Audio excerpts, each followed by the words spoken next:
The PGA Tour at Blue Hills Country Club, August 20th through 23rd. Ticket information at adventhealthchampionship.com. Do you owe $10,000 or more to the IRS like Mark? I've been doing home remodeling for 30 plus years, but the economy crashed. I wound up losing my home, losing my job, and on top of that, owing the IRS a ton of money. I owed the IRS $114,000. It really, truly was the worst part of my life.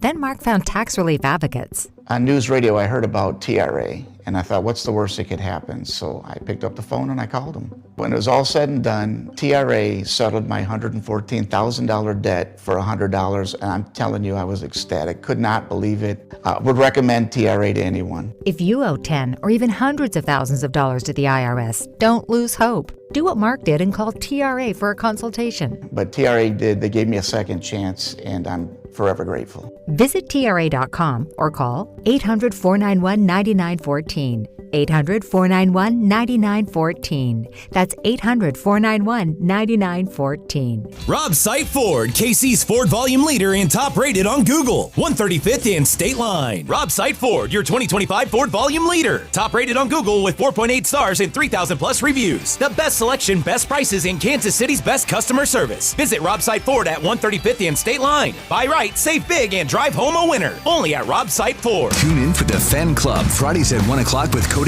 Gold, presented by Circus Sports. Want your shot at $30 million in guaranteed prizes? Enter one of Circus Sports' premier football contests. Visit circusports.com for details. Enter in Nevada. Play from anywhere. 96.5 The Fan. Cody and Gold are live from the practice field at Chiefs training camp this summer on your home for Chiefs football. 96.5 The Fan, KFNC FM and AM, HD1 and HD2 Kansas City, an Odyssey sports station.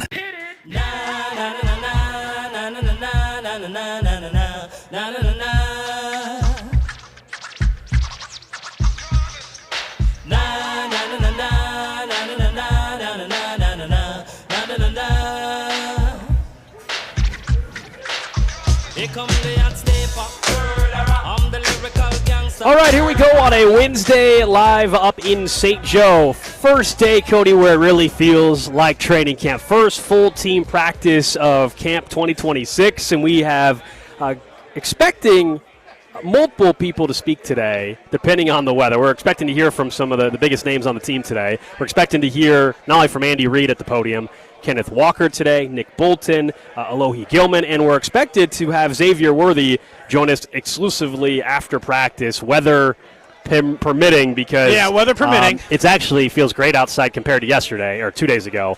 But there is some severe weather that is potentially going to make its way in the area, so we're keeping an eye on that. They're practicing right now, though, and good crowd, season ticket member day. So it feels actually like training camp finally. It does, because there's a lot of people here. And, the normal buzz, and most of the starters, although Rashee Rice and L'Jarius Sneed were seen walking up the hill don't like that. About 10 minutes ago. We'll obviously hope to hear from Andy Reid about what took place that had them leave the field a little bit later on. And you know the rules of training camp. In order of injury, walking up the hill under your own accord, best. Riding in the cart, but in the front seat, second best. Riding in the cart, but in the back of it, worst. So, from an injury perspective, typically I would say I get less worried when it's that. But, L'Jarius Sneed, he's been an injury risk for years.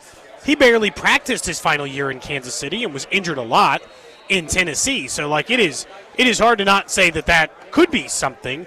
Rice is also concerned because I'm sick of not getting full season, full ready-to-go Rashee Rice for the start of a year. He's missed so much time, but right now, I can't panic. They're walking up a hill on July 29th. And they're going to be uber cautious with anything, any little tweak or anything on day one, really, of training camp for the veterans that are out there. But as you said, we'll perhaps get some sort of update from Andy Reid when practice wraps up. It's scheduled to wrap up a little after 10:30, maybe 10:45 or so. Yeah. That's when we will likely hear from Andy. Again, eventually throughout the show, Kenneth Walker, Alohi Gilman, Nick Bolton, and then we're hoping if the weather cooperates, we will have Xavier Worthy stop by the tent here and join us. Don't forget training camp coverage presented by Break Time. Whether you're fueling up or grabbing a snack on the way to training camp, Break Time reminds you not all convenience stores are the same. same. Download their app and find a location near you. We still got the text line pulled up if you guys want to chime in that way, 913-586-7965, 913-586-7965. JT is back in the studio. He's got the video stream up and running on YouTube, Twitch, X, and Facebook. He's got his shoes on, laced up, ready to rock and roll for 4 hours, as you guys know. Appreciate those of you that sent comments yesterday. I got more texts, more Instagram messages about JT's shoe, anti-foot thing involving sex than any other comment we've had in a long time, I got a lot of text, JT. And I'll be honest, I've yet to find somebody who's been like, same, bro. Glad there's another. That did not happen. I didn't get a single. Maybe you did. Maybe you did in solidarity, but that person didn't want to make themselves publicly known. But I don't think so. I haven't. My buddies were looking at me side-eyed in the group chat. I can tell you that much. Yeah, I mean, you're crazy. Someone says, might be weird coming from a socks always on guy, but no, you're a freak. All caps, a freak. That's a comment that somebody said. Anyway, we respect. You know what? After I've had a whole day, JT, live your life, man. Do what you got to do to make yourself comfortable and happy. I guess. Right. Let's talk about camp a little bit. And yeah, look, if you've never been to St. Joe and you've got kids, it's the best access you're going to get to watch the Chiefs. Plain and simple. Someone on the text line already said, what time does camp start? Off the rest of the week, thinking about coming out tomorrow with the kiddos. Practice starts a little after 9 o'clock most days, 9:15, 9:30 or so. You got to get here early, though, if you want a good spot. People lined up very, very early. I'm not telling you got to be one of the people that line up at 6 a.m., but you want to get here pretty early. Tomorrow, because there's a Royals game, we actually will not be up here. The Chiefs do have practice tomorrow. We just will not be up here tomorrow. But that is definitely a must. If you got kids and you have some time to make it up to St. Joe, it's the best access you're going to get. Maybe, there's no guarantee, maybe you get an autograph, but at the very least you're able to see and hear the players. You don't get that at a football game. You certainly don't get that any other time during the season. Before we get to some of the stuff Mark Donovan had to say this morning on his preference for a natural grass field, their attempts to get Super Bowls, etc., I want to point out a couple of things that I think are of note, at least, as this is the first full team training camp practice. So rotations. First off, the rotation started with Snead and Noah Williams as the two outside corners. I think a large majority reason for that is because Mansour Delane is still in the yellow no-contact jersey. Otherwise, I assume he'd be one of the two. But I will say that means Christian Fulton isn't, and even with the injuries, they had Snead ahead of him, which means they still really dislike that guy. And, of note, because of that, Shamari Connor started at safety, where we all want him, Gold. Then on the offensive line, not surprisingly, Jalen Moore was the first guy to get right tackle snaps. I thought we all knew that. That didn't seem surprising to me, so that was the other one. That was a weird March, April, May. Also nationally, they're going to draft a tackle, all that kind of stuff. And Jalen Moore, I'm not sitting here telling you he's a top tackle in the league, but to me, barring an injury, he was never not going to get the first team reps. He would have to, frankly, suffer an injury for anybody else to get that job from him at right tackle heading into the season. And I don't know why that was that conversation. We saw Esapole play for a couple weeks, and it was serviceable. He was serviceable, but Jalen Moore is this team's starting right tackle, and today's even more confirmation of that. And so it doesn't mean that we won't see a rep from one of the other guys with the first team at some point, maybe, during camp. But this is not a competition. Tomorrow I know we're going to talk more about the actual position battles. Right tackle is not one of them. There are no position battles on the offensive line in 2026 for the Kansas City Chiefs. And I know that we'll get into all the other ones, but because that one I feel like we can eliminate in a lot of ways. I guess I'm not. We went into last year thinking maybe there'd be a competition, but the second it was Josh Simmons on day 2, it was over. The second it was Simmons first, that was all she wrote at left tackle, and we didn't have to entertain the conversation anymore.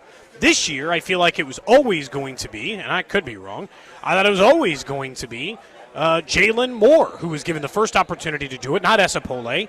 And some of this is just going back to Esapole. It's not even meant to be a knock, but this is a player who they would have liked to get on their 53-man roster, but couldn't, and only brought him back after 78 injuries. And he was a serviceable fill-in tackle. But there's a big difference, and we talk about this all the time when people love the backups because they don't get exposed.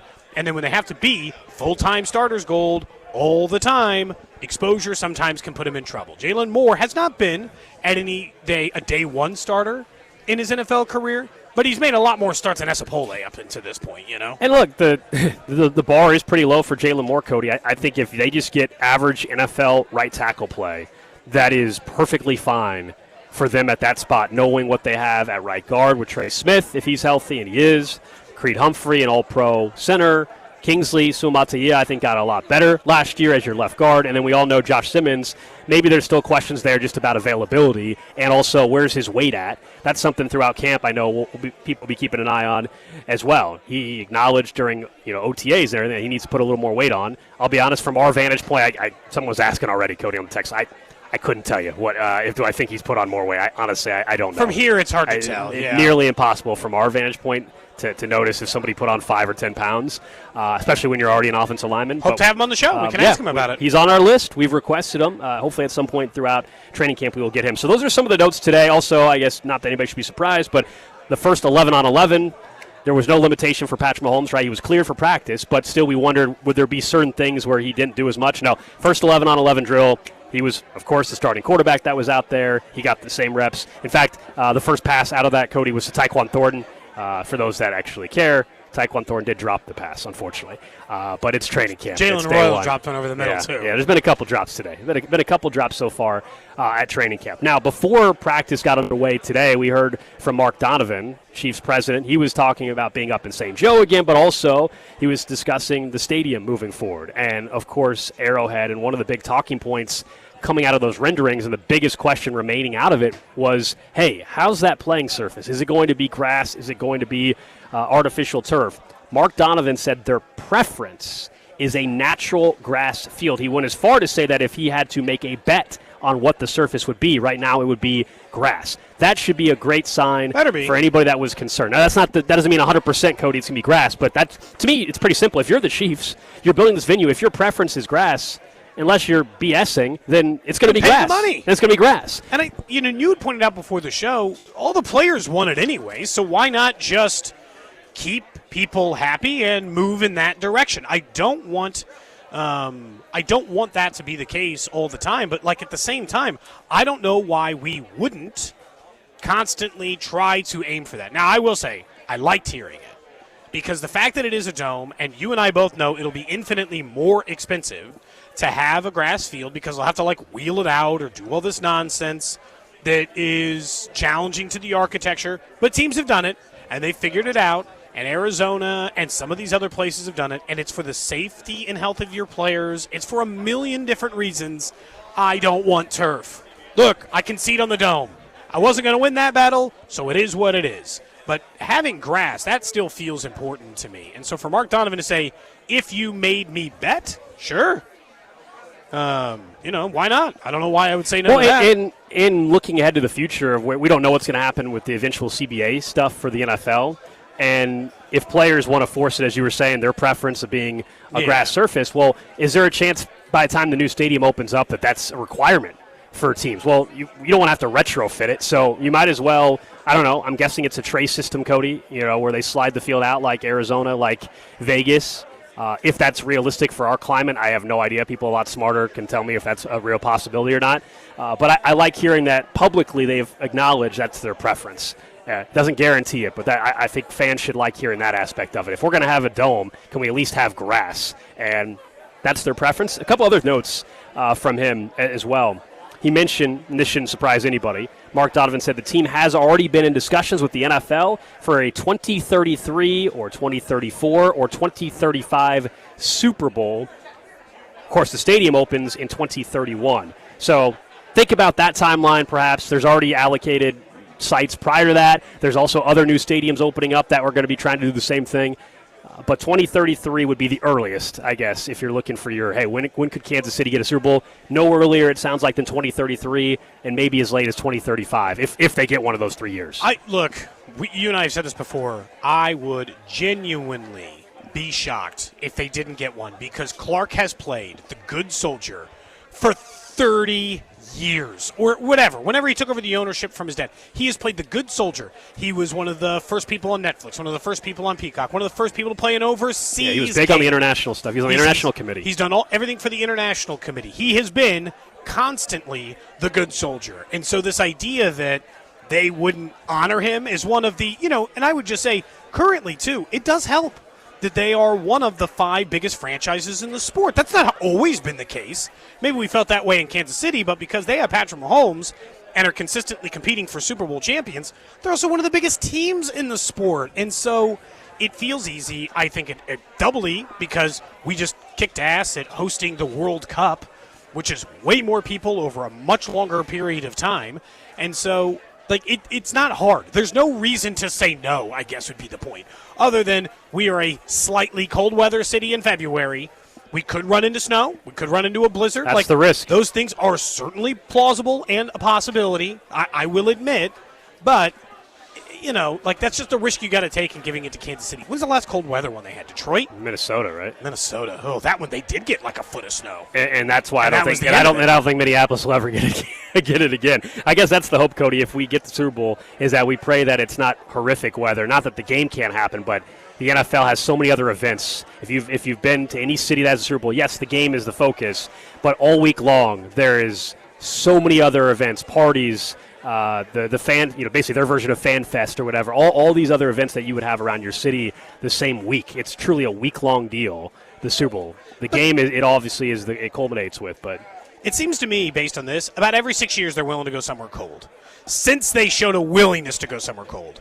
Anywhere pre-2005, everything was warm weather. Houston, Jacksonville, New Orleans, Tampa, etc. Yeah. In 2006, they went to Detroit because of all of the stuff they had built and all this other stuff. They then waited till 2012 to go to Indianapolis. That's no different than going to Kansas City in February. That is a very similar vibe and a very similar level, so that's not way different. And then, of course, in 2018, they went to Minneapolis. Now, they don't have another cold weather one scheduled, so that every 6-year plan has fallen off to the wayside, to your point, and we know that there's plenty of others. But Kansas City's never hosted a Super Bowl. It's one of many that have never hosted a Super Bowl, but that's going to change. When Washington gets a new stadium, they'll host one. When Nashville gets a new stadium, they'll host one. These are some of the cities that have never actually hosted one. And we know that they'll use the cold weather cities for the draft a lot, too, but I think it'd be kind of important to get it. I think they'll get an early one. I think it might be 30. It might not be 33. I don't have any reason to lean one direction or the other why it's 33 versus 35. I have no clue on what would potentially dictate why 33 would be more or less likely than 2035. And there's other cities, as you said, that are trying to get the exact same thing done. Another note from Mark Donovan this morning here in St. Joe. He said the Chiefs' new practice facility, this shouldn't surprise you, will have the ability to host training camp, but said that decision will be made much closer to the venue actually being ready to go. For now, their plan is to remain at Mo West in St. Joe. And again, I think that was always the expectation, that as long as Andy Reid's the head coach and until the new stadium is opened up, keep on coming up here to St. Joe. It's been a great host for the Chiefs. Fans have loved it. It's worked out very well for the Chiefs organization, for Mo West as well. And eventually, when the Olathe practice facility opens up, there's a real chance that training camp moves there, and then there's so many other questions if that happens, Cody.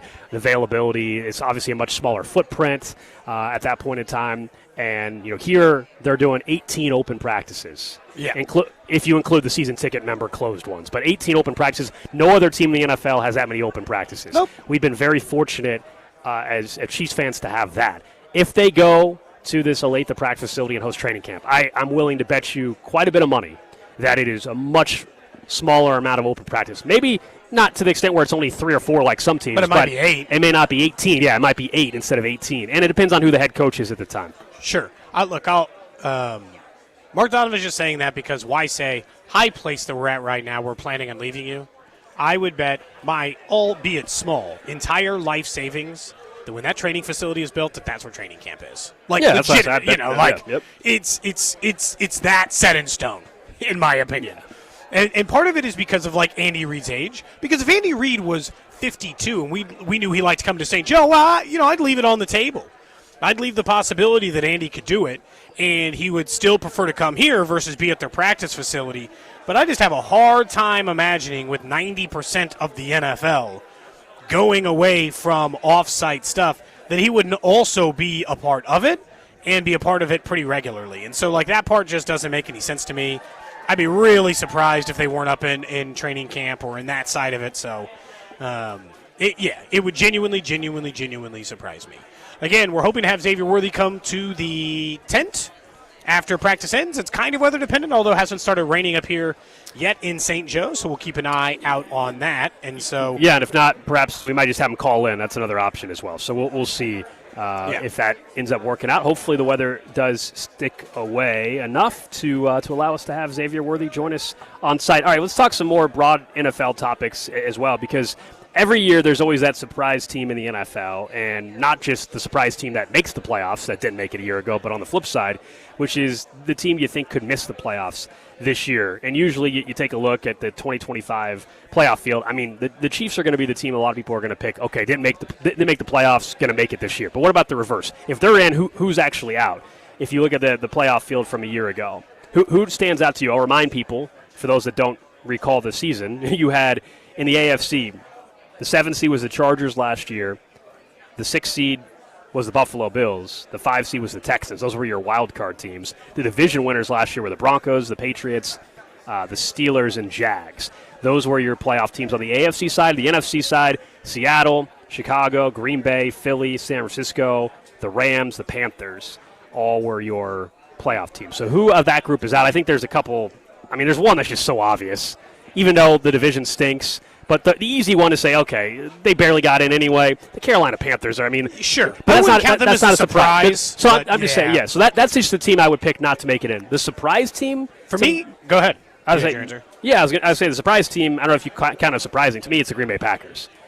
I'm down on them quite a bit heading into the season. Really? So you think the Packers could be a. Because I don't think they're getting 3 teams. Like, if they get division.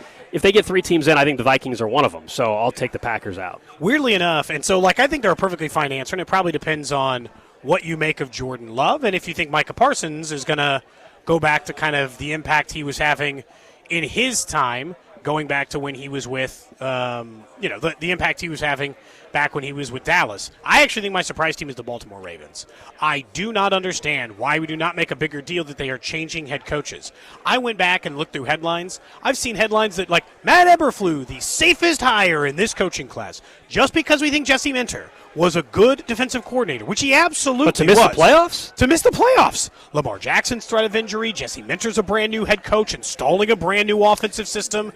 They still have limitations on offense at wide receiver. And so, and they struggled on defense. They got to make a huge swing forward. Plus, I think Cincinnati's better and has the easiest strength of schedule in the entire NFL, I think, based on Vegas win totals. I don't know that the Steelers are going to be any better. That division's up for grabs. Feels like a one-team division, maybe 2, if I'm being nice, but I like the AFC West quite a bit more than them. And so I think Cincinnati might take the division and Baltimore might miss. If you maybe choose a surprising team, that would be the one. Yeah, I mean, look, I think Baltimore, what you brought up about the coach and the wide receivers, I mean, I agree with you. That's why I don't think that they're going to be the best team in the AFC. It's why I don't think it makes sense that they are the co-favorite or the favorite to win the AFC right now. I agree with you on your points. I don't know if it's enough to where, to me, it means they're an 8 or 9 win football team all of a sudden, which would mean they're out of the postseason. That's the only part we differ on. I'm with you. Major question at coach. Will Lamar be able to stay healthy all year? The wide receiver room is still not that great. Derrick Henry is 32 years old. When is he going to hit the wall? Maybe it's this year. Maybe not. We've been waiting and waiting and waiting. And defensively, they did not go and get the Max Crosby deal done. We all know they backed out when it was all said and done. So, yeah, I think there's questions there. I don't know if it's enough for me to say that I think the Ravens are now an 8 or 9 win football team. Well, anybody think Jags or Chargers should be the answer? Go ahead, JT. I was going to say Baltimore missed the playoffs last year being 8 and 9. I know, but that's why I think people think it's even less likely. But it's still surprising because they are like the 5th favorite to win the Super Bowl this year. People love Baltimore. I thought we were picking teams that were in the dance last year, but I get what you're saying. Yeah. And then my surprise team would be the San Francisco 49ers. I think they missed the playoffs. Not just because of Brock Purdy and all that, but I think there's a lot of noise now with the Shanahan news and all that, and what if he's not available come the first part of the year? And they're in a tough division, so I think San Francisco misses the playoffs this year. I could see it. Choosing somebody out of that division is not a bad bet. Yeah, I mean, I could see it. They were the 6th seed last year to begin with all the injuries. I think the schedule is more than fair on that brutal division. The only other one that's tricky is how do we feel about the Texans? Historically great defense, perhaps. I mean, C.J. Stroud. How much do you trust C.J. Stroud? They made the playoffs. He was really good actually the first 3 months of the season, but when it mattered and in the playoffs, he was not good at all. And yes, there's the positive news that Tank Dell is starting to work back in, and maybe they get another weapon in that offense. I would say the Texans, I don't know if that counts as surprising, but they were a playoff team a year ago, and I look at them because of C.J. Stroud, and I wonder if the Jags continue to elevate. I know your feelings about Trevor Lawrence. I'm still sold on Liam Cohen and Trevor Lawrence working out. I could see the Texans being a team that suddenly doesn't make the postseason. I guess when you look through it, and I guess some of this is interesting, the Texans, it's like I just think their defense is too good. And their division is too bad. And it's not even to say that I think – but the Jags are going to have a reckoning. They're not going to be a bad NFL team. I'm not that far down on them, Gold. But they're not winning 13 games or whatever the hell they won last year either. And so that part of it just doesn't seem to I matter. think they have just as much of a shot at winning 13 games as the Denver Broncos do this year. Oh. Based on the division.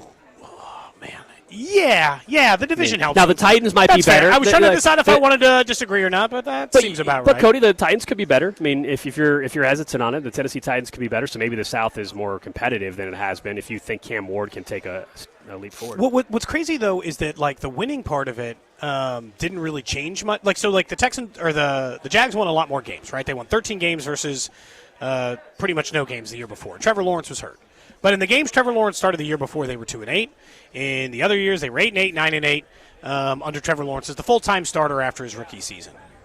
Last year's season was not way better than some of the second and third year seasons. 4,000 yards, 29 touchdowns, 12 picks. In his second year in the NFL, 4,100 yards, 25-8.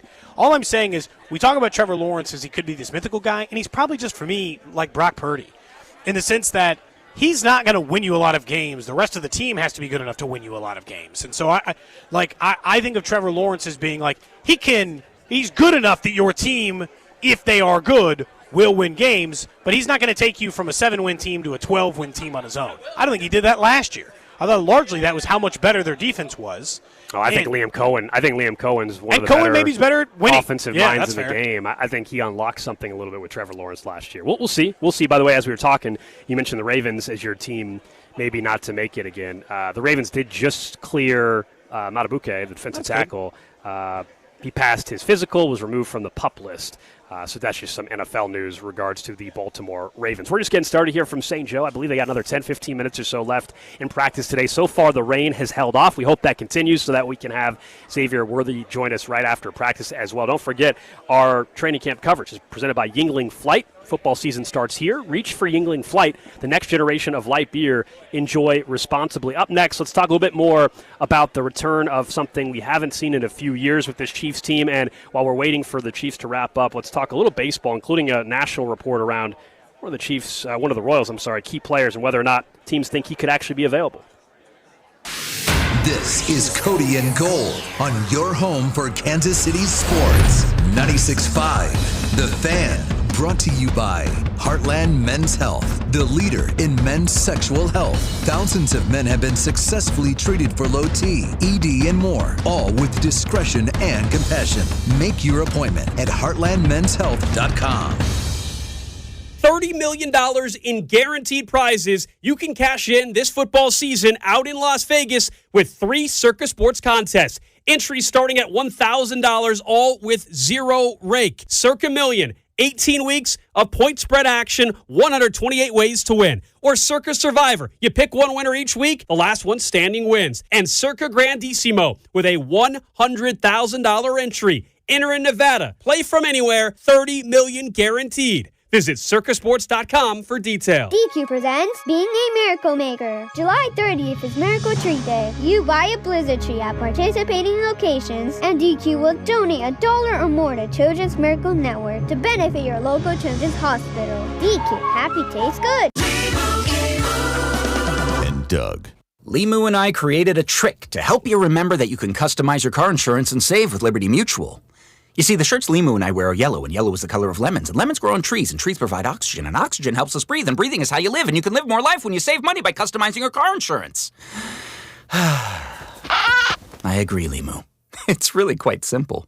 Only pay for what you need at LibertyMutual.com.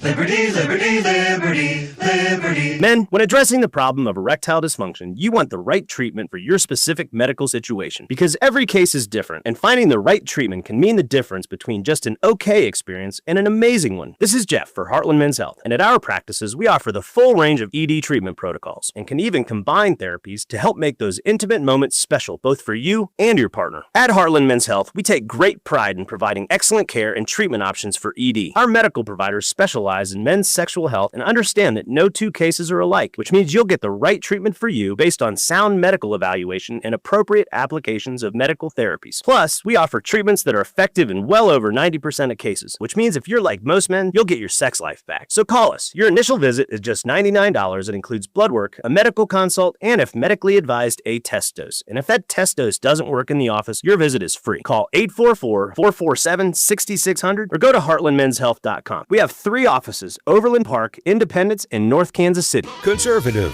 family man, author of The Bald Plan to Reduce Property Taxes. Listen to Scott Schwab. Property taxes are killing Kansans, but one day it hit me. BALD. BALD stands for Better Affordable Living by Decreasing Property Taxes. And it's the only detailed plan. Schwab's BALD plan means voter approval for property tax hikes, refunds for unfair assessments, and tax relief for seniors and working families.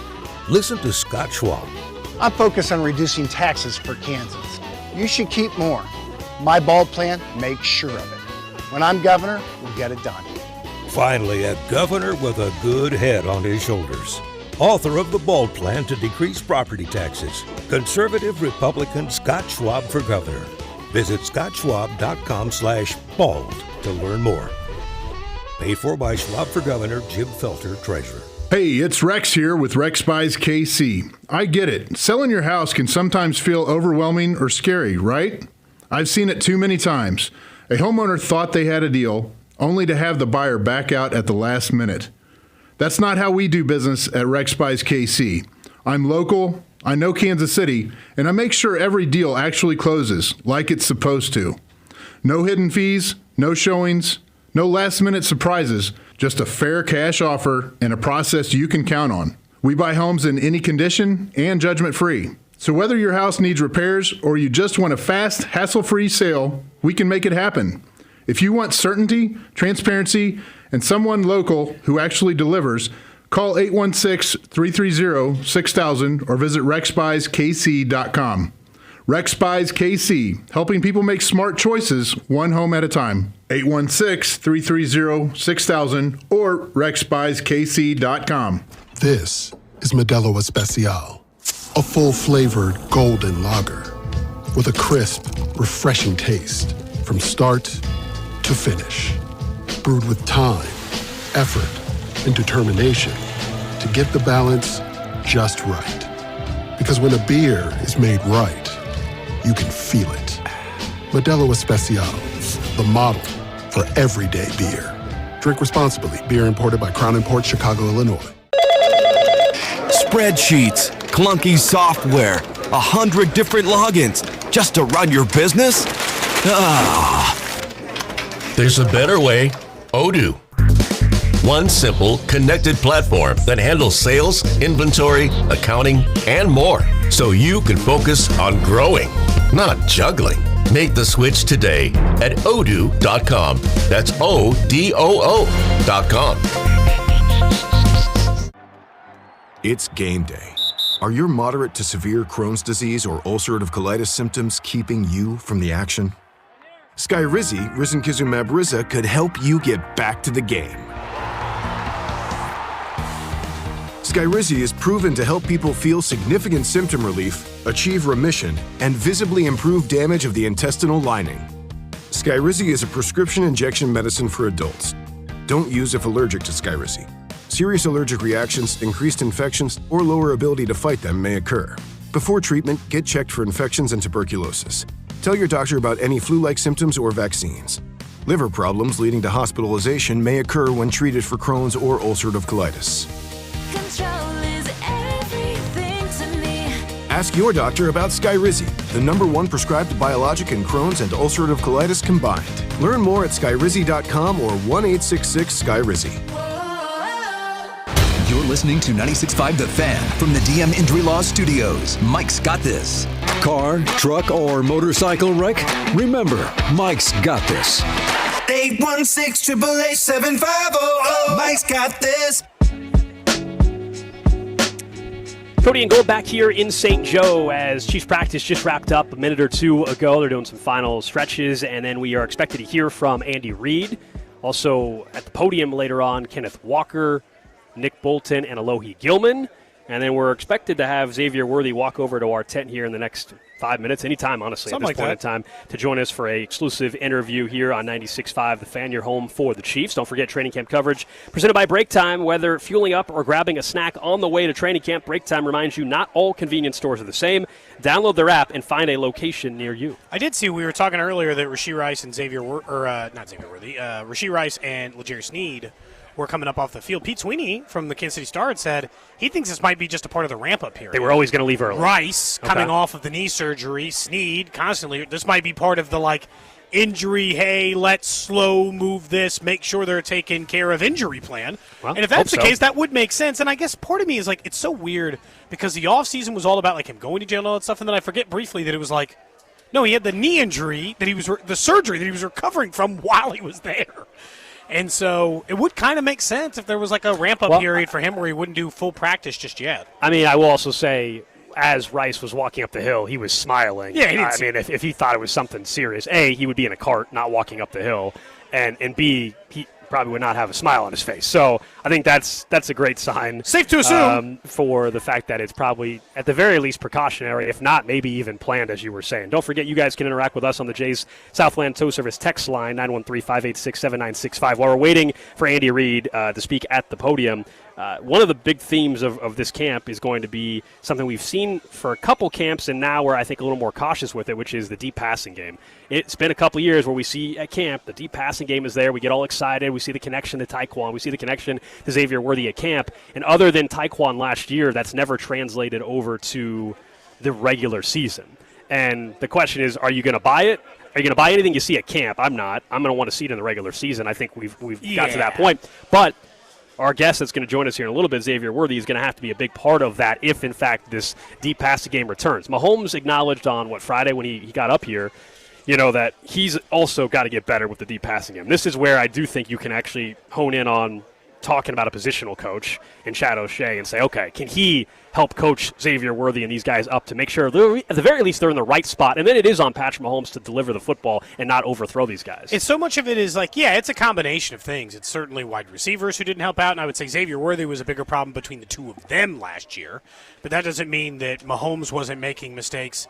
That was also adding a challenge to that level. So, there's the double dip portion of it that becomes an issue. But then, look, I'm sick of talking about it, and I would like an actual return of it. And more than anything you just mentioned, Chad O'Shea, Worthy taking a step in lead in 3, I would say Ken Walker making that easier would be my answer. All right, let's head over to the media tent and hear from Andy Reid right here on 96.5 The Fan. We've got a couple guys that were put on IR, he being one of them, and then John Michael was also put on IR.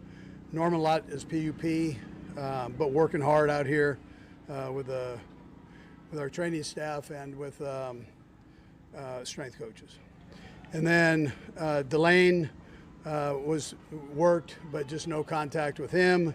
And then Rashee and L'Jarius, we had planned to get some work in, and then they went up mid-practice there and got some rehab done there. But it was all positive. It was planned. And we'll gradually ramp them up as we go. And then Pat did everything, so which is a positive there. Update on Mia. Bieniemy, she's doing great. She's doing better and great from where she was out of the ICU unit and making progress. So we're happy about that. And EB's still with her, and that part's important that's taking place. I know. We didn't mention Jordan Devy, who was a part of our group here for a few years. Those things, they rip your heart out. It's a sad deal. But listen, these things happen, and his family will adjust to it. I mean, our prayers go out to them. Devastating thing, though. The stadium deal, I know Mark talked this morning. You guys have got a lot of stuff here that you can write about, and then Clark's talking this afternoon. From the coach's standpoint, I think that's a beautiful thing. Getting a new stadium, I think it's great for both Kansas and Missouri. Opportunity to have one of the first-class stadium here, and with all the modern innovations that have come out in stadium building, it will be there. And so I think that's a beautiful thing when it's all said and done. And I know how competitive. I mean, I coached at the University of Missouri, man. I know how competitive Missouri and Kansas are, but we're just 20 minutes.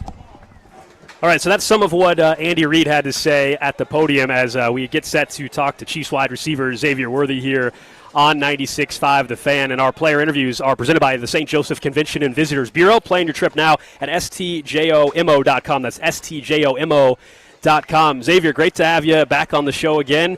No yellow jersey, so I'm assuming you knew that was going to be the case for a bit, but how's it feel to be back out here? Man, it feels good to fully obviously be back and be in full flow. So, I mean, it's great, obviously, being out back in St. Joe and having the opportunity on this blessed day. I think people never want to use injuries as like an excuse, but then people go at the last season and said, how much did it limit you, having to deal with the injuries really from jump versus where you were, I guess, later on in the year? Right. I mean, obviously, Coach Reed spoke on it most. Couldn't run as many routes as I wanted, so they limited me routes, obviously, over the middle routes and routes to avoid the contact on the shoulders. So, I mean, it limited me a great bit. I just saw this offseason I worked hard at it, getting it back strong, the full mobility, and obviously running the full route tree again. Do you feel totally normal again?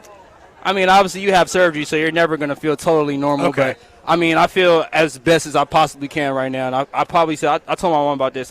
This is probably the best I felt my whole playing career, basically because I feel like it made me lock in, obviously, on just I mean, the injury was mental. So, it helped me lock in mentally, and obviously it unlocked a whole new physical ability for me to obviously learn about my body. So, I mean, it was obviously good for me in a whole bunch of ways. You mentioned the mental side. So is it, I think the shoulder, you talk about contact. Is that a hurdle you have to get over that first hit, I guess, on the shoulder, or are you already past that? I ain't gonna lie, I played the whole season with it last year, so that hurdle been hop. So I mean, it's been good. How was the offseason for you, by the way? Did you get, other than, I'm assuming you were at the Kelsey Swift wedding? I actually didn't. I had a. Oh no! I planned like my camps like super far ahead, and I always do like this camp and like family stuff around the 4th of July, so I was back home. You're a better guy than me. I would have moved the camp dates. I would have said I got to go to this once in a lifetime wedding. So good for you. I would have made sure I was at the wedding. Yeah, that's my daughter. I made sure I shot him a text though. Send him the congratulations text, right? Yeah, what did you do with your off season though? Like people spend it, you got to do rehab, but did you take on a new hobby? Did you decide to do something new or different? Man, I'm 23, man. I got my whole life ahead of me to do that. So I was really just locked in and bear down on my rehab and obviously getting my strength back and being back to 100%. We're talking to Xavier Worthy here on 96.5 The Fan, though. I think you went to a World Cup match or two, though? Yeah, I went to the Argentina game. Okay. It was cool. It was obviously, I was just talking to somebody, the next offseason, I want to go around and see soccer games around the country. So it was cool, like seeing the atmosphere and everybody like singing along the song. It's crazy. It's like a crazy atmosphere in the soccer world. So were you at the Messi hat trick or no? No, I wish I would have seen that one. I went to the Argentina-Switzerland. Okay. Nobody scored. No, it was 3-1.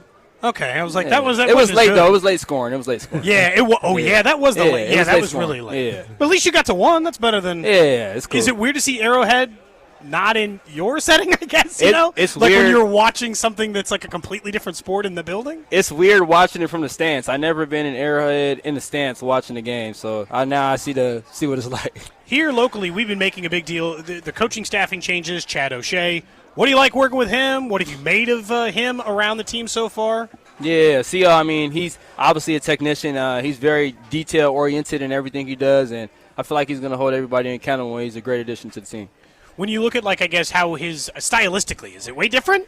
Is he, how it is? We talk about, Eric Bieniemy. Some guys are, tougher. Some guys are more, it just depends on the vibe. What's his vibe like? Man, him and EB kind of match each other so perfect. It's kind of good cop, bad cop, and EB's the more energy, and he's going to get on you. But EB's like a motivator. He's a high motivator, and so is CL. obviously those are guys you want to run through a wall for. So I love playing for them. The other guys in that wide receiver room, I mean, obviously you got Rasheed out there on day one. You got Nico Remigio back, but a couple new pieces, Cyrus Allen, Jalen Royals back in. What about the names maybe that people don't talk about enough? What can you tell us about your early look that you've even seen from somebody like Cyrus Allen? Right. Obviously, I mean, our receiver room, I love our receiver room. I mean, I feel like we're very diverse. We got a lot of guys that can go out there and play at any given moment, so I'm excited to work with these guys.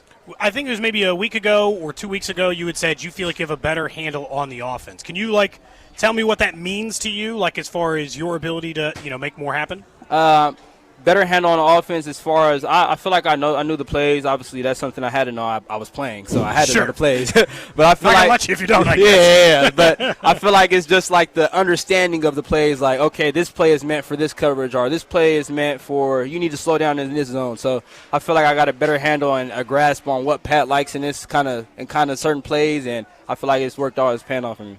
Is it harder in an off season where he can't do exactly the same kind of work, or he didn't have Pat, he didn't have his camp or those stuff? Is it harder with that, or have you seen no real change for him on that end? No. It's not hard. I mean, Pat's one of the hardest workers I probably, if not the hardest worker I ever met. This offseason, I've never seen somebody come back and be able to throw in however fast he threw. It was probably, 6 months, 7 months? Yeah, that was ridiculous. But, I mean, I just obviously just having that in the OTAs, he was throwing a little bit 7-on-7 and group install, so it was cool having that. And then, obviously, just watching the film aspect and seeing what Pat's looking at and what he's dealing with in the backfield. So I feel like I did a lot of that and kind of self-reflect this whole offseason on the. Do you set goals going into the year? I really just got a lot of team goals this year. I feel like team success will lead to individual success. Does it motivate you, though, seeing, as you said, Patrick come back as quick as he has? And I feel like it would mean there's no excuse for anybody else that whether you're dealing with a shoulder, whether you're dealing with anything, when you see your quarterback jump back as quickly as he has. Right. I mean, that's the most important piece. If your leader is somebody that's highly motivated and he's doing it, then the whole team falls in line. So, I mean, obviously that's something that's big for a team, and Pat's one of the biggest people to do it on the team. Before we let you go, I don't know if you're into sports cards or not, but have you ever ripped packs before? You ever opened a sports card before? I ripped one before. You have? Okay. All right. So let's see if we can get something. We're going to make all your teammates do this, too. We'll see. We'll see if we can get something here. So this is if it's worth $20,000, can we split it? I don't know, man. These are the Art of Sports in Leawood, kind enough to give us some packs here. Okay. What do we got? Oh, I got my dog, man. Shout out KB, man. Oh, nice. Went to Texas. Okay. We went to Texas together. All right, what else I'm you going to keep that one. I got Trey Henderson, and I got Tiny Tremble and Keenan Allen. All right, so you got a rookie in Henderson. All right, I got, Kirk Cousins, Sweat, Chase Brown, Brashard Smith. You got Sweat? Yeah. You want Sweat? No, I thought you meant Tavondre Sweat. Oh, no, that's a Texas guy. No, Montez Sweat. Brashard Smith. I'm going to that's his rookie card. Get that to bro. Make sure it gets for him. Best. I didn't get anything. I got an insert with the Legends of the Gridiron with Gronk. It's the best I can do for you. At some point, we're supposed to get an auto. We were hoping to pull a Worthy auto or something like that. It would have been cool, man. It would have been cool. Or just your flat card. It would have been nice to just see the regular one. Do you know what your one looks like in this deck? Do you know what it looks like? Huh? I said, do you know what yours ones look like in these cards? I actually don't. Okay. I don't. You just wait for it to show up. I mean, I sign it, but I don't remember what it looks like. Fair enough. Well, we appreciate it. We got a helmet here if you don't mind signing. We're for a garage sale benefiting the Negro Leagues Baseball Museum. So we appreciate it. That's Xavier Worthy, Chiefs wide receiver, with us here on 96.5 The Fan. All our player interviews presented by the St. Joseph Convention and Visitors Bureau. Plan your trip now at stjomo.com. That's stjomo.com. Good to have X join us on the show. Appreciate it, man. Yeah, absolutely. There you go. We expect to have a player after each and every practice. Did not get not the cards yet, Cody. Not the cards yet. We're waiting. We're waiting to get some better cards. Garrett Williams, Devin Witherspoon, and Tank Bigsby. Yeah, this is an insert, but the Travion Henderson might be the best one of the bunch, just because it's a rookie card. Other than that, not mine. Not my Legends of the Gridiron. Worthy gave the Brashard Smith card to a kid afterwards, a Chiefs fan here. So nice. That was nice to see. That was nice to see. It would have been funny if he had signed it. So it's a Brashard Smith card signed by Xavier Worthy. Yeah. Then it's a mixed bag of confusion. That'd be different. That would be. Yeah, you know what? It's a unique one of kind of mine. I mean, it was nice that he gave it to the kid, though. Which, of course, if you're a Chiefs fan and you're out here at camp, you have a chance to do it. Look, him understanding the offense, him coming into this thing healthy, that's not nothing. No. There is something to Xavier Worthy really needing to take a pretty good step forward this year for the Chiefs, and it's important for their offense. And look, Andy had said it a couple weeks ago. He confirmed it. They essentially babied him the entire year. All right, run these 7 routes. Don't do anything else. don't get the shoulder hit, and then figure it out from there. And so if you're going to do that, that could explain why he went from, like he had a worse season in year 2 than he did in year 1. The real question will end up being for Worthy is, what do we think a reasonable number is for him? And that's where the questions kind of come into play, depending on, how big of a leap forward you think he's going to take. Right, yeah, and it's the switch on what this offense can be and the ceiling, I should say. If Worthy takes the leap, it can change everything with this offense. Yeah. Rashee Rice has to be the guy. You have to maintain at least what we've seen from Rice, hopefully more available. But in terms of Xavier Worthy, if he goes from being a guy that we think is a 600-something yard guy, but all of a sudden he's an 850 or 900-yard guy, that changes everything, because that likely means, like we were discussing right before he sat down, that means probably the deep passing game and the connection between him and Mahomes has improved. Or just it exists. I mean, it really, we saw it in the Super Bowl. That was about it, when it was in, garbage time and the game was away, and he had the huge record-setting receiving day for a rookie in a Super Bowl or whatever it was. But that's been a couple of years. But I'm hoping, I'm banking that a lot of last season was the injury. We're going to find out. Yeah, I definitely think that was a part of it. I'm not down on Worthy. I guess I want to make that clear that, I'm as quick as anybody probably on this entire show, Gold, to just wipe someone's career away. You'd be like, they're done. And honestly, I'm not hitting it that bad of a percentage on those, because I think sometimes NFL players give it away. I've never felt that Worthy was like Sky Moore. I was down on Sky Moore by year 1. Like I was mostly just checked out even by then. By year 2, definitely was checked out on Sky Moore and didn't think that was really going to happen. With Worthy, I still think the possibilities are very much there.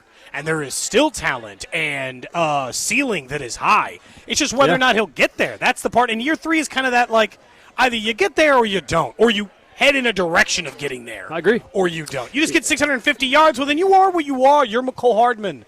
And you'll be a 10-year NFL player, and you'll have a nice career, but, there's a limitation to what I'm going to expect. How about him saying he had the invite to the Kelsey Swift wedding. And skipped it for a camp. camp. He had youth kids camps that he is hosting.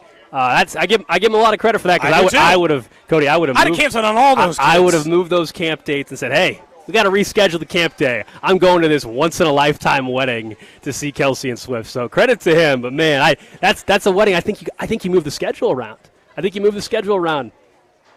Yeah, people would have understood. Plus, you don't have to tell anybody you moved it because of the wedding. I mean, they could do the quick math. You move the camp, they're like, oh, no, I was scheduled to go to people would have Worthy's understood. camp. Why is he not available? And then you look up the day of the Kelsey Swift wedding. Again, props to him. I'm just saying, I would have moved. Honored it. I would have moved the. I would have moved it. That's all. I would have too. I'd have canceled if I had to. Maybe that's selfish, but you know what? Worthy cares about the kids. Giving him the card, making sure it's there. He signed our helmet for the Negro Leagues Baseball Museum, so we're all squared away. Is this how he signs every time? X Worthy with a 1? Yeah, that's how he signs. Okay. Yep. You've seen more of his stuff than me over the years. You had just met Xavier Worthy 10 days ago, right? Yeah, so it was not my thing. But you've met him before, but I meant you'd spent more in a... Yeah, there was a friend of mine had a charity thing that they bid on or whatever. Essentially, Worthy went to their house and signed autographs and played catch with these kids, and my nephews were invited, and so I took my nephews to that. Or I was invited, and I took my nephews to it, and so my nephews enjoyed it. Are we not aiming big enough with the Cody Gold Garage Sale? Should we see a video come to someone's house and play catch? Are we not aiming high enough? I mean, this thing, I won't say the price of what it went for. I don't want to. It's not my thing to say. I'm sure it wasn't cheap. Yeah, but he was great with the kids, I would say. That's the kids, awesome. It made their day. All the other kids that were there as well. They'll be Xavier Worthy fans for life. Oh, yeah. Works. Well, they were already all wearing Worthy jerseys and everything. There was 8 kids there. They were all wearing jerseys, and yeah, he signed stuff and played catch with them or whatever. So very cool. I wish the best for him this year. Hope he has a big season as well. So be a good player to have around for a bit. Yeah, very cool. Thanks to Xavier Worthy for joining us here on the show. We'll hear from, coming up in just a little bit, there are other people over at the podium we are planning to hear from. Some of those, obviously, we ducked out of Andy Reid just a little bit early, but got the majority of the stuff we wanted to cover there. But we'll still hear from Ken Walker, maybe Nick Bolton and Alohi Gilman as well. On the other side is, of course, we were waiting for Xavier Worthy. But that was cool. No good cards yet. When are we getting the auto? Maybe it means, you know what, though? I'm going to take the positive spin. I'm going to say maybe it means we've got something good coming. Big. Again, thanks to the Art of Sports. Nothing numbered? The Art of Sports in Leawood, Town Center Plaza, for giving us some cards to rip with each player. 3 packs every player that stops by. That's your regular spot, right? That's the regular spot for a lot of the collectors in this town. That's where Bobby, Cags and Cags go. Yep. Yeah, Yep. I've seen those guys out there. Yeah. There's Topps Chrome football. I think there's a chance we'll get one auto. I think there's a chance at some point during camp. We'll see. Fingers crossed. Haven't gotten it yet, but fingers crossed. Worthy wasn't so quick on sharing that $20K if that card was. No, he was hesitant. Big nice said, we'll see. I was like, come on, man, you make NFL money. I'm trying to buy an Argentinian communications trailer that's still listed for $30,000. I'll tell you what, though, I was on Facebook Marketplace the other day, Cody, and I was looking. I was like, okay, Cody wants to buy this trailer or shed for $30,000. There was someone selling a full-blown coach bus for like $35,000. I said that's a way better investment for us than the shed for a whole coach bus. Yeah, we could still runs. I don't know. Cody Gold road trip could have. That's what I'm saying. That's what I'm saying. That is way more beneficial. Never going to let us put a bunch of people in an RV. The liability. It would have to be. The liability would be ridiculous. I'm saying that coach bus is way more useful to us than your shed in your backyard. That's all. Yeah, but I will say I think messy taps would be more fun. You're right in the practicality of it, but this is not a practical show, and I'm not a practical person. I like to live life differently, I guess, on the outside of that end. One last thing before we get a break in. As we heard from Andy, though, before Worthy stopped by, as you were kind of alluding to before, Andy confirmed that Rashee Rice, L'Jarius Sneed, them going up the hill early, that was all planned. Which is good. Part of the rehab process. They practice for a little bit, don't push it, go up and get treatment on their knees. Yeah. And eventually we'll see if we get to a point. Remember, pads are not even on yet. We get to a point where they're full participants in practice. But this was not anything unexpected, so that's good to hear. Yeah, that is important. And it does kind of like you forget because he's not been in the yellow jersey that he had off-season knee surgery. Now, it's just a cleanup. People heal from that pretty quick. But, I mean, Worthy talking about that. Like, I've never seen a guy come back that fast. He's the hardest working guy I've been around. You're like, yeah. That should make you all want to work hard. Yeah, I think it does. And he talked a lot. It seems like this offseason was a lot of, like, reflection for Worthy, too. You know, he was talking about, you know, he said not just in a Chiefs uniform. He said in his playing career, since he's been going back to his Texas days, this is the best he's felt physically. You know, he said he was able to understand, you know, his body basically more now than he did prior to the injury and all that. And we'll see what that means for him this season as well. All right, Cody, up next as we continue our training camp coverage presented by Break Time. Whether fueling up or grabbing a snack on the way to training camp, Break Time reminds you not all convenience stores are the same. Download their app and find a location near you. Up next here on Cody and Gold, we're expected to hear from Kenneth Walker from the podium, also Nick Bolton. Plus, let's get into a little baseball briefly. I know we're at training camp, but the trade deadline is on Monday, and there was one national reporter, I think, trying to squash some of the rumors that have been out there about a potential Hall of Famer getting traded. This is Cody and Gold on your new home for Chiefs football. 96.5, The Fan. Brought to you by Heartland Men's Health, the leader in men's sexual health. Thousands of men have been successfully treated for low T, ED, and more, all with discretion and compassion. Make your appointment at heartlandmenshealth.com. Ford is under all new management, and Shawnee Mission is dealing because summer's better at the lake on a road trip or maybe hauling a backyard project. You need that vehicle for it, and summer's simply better in a Ford, of course. So if you have not shopped Shawnee Mission Ford in a while, the rules have changed in your favor. It's in the customer's favor now. They're never going to be undersold. They're always going to make you feel like family. In fact, if you bring them any written offer on the same vehicle, they're going to match it or beat it, period. And right now, the F-150 is even better. Get 2.9% APR plus a $1,000 Ford credit bonus cash on the new 2026 F-150. That's right, only 2.9% with $1,000 of bonus cash, making the F-150 the truck you can afford this summer. You can shop them right now at ShawneeMissionFord.com. That's ShawneeMissionFord.com, just off I-35 on Shawnee Mission Parkway. Life's better in a Ford. Discover yours today at Shawnee Mission Ford. 2.9% APR with approved credit through Ford Credit. Not all buyers will qualify. Excludes Raptor. Dealer administration fee $7.99. Price match applies to a valid written offer from a licensed dealer on an identical in-stock vehicle with comparable mileage and the same trade evaluation. Exclusions apply. See dealer for details. And Doug. Limu and I created a trick to help you remember that you can customize your car insurance and save with Liberty Mutual. You see, the shirts Limu and I wear are yellow, and yellow is the color of lemons. And lemons grow on trees, and trees provide oxygen. And oxygen helps us breathe, and breathing is how you live. And you can live more life when you save money by customizing your car insurance. I agree, Limu. It's really quite simple. Only pay for what you need at libertymutual.com.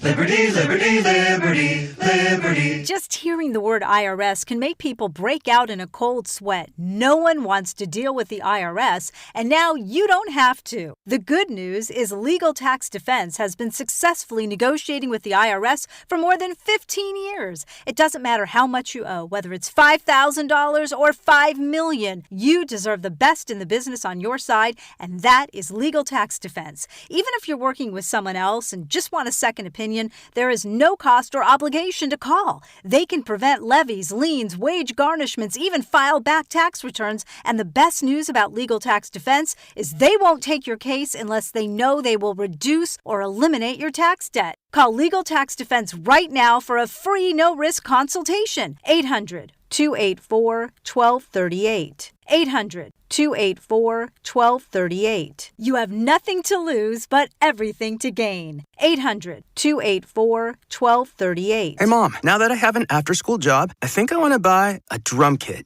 Okay, Rockstar. Let's look at your account. When kids start making money, Chase has easy-to-use tools and expert bankers to help them learn how to manage it. And next month, I'll buy the bass drum and the cymbals. Oh, and maybe some noise-canceling headphones for you. Aw, you've thought of everything. Help kids save, budget, and build financial independence, all with Chase. That's good for kids and good for parents. Visit your local Chase branch and get started. Account subject to approval. JP Morgan Chase Bank, N.A. member FDIC. Hey, it's Bubba Wallace from 2311 Racing. You know what feels like forever? Sitting on a plane waiting for takeoff. Good thing I've got Chumba Casino. With daily boost and social casino games on tap, this is the kind of fun that makes time fly. Why not turbocharge your downtime? Play now at ChumbaCasino.com. Let's Chumba. Sponsored by Chumba Casino. No purchase necessary. VGW Group. Void where prohibited by law. 21 plus. Terms and conditions apply. Kansas City is buzzing this summer, and the excitement keeps rolling into August at the Advent Health Championship, Kansas City's only professional golf tournament, August 20th through 23rd at Blue Hills Country Club. Watch the next generation of PGA Tour stars compete for their shot at the big stage. Follow your favorite player, enjoy the action from greenside, or upgrade to an all-inclusive hospitality experience. With tickets starting at just $10, there's something for everyone. Keep your summer going. Get your tickets today at AdventHealthChampionship.com. At Kansas City Proton Institute, we're delivering the future of cancer care with state-of-the-art proton therapy right here in KC. If you have breast, head and neck, or brain cancer, proton therapy may be a better treatment than conventional radiation. Don't wait. Get your second opinion at Kansas City Proton Institute. Come see Kansas City's largest, most experienced, and most advanced proton therapy team. Learn more at kcpi.com. Kansas City Proton Institute, where you see the best in KC. Just hearing the word IRS can make people break out in a cold sweat. No one wants to deal with the IRS, and now you don't have to. The good news is Legal Tax Defense has been successfully negotiating with the IRS for more than 15 years. It doesn't matter how much you owe, whether it's $5,000 or $5 million. You deserve the best in the business on your side, and that is Legal Tax Defense. Even if you're working with someone else and just want a second opinion, there is no cost or obligation to call. They can prevent levies, liens, wage garnishments, even file back tax returns. And the best news about Legal Tax Defense is they won't take your case unless they know they will reduce or eliminate your tax debt. Call Legal Tax Defense right now for a free no-risk consultation. 800-323-8922. 800-323-8922. You have nothing to lose but everything to gain. 800-323-8922. When you've got real work to do, Metal Supermarkets will help you get it done fast. With a huge variety of metals in stock, we can help no matter what job comes your way. And all it takes is a few clicks. We make buying metal online easy so you can spend less time shopping and more time getting things done. Metal Supermarkets, the convenience stores for metal. Place an order online today at metalsupermarkets.com. Sound familiar? At Mattress Firm, we understand there are many problems that can keep you up at night, like snoring, aches and pains, or sleeping hot. Our sleep experts have the unrivaled know-how to match you with a mattress that can help. And now at Mattress Firm, save up to $700, plus get a free adjustable base with select Sealy Posturepedic mattresses. For the great sleep you deserve, visit Mattress Firm. We make sleep easy. Restrictions apply. See store or website for details. Go to 965thefan.com for your chance to win Kansas City Chiefs scratch tickets, plus a chance for the grand prize Chiefs bundle, which includes a framed jersey and a signed photo. All thanks to our friends at the Kansas Lottery. Range Bait with Dusty Likens is now up on the Fan's YouTube, Instagram, and Twitter channels. 96.5 The Fan, KFMZ FM and AM, HD1 and HD2 Kansas City, an Odyssey sports station. 11 o'clock hour here on Cody and Gold. We're live in St. Joe. Chiefs practice wrapped up about 20 minutes or so ago. Again, appreciate Xavier Worthy stopping by after practice. Coming up during the Chiefs Red half hour, we're going to hear from Kenneth Walker. We're going to hear from Nick Bolton and Alohi Gilman as they spoke to the media following the first real day of training camp. Full team was out here. Again, good news, no surprises today or anything in terms of injuries, anything like that. We knew Omar Norman Lott's on the PUP list.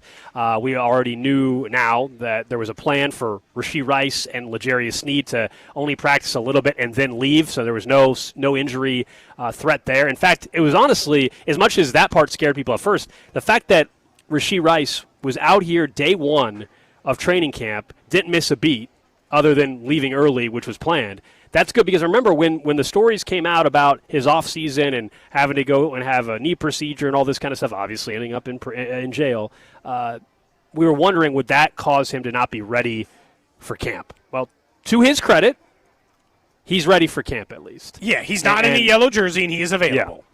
Now, he's not 100% back, but he might not have been anyway, whether he had to rehab in jail or not. Exactly. But and we know he left the facility though.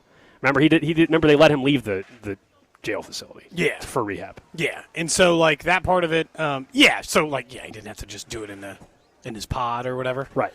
But it was a question going into it when initially we found out he was having surgery as he was being transferred to the jail. That's not a good feeling. At least on there. But it's like him being available, that matters. Worthy being available, that matters. They've been missing these guys early on in the season. Now the big question remains of Mansour Delane. We can ask Nate Taylor. He'll be stopping by here soon enough. We can ask Nate Taylor what he thinks of it because there might be something to this idea that, maybe he's available sooner than we think. But I'm hoping it's sooner than we think because right now it has been a bit of a delay. At least seemingly on that end. You had mentioned in the break, though, we got a little news out of the U.S. soccer world, which is the good news, I think, for you and I. That Pochettino has agreed to a new contract to extend and stay as the U.S. men's head coach for the 2030 World Cup. What do you think about Poch coming back? Yeah, I think it needed to happen. I think they wanted – the question was more if he was willing to continue more than it was whether or not they had interest. I understand it ended disappointingly against Belgium and in that fashion and unimpressive as they looked, but they still, I think, made strides. I think if they allow him to have the control that's needed to affect the lower levels as well, so that way the next crop is also learning under the same type of strategy, type of system, then that would work moving forward. So, yeah, I'm glad that they, according to The Athletic, got a deal done with Pochettino to keep him around. And the next World Cup, I expect to see Russell Crowe on the sideline. Yeah, I mean, again, it's just like it makes sense. The idea that you could Unless FIFA screws it up and tries to sell equity shares and then UEFA decides to boycott it, which is what they're threatening to do. Well, and look, it depends on what happens with – and Rob Brenton has talked at least a little bit about this, which is they don't need to just give him the job. They need to give him the job with some assurances. Like let him, for the next 4 years, make the youth men's national team the lower levels, in the way he plays soccer so that when they get the call up, those guys can play. Everybody needs to be on the same system. This is my system, and we're all doing it, and we all agree to it. End of the sentence. And so just as long as I think they kind of let him remake it in his image now that he has agreed to do it for the next 4 years, I would hope that was definitively the case, and we can get ourselves all squared away. So let's hope that at least that's the case going forward, and that we can get, some progress at least on that end. Just an update on that. There you go. Our friends over at Kona Ice brought us some snow cones too. Always appreciate. It's always so hot. It's deja vu, man. We got the Kona Ice feels the same. Kona Ice people up here. Nate's our guest. We had to change. We had to change out your chair. Change out your chair unless you wanted to sit in Xavier Worthy sweat. Oh no. It was. We'll get your mic on there. Yeah. So I thought you might not. It was still wet. So. Oh, thank you. It's a little muggy out. Yeah, it wouldn't have bothered me. I mean. We're all here to sweat and have a good time. Can I make that a Cody Gold garage sale item? You put that in a jar? Gross. Is there somebody to buy that? That's gross. There's a lot Xavier of weird Worthy, people out there. Day one camp booty sweat. Oh, that's so gross. That's terrible. He might come after my ass. Lawyers involved. Man, that's. Is that better or worse than what we learned about JT yesterday? Nate wasn't even. Oh yeah. So did you catch any part of the later part of the show yesterday? Please, remind the audience if they weren't here, because it came to me in a way that I wasn't prepared for. Well, I'm sorry, Nate. JT is filling in for Drew this week, producing. And it started because I'm sure you saw the Dan Orlovsky clip yesterday, where he was saying, I'm a man, I don't get pedicures. Okay, that was the whole thing. So in our Lord 2026. So we were talking about. that. How about that? Nice. You can have the neon one. Thank you. So we were talking about that, and then initially JT's like, I wear swim shoes, and we're like, what? You don't go, that's crazy. So we thought that was a little different. A little different, yeah. Okay. No worries. Then the text line asked the question. I go, hey, there's someone on the text line's asking, do you wear, you don't wear shoes while you're having sex, do you? We thought it's a joking question. And JT goes, nah, bro. JT goes, yeah, I do. I'm about that life. He says he needs it for grip. He says he needs it for grip. Hey, my man's putting in work. Hey.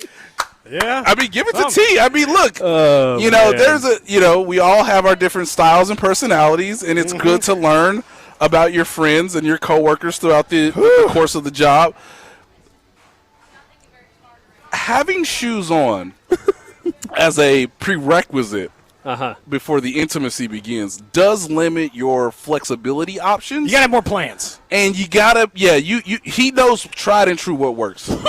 He knows exactly who he is. And, sometimes, when you're in an intimate relationship with someone, there's a little bit of an expansion and a feeling out process and learning who you are. He know who he is. Yeah. And this is what you're going to get. And if you want the best, most pleasurable experience, I have to have this. I got to have my game. This is a requirement. Now, I would say to all the gentlemen, not named Dan Orlovsky, and yes, I understand I work for the same network as he does. Get your feet taken care of. Guys, it's one of the most exquisite experiences when done right. See? And we're still talking about the pedicure, right? Yeah, we're talking about pedicure. Yeah. Oh, yeah, talking about the pedicure. Just making sure. Just making sure. Yeah. Thank he God. said Orlovsky. Thank God for Mr. Gold. Yes. Cover for him. When it comes to pedicures, gentlemen, here's a bonus. Ain't no man ever given me a pedicure. It's always a very nice lady who will be willing to strike up a conversation, willing to explain to you how your feet work. You should do this. Think about this moisturizer. We can do wax. We can do hot stone. How much would you like for me to clip your toenails? I think you should, take care of that. Like, there's genuine care. They're not even giving you, they were like, now sometimes I have been like, you know what? She about to talk me into some nail polish. And I don't know if I want to do that right now. But it's a real enjoyable experience. Like, I am embarrassed that it took me until I was around 24, 25 to get my first pedicure. And I did it with Holly, my wife, and it was like, what? How have we been taught to just be Neanderthals? This isn't. Come on, guys. So if you have a chance and you have the means and the time, I would encourage anybody to do it. It's like people who don't get massages or people who don't get a haircut every now and then. It's like self-care is pretty important, gentlemen, and these ladies know what they doing. And you should be appreciative that they do it, because what are we bringing to the table other than, hey, when it goes down, my grip going to be just right. So we'll talk to you about the team and some of the other guys. You just had Xavier Worthy on the show. Yes. He's obviously a massively important player on the show. Part of the reason I know that is Worthy came over to the table. This gate was locked up. My man jumped.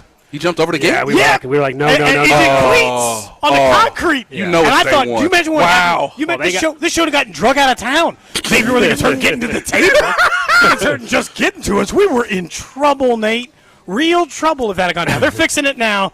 So future Chiefs guests are all squared away. Who would have had to tell Chad O'Shea, hey, Xavier can't go tomorrow because he leaped a gate. Because he leaped a legitimate gate. That just tells you how impressive these athletes are in general, that he was willing to do this in cleats after day one of camp, but it also tells me he ain't doing that on day 7 of camp. No. But like with Worthy this year, what is, I guess, forget our expectation. What is the team's expectation of his growth from year 1 to year 2? We know he's incredibly limited. Yep. And he let the man run like 7 rounds, and that was it. Nothing to the shoulder side because they didn't have Rice. They knew they needed him. Yep. All this other stuff. Yep. What's the team's expectation from what he can be year 2 to year 3? What Alec Pierce did in Indy? What somebody, what's the comp for what they think he can be in year 3? If he gives you some Alec Pierce tape, take off, man. I mean he didn't have a big couple of first years. Yeah, and legitimate receiver now. That's all you want. It's just like take off, man. Like you feel good. He's taking care of his body in a way that I think is commendable based on everything he learned last year. And it's year 3. You've had time with the quarterback. You've been in the system. There are no excuses that I can think of right now, barring something that we don't know ahead of us. So this is when you take off. This is when you have an impressive season. I don't know if it's a statistical marker or just you being a legitimate receiving threat. And we've seen it in glimpses, and that's been awesome. I think his rookie season is both like highs and lows, and that's understandable because he was thrust in a situation that the team wasn't really trying to put him in anyway because of the original Rashee Rice injury in week 4? I mean, it was Chargers game. It was wild. So yeah, man. I don't know if you want I don't know if it's fair for him to expect 1,000 yards, but if you get close and you're on the field and you're productive, then that would be a great sign for the team because we know he has the talent. And they got no future at wide receiver unless he takes that they step they desperately need him to be the guy. Look, I know it's just in an interview setting, but I mean, it sounded from what he had told us that, his offseason, I think Cody asked, what did you do this offseason? He's like, I was just locked in. Yes. I'm 23, I got time for hobbies. It's a business, man. It feels like he at least gets that. Yes. He understands how important this year is for him. He's obviously healthy. He told us that this is the best physically he's felt, not just with the Chiefs, since he's played college, like even when going back to his college days. One of the best, I think, attributes about Xavier Worthy is always, and again, injuries are going to happen in football. That man ain't never ran away from being on the field. I mean, he dragged himself on the field at times, especially he played hurt a lot last year. In the second half of the year, and that was a feature of him in college. Even though he played a lot of games in college, he was still playing with something. So toughness is not his issue, even though we know he's not the prototypical size that you would want, but he's such a great threat in terms of speed. And again, if he improves his route running with Chad O'Shea, to get himself more open in the intermediate areas of the field, to be a more, again, consistent threat in the red zone. I thought that was something that was really lacking. If you go back and watch last year's tape, it's like, man, he only had 1 touchdown last season. Yeah. And they didn't use his speed or his change of direction in the red zone in a way I thought that they really could have or should have. One of those old Tony Sky Moore routes where it's just like, I just bend around and back to the outside and there's nothing you could do. Route. Exactly. They could have done that 6-7 times last year, even as he was dealing with the shoulder and the ankle injury that we were aware of. So he got everything cleaned up in the offseason from a medical situation, and now let's see how far you and Chad O'Shea can go. Because I can say that he put him in the AB or the EB mold is what he said. Yes. He said they're very similar. Very similar. And say, look, the reason why you matter is we know you got multiple years left. We know we got a 5th-year option available to us to continue this partnership, this development. Hey, that number 4 guy, he only got 17 games left, and we'll just see. Okay, now Cyrus Allen, he continues to get talked up. What do you make he of got first team reps. He was my draft pick for the Camp Darling. Yeah, so it's still not pads, but they're talking him up a little bit. But hey, I hope that Tyquan Thornton's, he got a 2-year deal? I hope that 2-year deal is a legitimate 2-year deal. And usually aren't, but you never know. So in terms of future, you got the brightest future ahead of you out of all these guys, man. And so maximize it. There is a part with him, it's like you have a chance to become one of the stalwarts. Maybe the 3, but there's a scenario, I guess, if everything went right. There's a scenario if everything went right that Cyrus Allen could be this team's number 2 wide receiver next year. They give him a little bit of protection. Now that's a lot would have to go right, but that's not out of the question. I'm not telling you that's what he's going to be, but just there's a path for that to be the case. That'd be best case scenario stuff. Since we're talking injuries and other stuff, anybody got a timeline on when Mansour would be out of the yellow jersey? Great question. Is it the whole camp? Is it a week? Woo. Is it, If it's the whole camp, we got an issue. If it's the whole camp, we got to talk about it way more. Yeah. So. Because they hate Christian Fulton. That man can't even get a one ramp when Mansour's not available. They don't like him. Dog. They don't like him. He's also their, and I mean, let's just be honest, he's their biggest trade chip right now. Yeah, they don't like You think there's a scenario, if they feel good about the rest of the room, they're all healthy, that, September 1, he could get traded for a late-round draft pick? He's their biggest trade chip right now, especially for a team that's strapped in terms of, cap space. Yeah. So, again, just keep that in mind, and, I'll be concerned when the pads come on.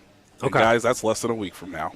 So he's got about a week before you're like, hey, where he at? Like hopefully they're just babying him right now a little bit with that shoulder. You would hope. Okay. And again, he can't do contact. They're not really asking guys to jam or to be physical. Again, once you get the pads on, it's go time. That's football. Like this train started today. We just put the coal in the little engine, little toot. Like, hey, everybody came out. It was great to see fans. We've clapped.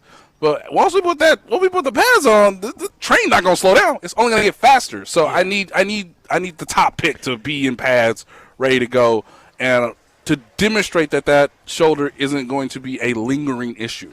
Nate Taylor from ESPN joining us here on 96.5 The Fan as we continue our training camp coverage from St. Joe. Don't forget, it's presented by Yingling Flight. Football season starts here. Reach for Yingling Flight, the next generation of light beer. Enjoy responsibly.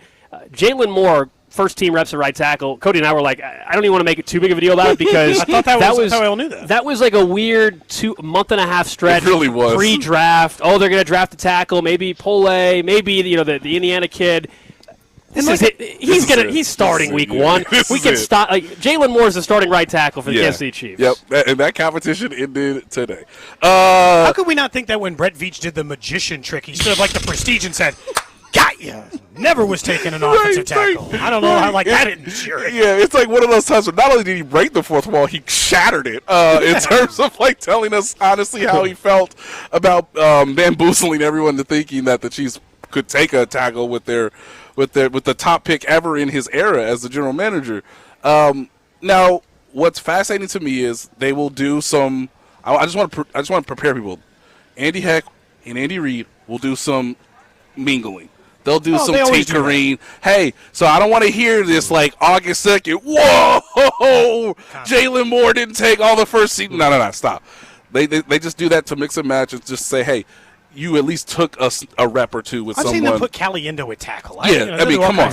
So until we see something where obviously Jalen Moore didn't get all the reps or the majority of reps through an entire practice, okay, then I might, raise an eyebrow. But really it's about, okay, you know who your starting offensive line is. That's a positive comparative to last year. And fans should always think about this training camp in comparison to where you were a year ago. They did not know who their starting left tackle was at this point last year. They hoped it was going to be Josh Simmons. They decided pretty quick it was. And they moved Kingsley obviously to left guard and fully entrenched him in that spot. But now this year there's no issues. You know exactly who you are. Now it's more about who is the third tackle, quote unquote swing tackle. Okay, who's your guy who's coming up in terms of guard if there's a situation there? Who's your backup center in the event that something happens with Creed Humphrey? But there's really the offense is set. And even today, you look at the receivers and you go, man, they could make a call, but the receivers are set. This is who they are, and so now it's about getting everybody ready for the season, and this is the time for Jalen Moore to make real significant money in his career by proving that he is a legitimate NFL starter. I've seen at least a couple of the other writers mention it as well, so when I asked about him because he was at the podium today, how much different does Ken Walker look versus the backs they've had over the last couple of years? Come on, man. Why you do this to me? Why you do? Hey, somebody send me that clip from Detroit. Pacheco's not listening.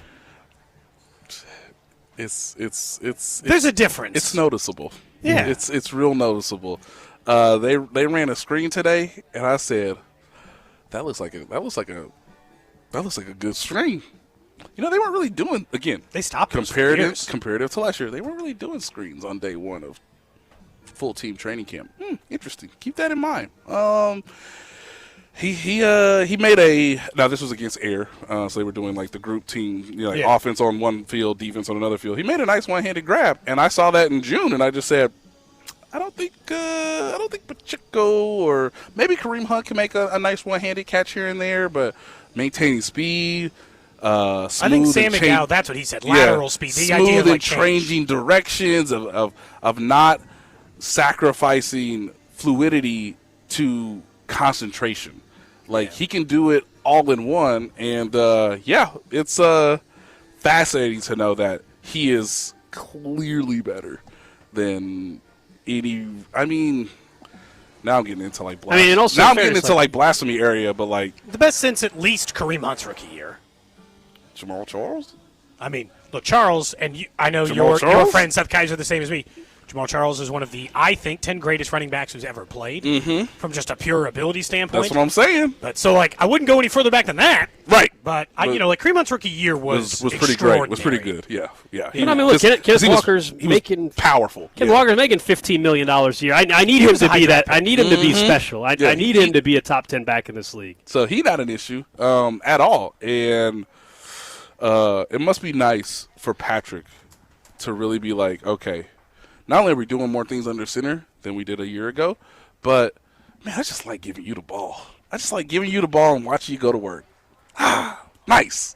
I wonder, this is so small, but, like, we talk about, like, the RPO rate. For the teams who ran it, Mahomes handed it off the least amount of times. I would think he'd be at least a little more tempted to give Ken Walker the ball. Give it a try. Because I wonder if, like, part of what happened there, legitimately, like, if you asked him with true serum and the whole thing, is that the reason why he stopped giving it to him was because he was sick of seeing what happened when he did. You know? Like, there's got to be a part of you that's like, this is such a waste of time. I'm better with the ball than this.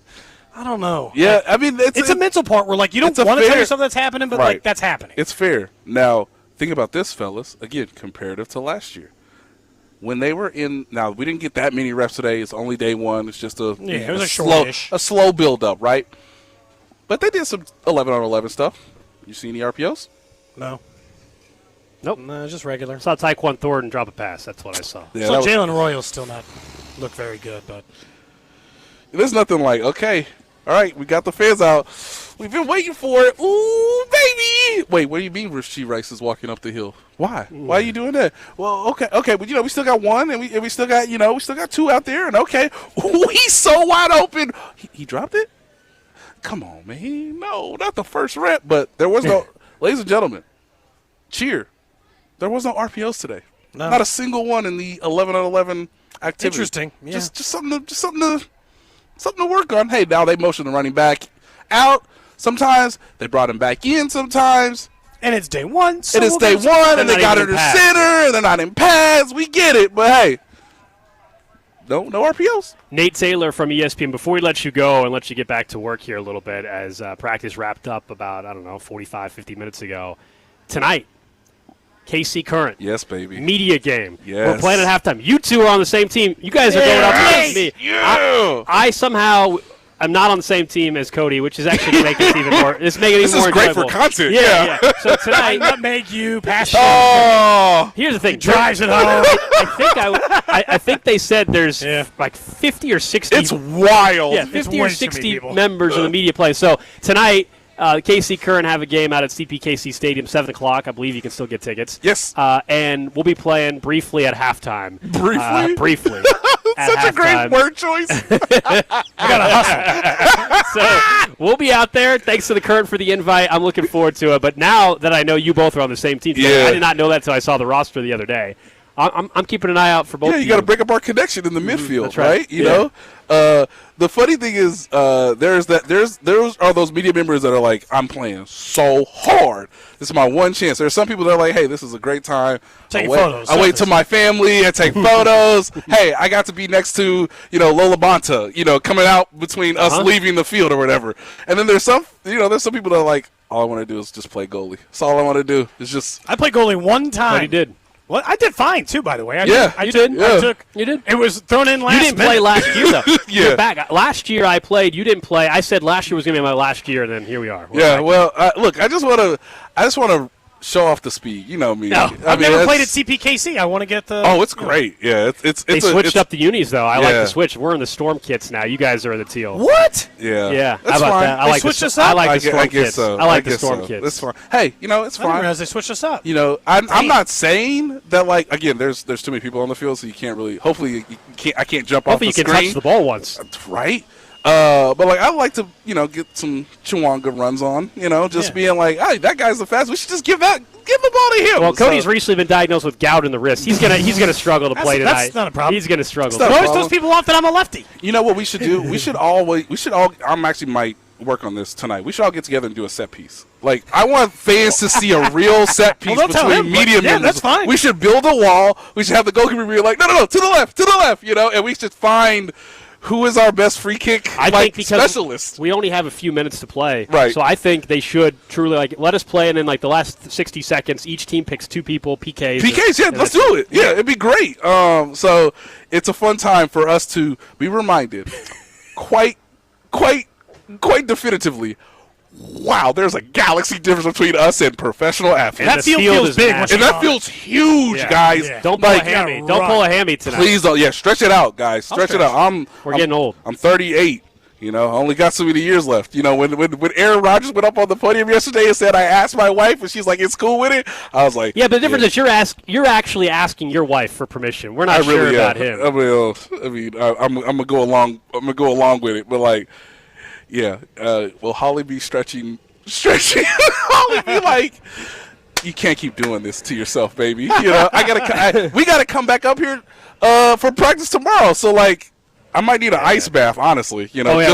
We Royals play tomorrow, so you won't see us tomorrow. We'll have some time to heal up. Yeah, hey man, elevate those legs. Get loose. I'm afraid of how in pain I'm gonna be tomorrow morning. Nate, appreciate it, man. That's Nate Taylor from ESPN. He's joining us after practice throughout training camp. Up next, let's hear what Ken Walker had to say, though. We were just talking about him. We'll also hear from Nick Bolton right here on 96.5 The Fan.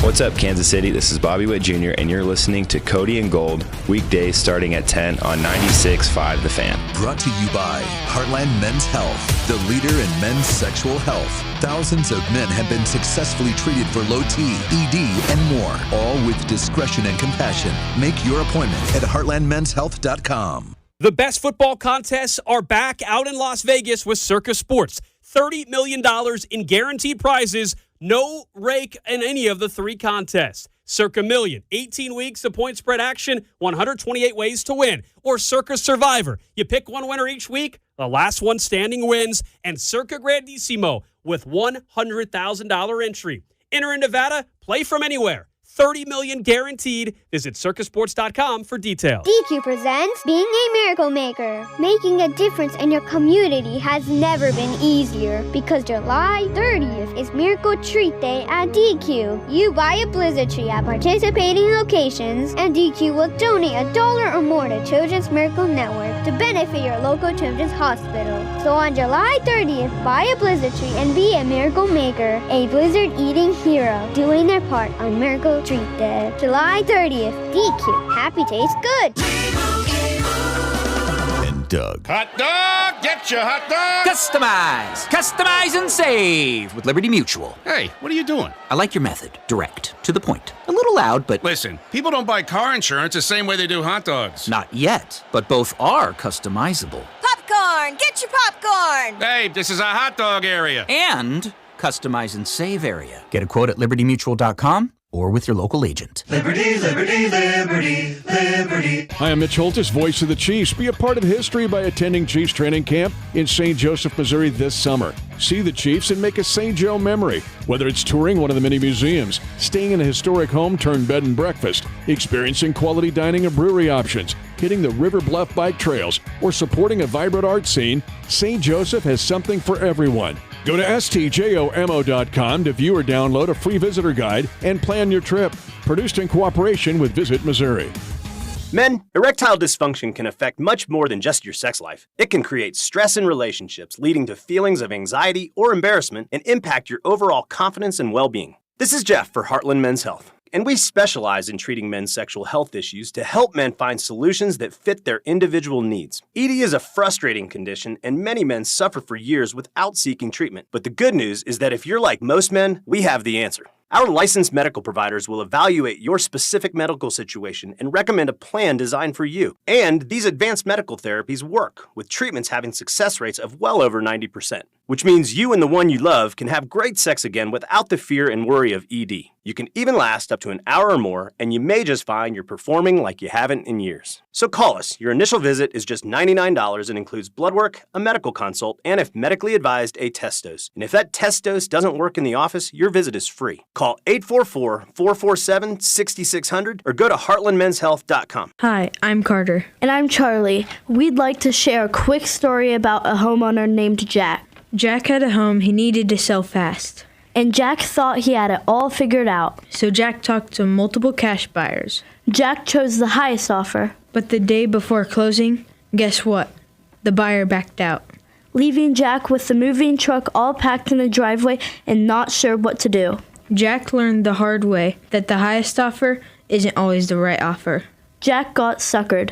Make sure you aren't hung out to dry. Call our dad at Rex Buys KC. Our dad is local, he knows Kansas City, and he actually closes deals. No repairs, no fees, no showings, no surprises. Just a fair cash offer and a smooth process. Now, don't be like Jack. Call 816-330-6000 or visit rexbuyskc.com. Rex Buys KC, helping people make smart choices one home at a time. Meet Taylor Burks, the woke liberal play-acting Republican to run for Congress. Burks bankrolled and praised a never-Trumper, then attacked President Trump and his supporters. Burks' PAC even endorsed a Democrat who backed Hillary Clinton for president. Never Trump money, Democrat endorsement, liberal applause. And while serving on the board of Truman State University, Taylor Burks oversaw the school's transition into a cesspool of woke garbage. Under his watch, a performance of the vulgar vagina monologues, mocking conservative values, and a pride exchange closet, providing new clothes after sex changes, the go-to boutique for trans students looking for a wardrobe tailored to them. Woke Taylor Burks, a bad fit for Missouri. The two-faced liberal phony we can't trust. Win It Back PAC is responsible for the content of this ad. Paid for by Win It Back PAC. Not authorized by any candidate or candidates committee. WinItBackPAC.com. A cool and crisp Modelo tastes good. But you know what tastes even better? That survived the evening rush Modelo. That post-12-hour shift Modelo. That fought for every rebound Modelo. That just clocked out on a Friday Modelo. That Modelo you earned is just better. That Modelo is the markable fighter. Drink responsibly. Beer imported by Crown Imports, Chicago, Illinois. You like saving money, right? We all do. That's why Allstate just lowered the price of car insurance. Not, but wait, there's a catch. Lower. Actually lower. So if you're shopping around or just want to see how much you could save, check Allstate first for a new lower auto rate that could save you hundreds. You're in good hands with Allstate. Not available in every state, only applicable for new auto insurance business. Rates will vary by several factors, including how you purchase the policy. Potential savings vary. Allstate North American Insurance Company and Affiliates, Northbrook, Illinois. I scream. You scream. We all scream. Because Wendy's famous small classic Frosty is just $1 for a limited time. More screaming, happy screaming, summer screaming, dollar small classic Frosty screaming! But please don't scream in the drive-thru. It hurts the employees' ears. Get a $1 small classic Frosty for a limited time, only at Wendy's. U.S. price and participation may vary. A la carte only. Not valid for delivery. Limit 10 per transaction. Price may be higher in Alaska and Hawaii. Chiefs training camp coverage sponsored by Border Magic, giving your landscape its winning edge. This football season, give your home a winning edge with Border Magic. Custom concrete landscape edging adds lasting beauty and unbeatable curb appeal. Choose from a variety of styles and colors, all backed by a 10-year warranty. SouthKC.BorderMagic.com. You're listening to 96.5 The Fan from the DM Injury Law Studios. Mike's got this. Car, truck, or motorcycle wreck? Remember, Mike's got this. 816-888-7500. Mike's got this.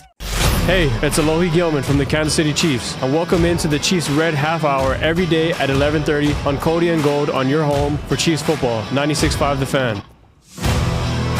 That's right. It is the Chiefs Red Half Hour as we continue broadcasting live in St. Joe, side of Chiefs practice. First full day today. They're back at it tomorrow and Friday throughout the entire weekend. Still not in pads yet. We're back up here on Friday. Not here tomorrow due to the Royals having a day game. But when we're up here, we will have a player join us after practice like Xavier Worthy did today. Also, Nate Taylor joins us after every practice. It's great to have Nate stop by the tent. Don't forget, our training camp coverage is presented by Break Time. Whether fueling up or grabbing a snack on the way to training camp, Break Time reminds you not all convenience stores are the same. Download their app and find a location near you. While we were talking to Xavier Worthy, a couple Chiefs players were at the podium. We just mentioned Kenneth Walker to Nate Taylor and how he just looks different out there. It looks like they have a legitimate, explosive running back. You can already tell the difference from a year ago. Here's some of what Kenneth Walker had to say at the podium after practice. Well known for being just such a patient runner. Is that something that you learn and develop? Is it natural, and how do you feel like it's going to help you fit into this offense? Yeah, I just believe over the years, running the ball since growing up, and just working with my pops, just seeing the defense is, I believe that's how I really learned how to be patient or, explosive.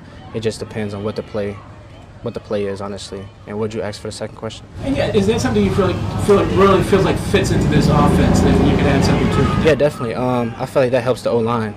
Sometimes you got to be fast, but others you got to be patient and, let the blocks develop and just hit the hole. You think you could make it in the passing game as a receiver and even just staying in on third down and blocking?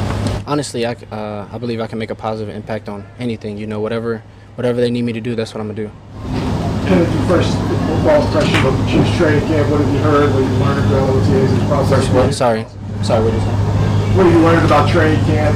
You've heard about it, obviously, but your first experience here, what do you think of everything that goes along? Yeah, definitely. Today was more of a chill day, acclimation period, getting used to everything. But, I already heard the things about how hard it'll be, how hot it'll be out here. But, I feel like that's going to get us ready for the season and the games. What's the impression you most get about seeing Patrick from maybe day one of OTAs? Even what you're seeing right now? Just the leader he is. We already know he's a great player. I see why he's a great player because the way he practices, the way he leads the team, and the energy that he brings every day. When we had ended up here, great you as a leader, I guess, why is that important to you to make sure that all the running backs are in order and feel like they have confidence? All the running backs what? Why is that important to you to sort of mold the younger guys and just make sure that they have confidence? Yeah, definitely. We don't want it to be a drop-off anywhere. If my helmet gets messed up or something, I come out of the game, or Amari comes out of the game, we want everybody to be able to produce just like the first person. So I believe that's why it's good to have everybody on point. And if you seem to tour Kansas City almost every time here, what's really stood out to you? Really the barbecue, obviously. That's what they talk about the most, so that's what I really want to try. The barbecue, obviously, meeting the people around here, how the fans are, and they're really dedicated to the sport, so it's great to see that. You don't have to name a restaurant, but what about pulled pork, ribs, front ends? What's your favorite barbecue so far? I'll say I like ribs. That's what I've liked since growing up, so I have to say ribs for sure.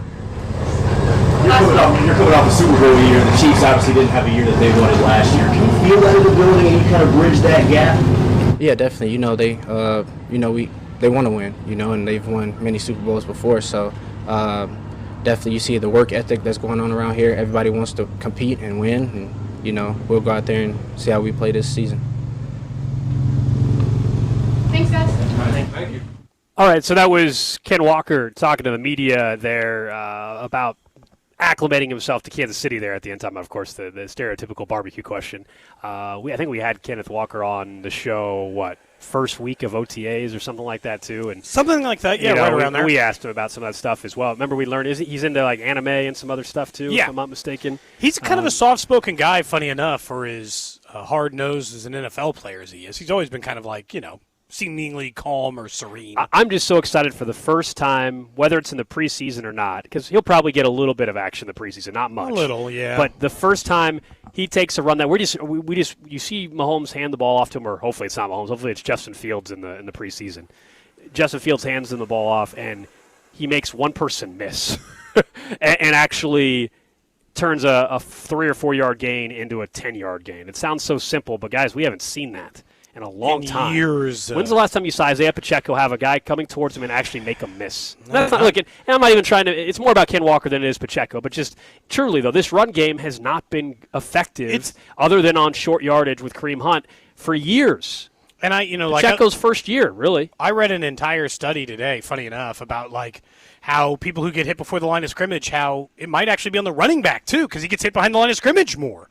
And that there's some studies that say that it's the quality of back that also has an impact on that, not just the offensive line letting you get your ass kicked. And we know that they were the worst, 49th and 50th last year in yards after first contact, so certainly weren't doing that.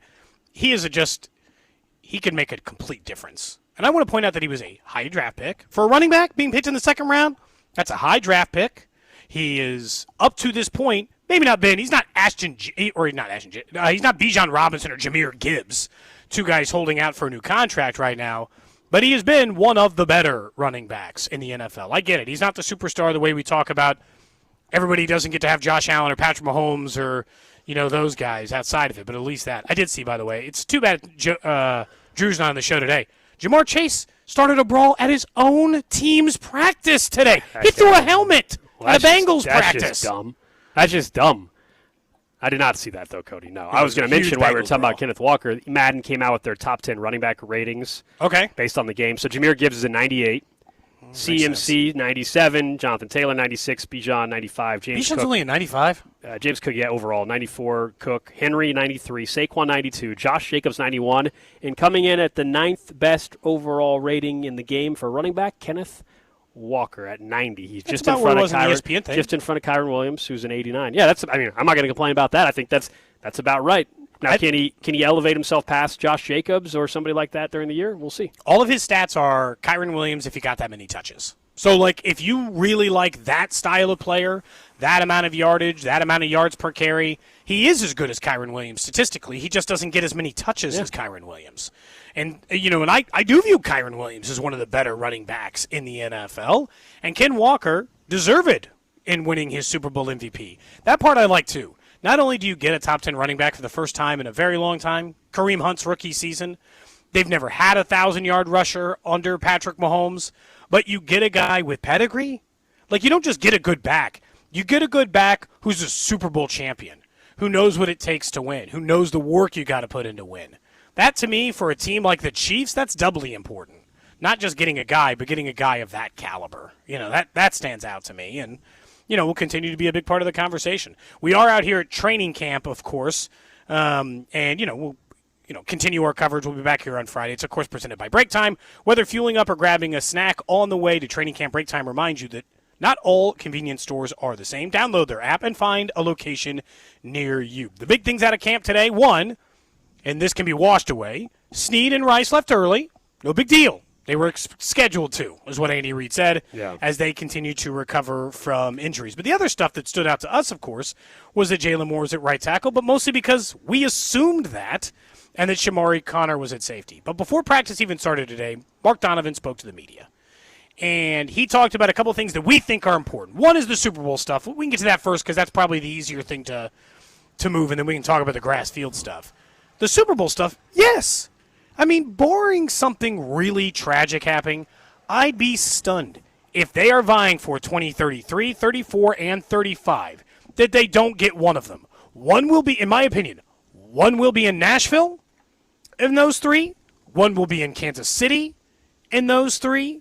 And then another one will be in maybe a couple years after that, we'll get the Super Bowl at one of the other stadiums that are slowly changing. Oh, we already know Nashville's getting 2030. Oh, that's right. So we already know. So we know 2030 is Nashville. So, but you're right. But the other years you brought up, those are open for bidding. We know some of the other cities, that have new stadiums that are going to bid. And then remember, we've got the rotation. We know there's always going to be a rotation pretty much of SoFi Stadium, pretty much Vegas. Always a rotation of Vegas, pretty Dallas. much always a rotation of, Dallas, I would say, is that mix. Miami's not right now. Remember, we talked about the article. They have made some alterations there due to the Miami F1 Grand Prix or whatever, and it has taken them out of some future bidding for now. Yeah, there's certain requirements, and so Miami's not in the rotation, although it should be, but it's not. New Orleans. So New Orleans. So look, Kansas City, we're going to get one. I don't really. I mean, I don't really care if it's 2033 or 2035. That doesn't really bug me personally. I don't know why it would matter. I think we also heard from Mark Donovan about the Final Fours. They're already able to do that quicker than they can the Super Bowls because the Super Bowl they don't let you do much until the stadium's built. Like we know you have to at least wait a year or two. The Final Four, the requirements are a little bit different. Like they can already get assigned to Final Four before the stadium's even built. Before they break ground on the damn thing. Like there's a chance we could know that pretty early on. But the Super Bowl in this city would be fascinating just to see how it looks. I know we can pull it off. We just got done talking about the FIFA World Cup and how literally any event this metropolitan area can pull off. And yeah, it'll be interesting, the dynamics at that point, because of course we know the Chiefs will be on the Kansas side while the Royals are still on the Missouri side. And in order to host a Super Bowl, you need both state lines to be involved. And I know there's some people listening saying, why would Missouri help out the Chiefs during the Super Bowl? Because it's a Super Bowl. Because it's a Super Bowl and it's still the metropolitan area. So if they need to use Bartle Hall for Radio Row or whatever it may be, take the event. They will do it. I know there's some people that want to be bitter about it and won't, but that's how it would work. It's I've not gone to going Radio all Row the events in are San not going Francisco when you take a bus down to Santa Clara for the stadium. That's and the for same media. state, though. I think that's the difference is it's not the same state. But yeah, the entire metro would be bidding on the Super Bowl, not just Kansas City, Kansas. Yeah, I agree. And that's the point. And I don't think there's going to be – look, there'll be ill will for a while anyway. But when it comes to hosting a Super Bowl, you take it. You still take it. You co-bid together, you work it out together, and you get inside there. 913-586-7960. I'm curious if there's anybody else with this line of thinking. Someone texted in and said from the 816, if the Chiefs aren't playing in it, who gives a bleep? If we have a Super Bowl, I wouldn't take tickets for free. Okay. Are you insane? Okay. Look, I'm not calling you a liar. I just think you would be very much in the minority if that's truly how you feel. I just don't buy that. Look. Come on. You wouldn't take a ticket for free. Come on. But again, that could be your own personal opinion on the that's matter. fine. That's fine. But I would call that's you a minority in opinion, though. Like why? And I guess this goes back to, like, we've talked about this with other stuff too. There were people this way about the World Cup.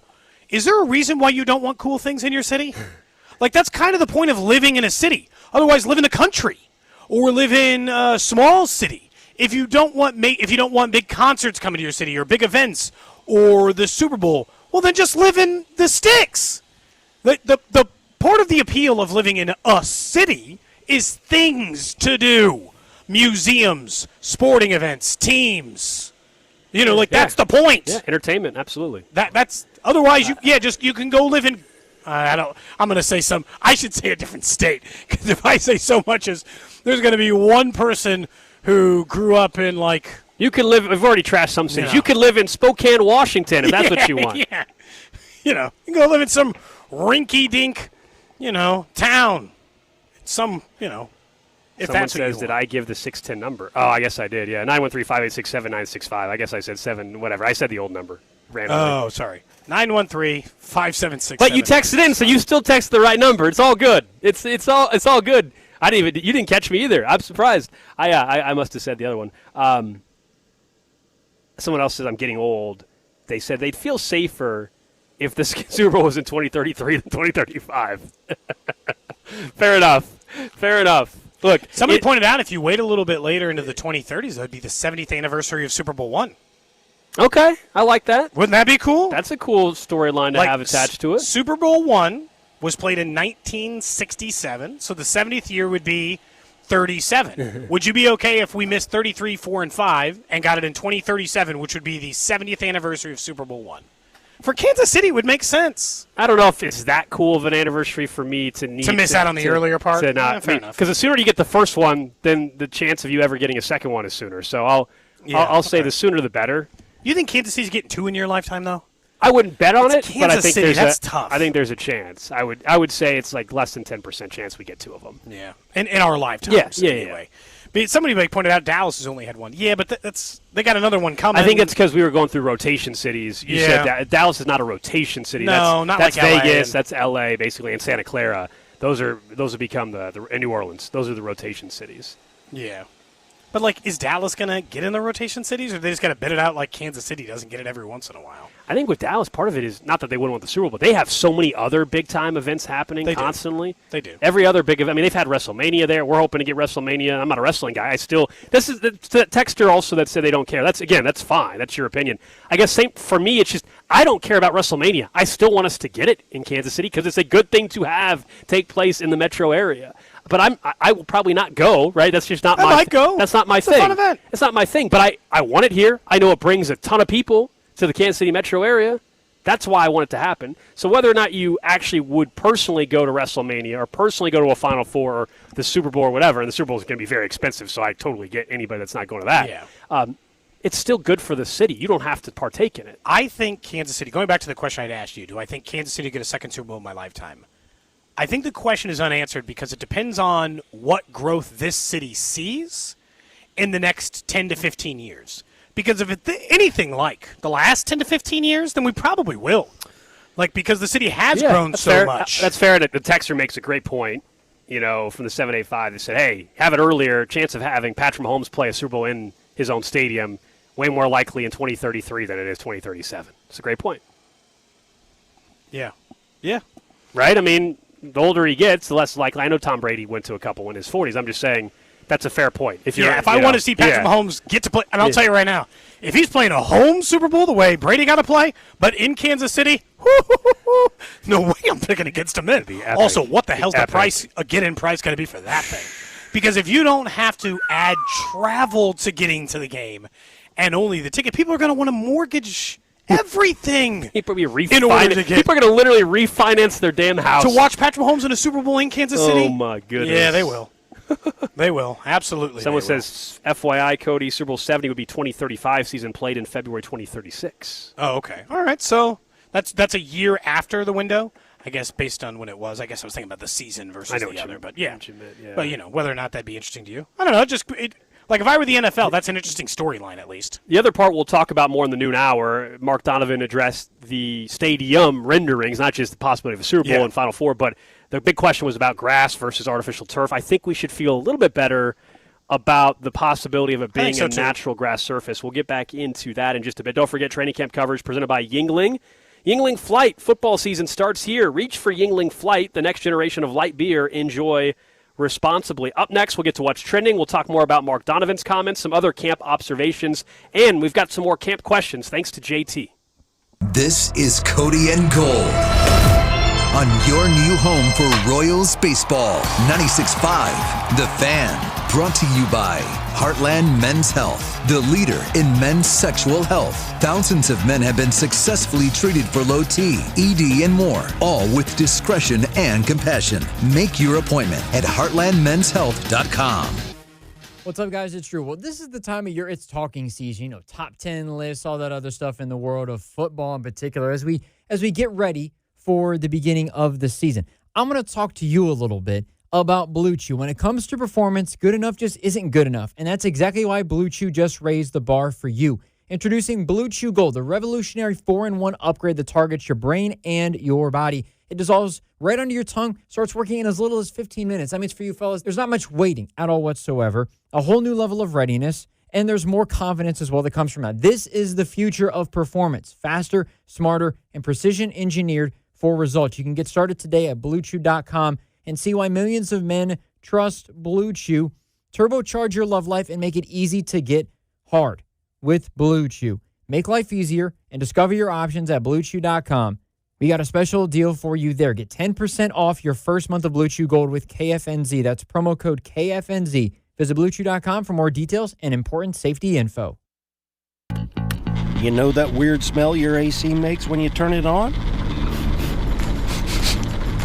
Ooh. You really shouldn't. Luckily, you can just take it to Telly. Schedule your service at TellyTire.com. Have you ever seen a drive-thru as less of a lunch option and more as a challenge?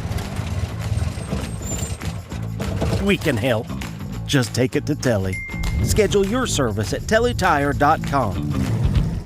Kansas City is buzzing this summer, and the excitement keeps rolling into August at the Advent Health Championship, Kansas City's only professional golf tournament, August 20th through 23rd at Blue Hills Country Club. Watch the next generation of PGA Tour stars compete for their shot at the big stage. Follow your favorite player, enjoy the action from greenside, or upgrade to an all-inclusive hospitality experience. With tickets starting at just $10, there's something for everyone. Keep your summer going. Get your tickets today at AdventHealthChampionship.com. When your joints hurt every single day and you've been told you need surgery, it can feel like there's only one option left. But please, do your homework. Remember, once a joint is replaced, there's no going back. Hey, it's Bob Fesco. Before you schedule that surgery, consider getting a second opinion from QC Kinetics. Whether you're dealing with the pain of bone-on-bone arthritis, a torn meniscus, or just years of wear and tear, surgery isn't the only conversation you should have.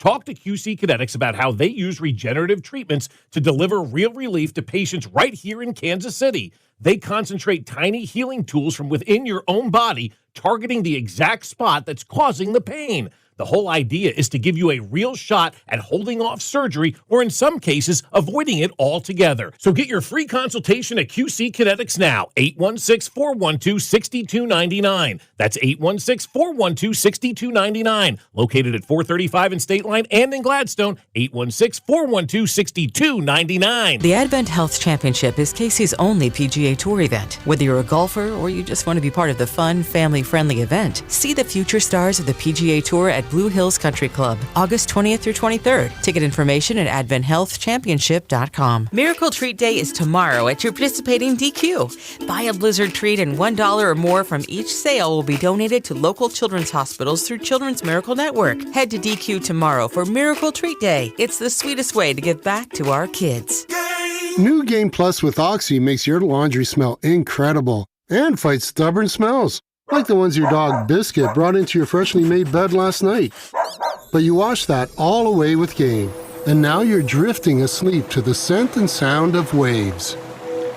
Ah, nope, that's the dog licking your ear. Biscuit. It just might be our greatest scent ever, now with odor-fighting power. New Game Plus with Oxy. Finding great candidates to hire can be like, well, trying to find a needle in a haystack, but not with ZipRecruiter. Its powerful technology actively finds and invites qualified candidates to apply to your job. So while other companies might deliver a lot of hay, ZipRecruiter finds you the needle in the haystack. See why 4 out of 5 employers who post a job on ZipRecruiter get a quality candidate within the first day. Try ZipRecruiter for free at ZipRecruiter.com/team. That's ZipRecruiter.com/team. ZipRecruiter. This is the story of the one who keeps multiple buildings running smoothly day after day. Plumbing that flows, HVAC that hums, cleaning supplies that keep surfaces sparkling. That's why she counts on Grainger. With easy reordering online and 24/7 support, Grainger helps her keep the products she needs on hand. So shelves stay stocked and buildings stay ready. Call 1-800-GRAINGER, click Grainger.com, or just stop by. Grainger, for the ones who get it done. You like saving money, right? We all do. That's why Allstate just lowered the price of car insurance. Not, but wait, there's a catch. Lower. Actually lower. So if you're shopping around or just want to see how much you could save, check Allstate first for a new lower auto rate that could save you hundreds. You're in good hands with Allstate. Not available in every state. Only applicable for new auto insurance business. Rates will vary by several factors, including how you purchase the policy. Potential savings vary. Allstate North American Insurance Company and Affiliates, Northbrook, Illinois. Go to 965thefan.com for your chance to win Kansas City Chiefs scratch tickets, plus a chance for the grand prize Chiefs bundle, which includes a framed jersey and a signed photo. All thanks to our friends at the Kansas Lottery. This is Michael Waka from the Kansas City Royals, and you're listening to 96.5 The Fan. KFNZ FM and AM, HD1 and HD2 Kansas City, an Odyssey sports station. What's trending? Cheddar, mozzarella, Havarti. Number one on What's Trending, we continue broadcasting live in St. Joe at Mo West. Earlier today, we had Xavier Worthy join us on the show. You'll hear some of that conversation again coming up in the 1 o'clock hour. Talked a lot about Chad O'Shea, of course, the new wide receiver coach, also just where he's at in his post-injury season recovery. No yellow jersey anymore from Xavier Worthy. Other notes from camp, though, today. Good news, no new injuries, right? It was planned that L'Jarius Sneed and Rashid Rice were going to leave practice early. They did. They walked up the hill. That was planned, part of their rehab process, both dealing with knee injuries from the offseason. Still, Mansour Delane wearing a yellow non-contact jersey. If you caught any of our conversation with Nate Taylor, he kind of mentioned that that's the big question right now, other than Mahomes' continued recovery, is Mansour going to be available when the pads are on in a couple days? Is he going to be out of that yellow non-contact jersey by the time we get to the first preseason game in a couple weeks? Other than that, they haven't had anything new happen, thank goodness. It's only the first full day of training camp. We'll keep an eye out on it, certainly. Next up on What's Trending, the Royals lost late last night, had a one-run lead in the ninth, eventually lost 3-2 with a blown save. They'll continue their series tonight against the Minnesota Twins.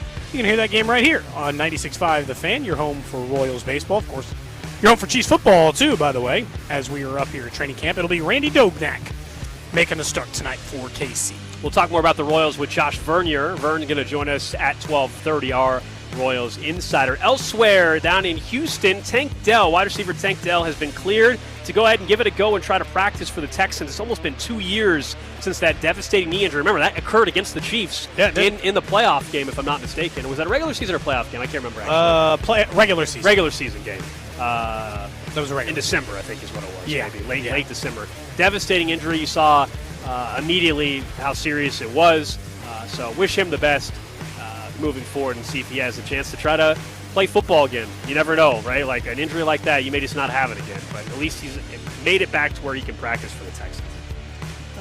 Yeah, I mean, look, it's a big deal because you got to root for somebody like that who's coming off of that injury to actually get a chance to play football ever again. So, like, that part is kind of cool. Next up on What's Trending, the KC Current will take on Racing Louisville tonight over at CPKC Stadium. Alex and I will be participating in the media game at halftime. 5 glorious minutes of the two of us trying to score on different teams. They switched my jerseys? I thought I was getting a Storm one. They sent a note out yesterday. The jersey printing got swapped accidentally or something. So I'm Team Teal tonight. Yep. Alex will be in the Storm kit. Those look kind of cool. I'm excited. I know. I wanted the Storm kit. I'm a little disappointed. Now I got to roll out there. Although Teal's a great uniform combo for them anyway. But I already had a Teal one. That's at 7 tonight. You know? But that is at 7 o'clock tonight. Sticking with soccer, Mauricio Pochettino, according to The Athletic, is on track to agree to a new contract and extend his time as the U.S. men's national team coach through the 2030 World Cup. So assuming that actually happens, great news, I think, for U.S. soccer moving forward. Yes, we all know it was disappointing how they left the tournament against Belgium, but he made great strides, I think, for men's soccer in the United States, and got to keep that momentum going, and this is a smart decision. Next up on What's Trending, star running backs Bijan Robinson and Jahmyr Gibbs both appear to be hold-ins. Neither practiced today as they both seek a long-term contract extension. Vita Vea tweaked his contract muscle. I don't know what it is. He had an injury all of a sudden, was unable to practice. Yeah, I hate when that happens. Right after requesting a trade. So, shocker, I guess, on that. Weird. Same thing happened to Juwan Jennings last year in the middle of his contract conversation. So bizarre. But either way, Bijan Robinson and Jahmyr Gibbs appear to be hold-ins as they look for new deals. Look, if you take all the heat for drafting a guy like Bijan, like drafting a guy like Jahmyr Gibbs, because people will crush you if you take a running back in the top 10, and you get it right, well, then you pay their ass. This isn't much of a conversation. Maybe it's each guy's trying to hold out so that they can be slightly paid higher than the other guy, but you got to pay both of them. This is not like up for debate, I guess, at running back here. Lastly, on What's Trending, the Falcons had to sign a veteran quarterback today, Cooper Rush, the former Dallas Cowboy. That is because Tua is working through an injury, dealing with a back issue. Michael Penix Jr. is still out of team drills with that knee injury, so Kevin Stefanski said Tua should be back, quote, sooner rather than later, but they need someone to throw the football. So they need someone to do the reps. So Cooper Rush is now a member of the Atlanta Falcons, at least for the time being. They're saying for Penix it could still be another month. Yeah, I think Tua is starting week 1. Yeah, he is. Yeah. Tua starting week 1. They announced Kirk Cousins going to be day 1 training camp starter for the Raiders. And this goes back to the same thing. They're still letting Tom Brady have more say than I would if I were just a team operating. But it has largely been said that because of the way he broke into the NFL, he very, very, very much is encouraging the Raiders to start with a veteran. But not surprising. That's what's trending. here on Cody and Gold. Don't forget our training camp coverage is presented by Break Time. Whether fueling up or grabbing a snack on the way to training camp, Break Time reminds you not all convenience stores are the same. Download their app and find a location near you. Here in 25 minutes, we'll talk some Royals baseball with our Royals insider, Josh Vernier. Let's get back into some of the camp observations. We mentioned a few things there quickly during What's Trending. Let's talk about the first thing I think that initially looked like it was going to become a story, and that was Rice and Snead walking up the hill early after, I don't know, it felt like 20 minutes of practice. That was scheduled. Andy Reid cleared it up. It was something they always plan on doing, part of the rehab process to get treatment on the knee. The question is, how many days of that do they? How limited? Is this a week thing? Is this all camp? That'll be something to follow. But I still think it was a massive positive that Rice was out here on day one. Did not, yes, he left early as scheduled, but he did not stand on the sideline all practice. He wasn't in a yellow non-contact jersey. Like, none of that. He was a participant in practice on day one, which at one point in time when we knew that he had the knee cleanup and then we ended up in jail, we were wondering, would this delay his start of camp? It did not, which is a good thing. Yeah, and so, but it is, I don't know, man. It's so important. It's crazy because of their depth of wide receiver. Worthy's really important. Rice is really important. Those guys' availability is really important. Snead shouldn't be as important as it seems like they might make him here early on, but I think partially that's because they've never liked Christian Fulton. This should not be a surprise to anybody. They barely wanted to put him on the field last year, despite giving him the contract. But they need Mansour and those guys back. And look, Rice, we talked about him a little bit yesterday, and this is the part where I think gets lost with him a little bit is he has been – his problem is not Worthy's problem in the sense that I'd like to see him take a step forward, or Noel Williams or Jaden Hicks, these players that, like, I actually need to see more out of you in addition to you being available. Rice's his only question is availability. I don't think he's a superstar. I don't think Rashee Rice is one of the 10 best wide receivers in the NFL. Top 20? I do think he could be one of the 10 to 15 biggest producing wide receivers in the NFL if he plays a full 17-game season. I don't think he has the athleticism that some of the guys at the top of the list possess, but there's no doubt they are happy to let him be what I would call, it's like the baseball comparison is the number 2 starter that's an innings eater. Sure, he's not an ace, but if you are you're the second pitcher and you throw a couple hundred innings a year, it's not that anymore in baseball, but you get the point for the reference. That's what Rice can be. Rice can be 10 to 12 targets a game, 6 to 7 catches a game, 70 yards or, 60 yards a game for 1,200 yards if he's available. And so, like, coming back from that knee injury, getting on the same page with Mahomes, that's never been the problem. The problem has just been availability. And so, like, yeah, you and I both got a little nervous when we see him walk up on the field for half a second. I will say, though, sounds like it's fine. As far as the off-the-field stuff, now that camp has begun, like, that's the best thing that can happen for him, though. Right? Yeah. He's not back in Dallas or anything like that. The best thing that can happen is he's in football mode. He's at camp. He's, this is what his everyday routine is versus having months of free time in the offseason. That's when he's had his problems in the past.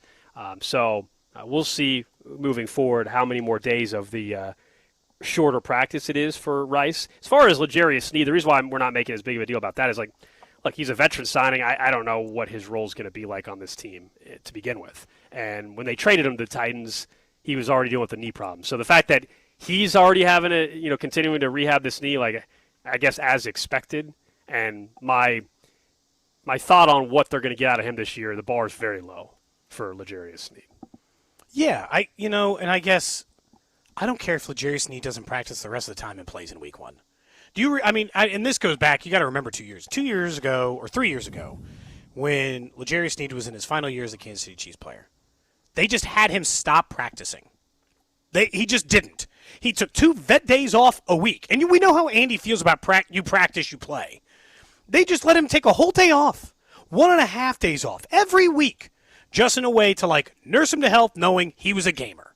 He'd show up on game day, he'd give you his all, he would nurse the injury outside of that, and he'd make the maximum out of it. And so if he's that kind of player, and they got him on a 1-year deal, and they got to baby him in every conceivable way to keep him healthy, I don't care. And they do have depth. Corner is the one position where I actually think they have some depth. I think people are worried about it because they gave up Trent McDuffie, who's obviously one of the best corners in the NFL. But just as long as Mansour Delane gets on a field here pretty soon, gets fully on a field here pretty soon, not in the yellow jersey, Noel Williams, Canada, Fulton, Snead, they're pretty deep there. Like that's a team that can actually run some to the point that at least Shamari Connor was playing safety today and not at slot corner like he was last year. That's a big deal to me. That was a welcome sight for I think a lot of Chiefs fans. Let's see if that is the plan all at camp. But on day one, that's usually a sign. That's while later on in camp they move people around, kind of like we were talking about with Nate Taylor with Jalen Moore. At some point, Pole will get first team reps. It does not mean that there's a competition. They like to move guys around and get them extra work. But on day one, Shamari Connor being a safety, that tells you what they want to have happen, what their plan is, what they're expecting from him. And I think that can benefit them quite a bit. And the back end of this defense. There's no question about that. I don't know what happened last year. I'll never for the life of me understand how they played Connor at corner as much as they did. And that goes back to when I was talking with Nate. That's why I know they don't like Christian Fulton. Like, it's not a mystery to me because Shamari Connor had no business playing corner. Do you think as much as he did last year? No, he didn't. But also the Christian Fulton thing. Nate Taylor said, he's their biggest trade chip right now. Oh, there's something there. The reason why if you are actually considering trading him, you of course don't trade him right now. You got to make sure you make it through camp healthy because the worst thing you could do is you trade him and then suddenly you have an injury or two at corner and then you're screwed. So if they're going to trade him, I don't think that's something that happens, Cody, until a week and a half before the season kind of thing. You don't same time the Hyde trade happened. Yeah, you don't do that now because Noel Williams or somebody gets hurt, then it's a whole different conversation. So could they get a late round draft pick for him and free up some money to carry over? Maybe so. We'll see. I don't think you can ever have too much depth at corner. I mean, how badly do they need to free up cap space to where they, that they can't keep him on the roster at least? I don't know. It just depends on their roster. It depends on if that move was to precursor a different move. Like they wanted to bring in a wide receiver. They wanted to bring in as of right now, it does not seem like end. Or they wanted to do some of these other things. Injuries change everything. I think we recognize it. But as of right now, I don't think they're bringing in any wide receiver. No, I think they're going to do the exact same thing they did last year, which is we will see how the wide receiver unit looks. By the way, one of the names I know that got mentioned was Jadeveon Clowney. Mike Garafolo today did say he is visiting the Browns today. Doesn't mean he'll sign with them. He's signed with them before. But Jadeveon Clowney is. Wasn't he on the Browns like 2 years ago? Yeah, he is in visiting the Browns today. Okay. He would be an interesting name. But unless injury or there's just really poor performance happening, I think the roster's kind of the roster as far as who they have at camp, and then we can see as we get further into this thing from St. Joe. It's just day number one. Remember, day number one, first full team practice here in St. Joe, and some people were texting in earlier asking about coming up to St. Joe. Look, especially if you have kids, come to training camp. It's expensive to go to a Chiefs game. This is great access it's for free, cheap or free. It's free. Some days it's like $7. You come up here, it's as close to a field as you're going to get, close to players as you're going to get. You're not guaranteed an autograph, but you got a chance at an autograph if you got a kid to bring up here as well. So yeah, it's definitely someone's like, is it worth it? Yeah, I mean, especially if you've never been. Yeah, worth it for me, person who's been here 4,000 times. It's different. We're here to do our radio show. But if you're off and you can take a Friday off and drive up here in the morning with your kids, absolutely you should do it. Especially if you pick the right day, you get lucky with the weather and everything. Yeah, and it's like, look, it's not full stadium pricing for a hamburger. If you got to feed your family while you're here, there's stuff available. I think it's a good setup, honestly. And I think it was said over on Twitch earlier today, which is, do you know what it costs to send a family of four to a Chiefs game? Even just a bad regular season game. This is where the preseason becomes affordable for a lot of people. This is just better access than almost 99% of the entire NFL, is the truth, for training camp, for a fan. The Chiefs have 18 open practices. That's more than any other team in the NFL. Mark Donovan this morning spoke, Chiefs president, up here at Mo West and talked about the future of training camp. And he said, look, the facility we're building in Olathe, the new practice facility, will have the capabilities of hosting a training camp. They haven't made a decision, they say, publicly on what the plan will be. He did acknowledge that the plan, though, is to stay in St. Joe until then, no matter what, and then they can reevaluate. I think you and I both recognize how this has gone for other NFL teams. A lot of this will be the same time when Andy Reid's not here and when the new stadium. Whenever that happens, whichever one is first, likely will cause a pivot in training camp. The only way I could see them still coming up to St. Joe in 2031 is if Andy Reid's still the head coach and he's dead set on them sitting up in St. Joe still, and they just like, all right, we'll keep it as long as you're our head coach. Otherwise, I think they will pivot training camp to the Olathe site, and the unfortunate part of that will be the amount of practices in the space may be far less for fans. Although they might build it like Dallas is. And, Dallas hosts like high school football games. Dallas doesn't do training camp there, though, man. No. Dallas goes out to California. I just meant like it can host, like they host events. Oh, well, that is going to be part. I mean, they've already said they're going to have high school football games or state championship games possibly at this new Olathe facility. Remember? That was the whole. It is so crazy that is possible because if you go to the current Chiefs training facility, it's a glorified Menard shed. It's an oversized shed you could pick up at the store. It's not that cool. I understand that it has a theater, but like the actual training facility, 0 seating. And I know most of you haven't been inside of it because like that's like a media only thing. They don't let fans go inside that area. But let me assure you, it's just a big open area. It's a shed. There's nothing out, and there's a couple of offices. It's not that cool based on other training facilities, and that's why they get dinged every year in that little like media or the player survey and all that. No, the new training facility will be a massive upgrade, but I would think at some point very early on, if not year number 1, that's where training camp is going to go. I think if it's a new coach, it'll be year 1. If we're still doing this show, I don't think in 2032 we're driving up to St. Joe anymore. I just have a hard time imagining, even if a new coach came in, that year 1 might be at the old training facility. Like, I mean, genuinely, they might just have them there with no public for a year. I just don't know that the new coach is going to adopt coming up to St. Joe.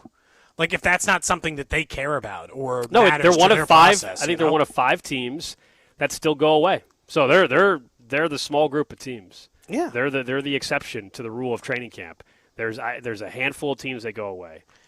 JT, go ahead. Oh, no, I was going to say, before we get to camp questions, because I thought you were just getting ready to wrap up there, people do want to make sure that you're still engaged, that everything's okay, that you didn't get in too much trouble after yesterday's final hour and a half. No, she actually just laughed at it. She goes, okay. She's like, you're actually, she's like, you're gaining followers. You're actually getting your name out there. Good for you, man. You're getting your name out there. Goodness. That's how you for the right reasons, your but, name, your name did get out there yesterday. That's for sure. I mean, Spec on my way out had to give me crap. I'm like, if the boss knows, then it's got. Oh, everybody knows, JT. Everybody knows. Nathan Williams, the producer for Mac, he changed from his tennis shoes to flip flops when I showed up. So, you're obviously wearing shoes. Oh yeah. Okay. Yep. Kind of feel like I want to wear flip flops to work tomorrow, just because. Yeah. Well, but I don't want to put your feet up on the desk. Put my feet up on the I told her, I desk. said, you guys want her out? She goes, well, I start school soon, but I mean, I'm willing to call in or whatever if they want to talk to me about it, because I ain't got no problem with it. Tomorrow, I'm not against having your call in for a brief period of time. Okay, all right. It's that, or we got to do a fan club Friday. Yeah, the fan club We're Friday not would in be studio tough. Friday, so It would Next be Friday. tough, yeah, because she starts school, I think, next week, she said, or something. Oh, damn. So we have to get it in soon. Okay, we'll have to talk about that off the air. Okay. Everyone wanted to just make sure that you were okay. Yep. No, You we're know? still good together. I'm just glad I haven't got a text from the parents. So I don't know if the parents know or anything. They're out of town. Do so they it's listen like, to the show a lot? They usually listen, but especially when I'm working. But they're out of town, so I don't know if they have That's got an the ignored Venmo. situation. Yeah. So the shoes were on the whole time last night, right? Oh yeah. I was sending pictures. My buds were like, "Do you really wear shoes?" And I was like sending them the pictures. Like, oh my god, they are still on your feet. I was like, Pictures yeah. of what? Like they were like, you don't have your Wearing shoes shoes on. in his house. Yeah, the shoes in my house. Not the other. Can't be firing that off into the group chat. No. Then he would get in trouble. That's a whole That different. is a big old no. Yeah, no. Man. So crazy. All right. We're going to get you a shoe deal, JT. We're going to get you a shoe deal. Yeah, that's what people keep saying. We got to get JT the shoe deal. Mm-hmm. Our old so comfortable, I never take them off. Ron Hughley, former host of the station, said, I even know. He said, I found out. He said he wore his Odyssey shoes before getting into the building. He's in town for a couple of shows. Yeah, he is. And hosting from Houston. He said even he knows. Oh, God. About it. Houston So, like, knows. dude, it's cross-country borderline at this point. Okay. Everybody inside of this room. It's one of the more shocking things that have been said on the airwaves. my buddy texted me. He goes, you should quote tweet the ESPN thing with what you said on the air and see if it gets any big notoriety. I said, no, we'll leave it alone for now. Man, oh man. All right, let's Dan get Orlovsky talk about your habits. Let's get to some camp questions with JT here on Camp questions.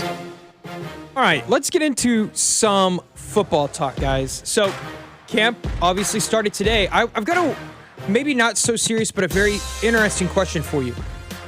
Do you think there will be any specific plays drawn up for Justin Fields this year? Not just because of his mobility, but also because of the injury lingering around with Mahomes. Do you think there's any plays that they'll have ran just for Justin Fields? I'm sure they have a package of plays entering the season for Justin Fields. That does not mean we're going to see it. You know, there's times where you just never actually utilize something in the season. My dream is that they would just say on QB sneaks, we're going to bring in Justin Fields and just do that. But they have shown zero evidence of actually doing that. I don't want them to get too cute with it. I do not need on a big 3rd and 3 for them to have Justin Fields on the field the same time as Patrick Mahomes to get way too cute. You have Patrick Mahomes, you have Ken Walker, just utilize your two best players or two of your best players on offense. So they can have something designed for Fields, but I do not want us to see anywhere near the way he was utilized, obviously, in Pittsburgh, where they brought him in on a bunch of different situations to and run we the make football. fun of them for that because it's insane if you have a quarterback of Patrick Mahomes' quality. Even if he can't run, 3rd and 3 is more likely to be successful with Patrick Mahomes and Justin Fields. I don't care. Even if Patrick Mahomes is frozen in place, which I don't think he would be, you're more likely to get the 3rd 3. I hope there's 0, JT. I know they'll have a package because they always do, especially for mobile quarterbacks. They'll have something kind of drawn up, but I hope it's maybe 2 snaps in a wild card setting when they're trying to throw somebody off before a half. If it's more than 5 plays all year, I'll be depressed. Too risky. Okay. I also want, this is so stupid, this is a small thing, because Patrick Mahomes is coming off an injury. I don't know why we don't talk about the fact that maybe just keep Justin Fields healthy in case. You know? Maybe he doesn't need to be getting on the field doing quirky nonsense and risking any injury. I'd like his ass safe, healthy, on the bench in case something happens. I wish they would be willing on a 4th and inches to bring him in to do a QB sneak, but I don't think that's happening. Yeah, I totally agree with you on the QB sneak aspect. And Missouri went through that whole thing about 2 QBs, and the one got injured right away at the beginning of the year. Sam Horn did. It was Prabula and Sam Horn. They were fighting for it, and Sam Horn got injured right away on its very first play. My second question to you, other than Kenneth Walker, which free agent signing do you think will have the biggest impact this season for the Chiefs? Other than Kenneth Walker. Okay. Well, does this count? It's a re-sign, but Tyquan Thornton. Does that count? I think it counts. I think it's Tyquan. I think it's Tyquan Thornton, number 3 receiver. Looks like for this team this year. We all saw the first 6 or 7 weeks of the season for him, and the connection he clearly had, the trust that Mahomes had in him, and then they didn't put him back on the field, which was a mistake.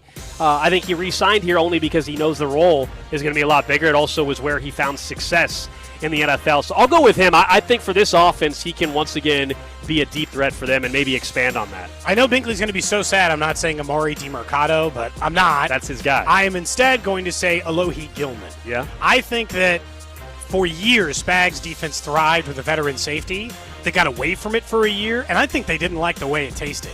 And they got to the point where, like, they didn't really like playing that, and all of a sudden they were playing, like, way too much of lower-tier veteran safeties as the season went on. I think Alohi Gilman is a guy that we have probably under-discussed at time here in Kansas City. He's going to end up being, outside of Ken Walker, the biggest free agent signing they make. They need it. The Tyrann Mathieu, Justin Reed, those guys had an impact immediately on defense. And again, they had poor, I would say, or at least below average safety play for a decent chunk last year. So I think Alohi Gilman is probably my answer. All right. And my final question, usually we don't go 3 football questions. Not typically. Yeah. I know you guys are out in the elements at training camp. I know you probably have seen the video or heard about the guy that got in the porta potty. Are you afraid of porta potties?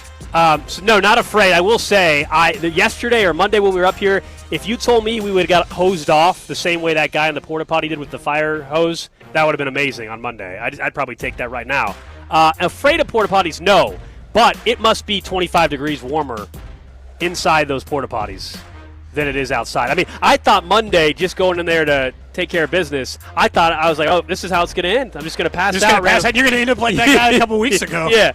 I'm not afraid of them, but they are saunas. They're worse than saunas right now. I will, training camp here, I give them a lot of credit for. If I can avoid it in any other circumstance, that's the case. I don't know that I've ever pooped in a porta potty in my entire life. What? I will hold it. What? I will. Body can wait. I will adjust and move and do all that. What if you have to go during the show? I will wait. My body will shut this down. It would have to be an emergency situation. I did Monday. For me to want to poop inside there. I'm not. I'd go to the gas station. I'll wait till the end of the show. I'll do whatever it takes. You're going to be uncomfortable for 2 hours. I'll do what I got to do. I'm pooping in the porta potty. Afraid? Why? No, but Monday, nobody else had used them yet. I don't want to. The toilet paper was still wrapped up. Monday, I had to you're undo fine. the toilet paper, Cody. If it's Monday, you're probably okay. Nobody used them yet. The one on the field is the one that's the most insane one. You got to get those pads off. I can't even imagine. As hot as that thing is in there, it's got to be a miserable. Oh, there's no way you're doing number 2 in the one on the field if you're a player. That porta potty is just for a quick. You got to go up the hill and be like, look, yeah, I'm gonna need a minute. People asking if we brought wasp repellent today. No, still don't have it. Not as many wasp out today, thank goodness. We've seen maybe 2 or 3. None killed today. Yeah, we killed a lot of them on Monday though. No, I tried to get 1, but it got away. But I got 5 on Monday, so. There haven't been nearly as many. I've been making sure that there's no trash cans near us right now. I'm hoping that'll maybe stave a few away, but I don't know, man. Okay. Well, up Can never next, get rid of the wasps. Let's briefly step away from football, talk with Josh Vernier, our Royals insider, as we approach the trade deadline, plus a random question of the day as we're live in St. Joe for Chiefs Camp. What's up, Kansas City? This is Vinny Pasquantino, and you're listening to Cody and Gold, weekdays starting at 10 on 96.5 The Fan. Brought to you by Heartland Men's Health, the leader in men's sexual health. Thousands of men have been successfully treated for low T, ED, and more, all with discretion and compassion. Make your appointment at heartlandmenshealth.com. Hi, it's Mitch Holtis, voice of the Chiefs. Be a part of history by attending Chiefs training camp in St. Joseph, Missouri this summer and see the Chiefs up close. Make the trip to St. Joe something for you and your family to remember. Go to stjomo.com to view or download a free visitor guide and plan your trip. It's where the Pony Express started and Jesse James ended. That's stjomo.com for all the details to make your trip. Chiefs training camp in St. Joseph, Missouri will be one you'll never forget. Produced in cooperation with Visit Missouri. What if you could have the most reliable fiber-powered Wi-Fi? And get this, what if you could keep it at the same price for 5 years guaranteed? Now through August 24th, new Xfinity customers can get our best price on gig Wi-Fi this summer before it disappears. Just $50 a month for 5 years. No annual contracts, no hidden fees, and our best equipment included. Plus, get online in minutes with same-day Wi-Fi. It's Wi-Fi that finds and fixes problems before you even notice them. Like super intelligent Wi-Fi with a 6th sense. Plus, it keeps you protected from online threats. And get Peacock Premium included for 2 years. Lock in your price and unlock the possibilities. Get it now at Xfinity.com. Xfinity. Imagine that. Restrictions apply. Requires paperless billing and autopay with stored bank account. Taxes and fees extra. Speeds vary. Use of fiber coaxial cable. Learn more at Xfinity.com/same-day Wi-Fi. It is out of here. Man, if your stream isn't as strong as it used to be, or you're taking more breaks to the bathroom than the 7th inning stretch of a televised baseball game, We'll be back after this. it's time to get checked. An enlarged prostate or BPH could be the cause, and Kansas City Urology Care is here to help. Fast answers, trusted care. Don't wait. Come see Kansas City's largest, most experienced, and most advanced urology team. Visit kcuc.com today. At KCUC, you see the best in KC. Liberty Mutual customizes your car and home insurance. And now we're customizing this ad for your morning commute to wake you up, which could help your driving. Science says that stimulating the brain increases alertness. So here's a pop quiz. How many months have 28 days? What gets wetter as it dries? What has keys but can't open locks? If you don't want to hear the answers, turn off this Liberty Mutual ad now. 12 months, a towel, piano. Enjoy being fully alert. Liberty, liberty, liberty, liberty. Hey, it's Rex here with Rex Buys KC. I get it. Selling your house can sometimes feel overwhelming or scary, right? I've seen it too many times. A homeowner thought they had a deal, only to have the buyer back out at the last minute. That's not how we do business at Rex Buys KC. I'm local, I know Kansas City, and I make sure every deal actually closes like it's supposed to. No hidden fees, no showings, no last-minute surprises, just a fair cash offer and a process you can count on. We buy homes in any condition and judgment-free. So whether your house needs repairs or you just want a fast, hassle-free sale, we can make it happen. If you want certainty, transparency, and someone local who actually delivers, call 816-330-6000 or visit rexbuyskc.com.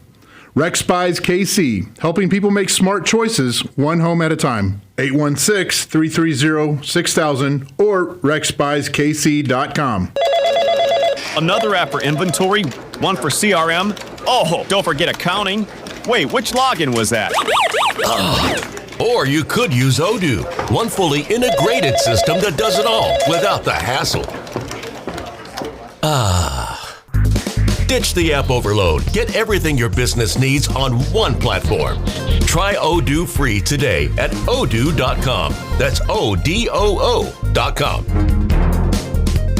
Hey, it's Brew. Between my radio show, filming content, editing videos, and trying to stay connected with family, reliable Wi-Fi isn't really optional anymore. I just need it to work. And that's why I like that with Xfinity, you get the most reliable, fiber-powered Wi-Fi with the best equipment at one price for 5 years, guaranteed. No contracts or commitments. Plus, Xfinity makes getting connected simple with same-day Wi-Fi so you can get online in minutes. Restrictions apply. Not available in all areas. Use of fiber or coaxial cable. Learn more at xfinity.com/same-day Wi-Fi. Xfinity. Imagine that. My name is Whitney Allen, and I'm a widow. My husband, Ryan, died. We never thought we'd ever have to use life insurance, but the unexpected happened. With Ethos, signing up was fast and 100% online. You can get a quote in seconds, apply in minutes, and get same-day coverage. No medical exams, and you can get up to $3 million worth of coverage. I'm grateful we were prepared. Get your free quote at ethos.com/radio. That's ethos.com/radio. Paid spokesperson. Time spent on application may vary. Online health questions required. Finding great candidates to hire can be like,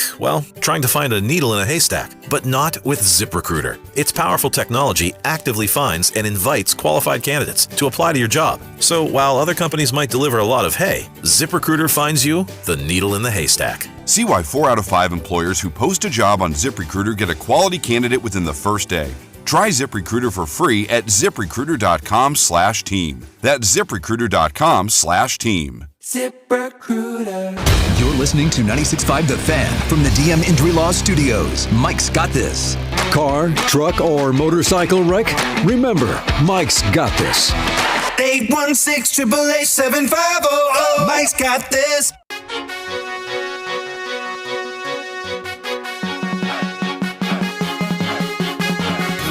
Back here in St. Joe at Mo West, Chiefs training camp wrapped up about 2 hours or so ago. Thanks again to Xavier Worthy, who joined us. If you missed some of that conversation, you'll hear that again coming up around 1:30. We talked to him a lot about post-injury and how the rehab and recovery went this offseason and his thoughts on new Chiefs wide receiver coach Chad O'Shea. So we'll have that for you coming up again a little bit later on in the show, where our training camp coverage is presented by Yingling Flight. Football season starts here.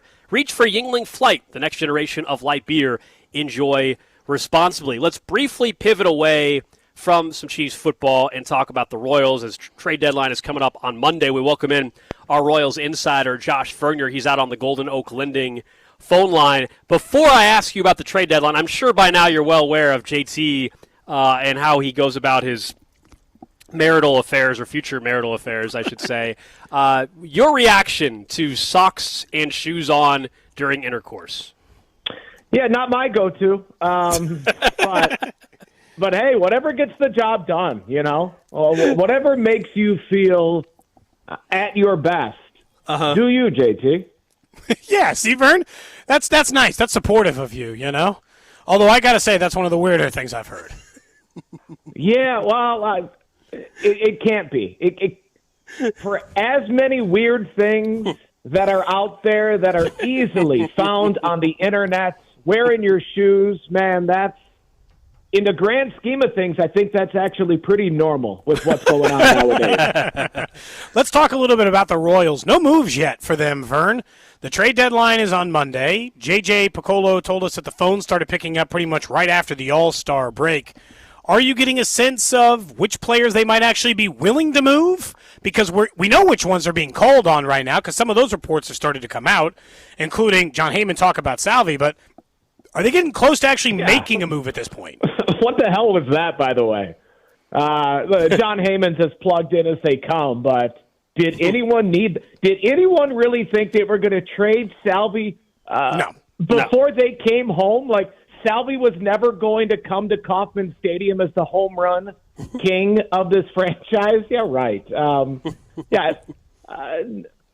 know, as far as the Royals, to me right now, it's how long is this game of chicken going to last when it comes to Lane Thomas? You know, Lane last night scores a run, but 3 punch-outs.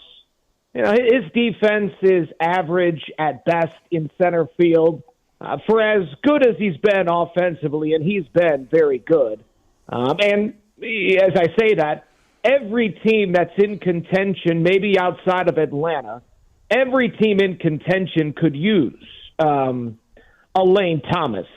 So as I look around the landscape right now at other right-handed outfield bats that are on expiring contracts, it's Lane Thomas, it's Taylor Ward of the Orioles, Jorge Soler of the Angels, and maybe the Blue Jays will make George Springer available.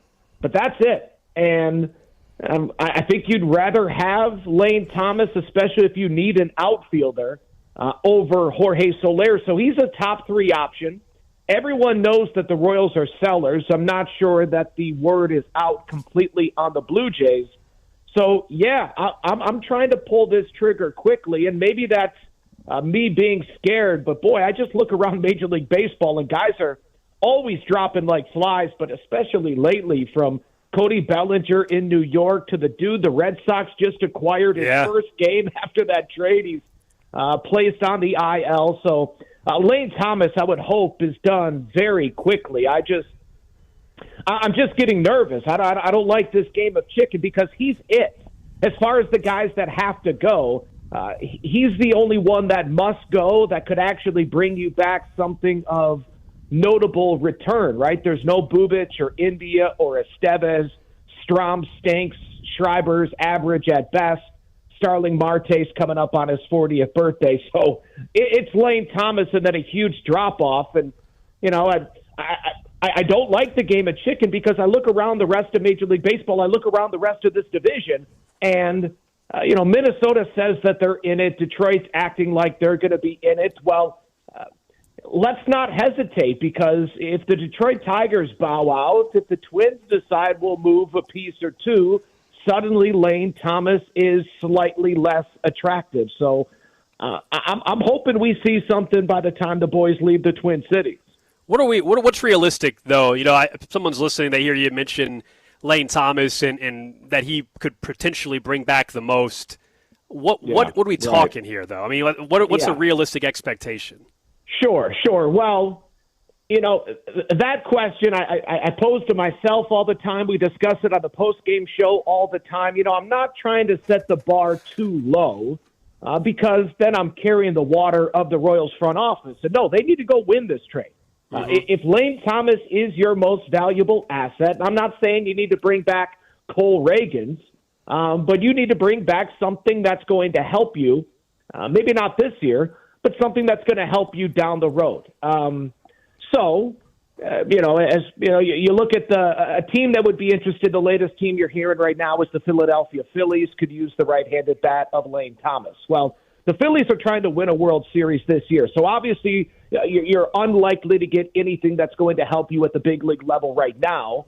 So, you know, I would like to think a Double-A starting pitcher, an A-ball starting pitcher, a lottery ticket type of bat, a guy that has shown flashes but yet to put it together for any consistent stretch of time. You know, I'd be shocked if the Royals for Lane Thomas got something back in return that was, going to catapult and become one of the 10 best prospects in the Royals system. You should be able to get a productive player. Like I mentioned, he's one of the top 5 available expiring contracts in the outfield. But no, yeah, I mean, we're talking about 2 months of Lane Thomas. So how much, if you're a team that's going for it this season, how much would you be willing to give up for 2 months of Lane Thomas? Now, if you look at the last 2 months of Lane Thomas, he's been one of the 30, 40 best hitters in Major League Baseball. So, Ben Zobrist, we all remember what the Royals gave up for 2 months of Ben Zobrist. That was Sean Manaea. That was a guy that was a first-round pick that everybody could dream on and say, that's a big league starter if he can stay healthy.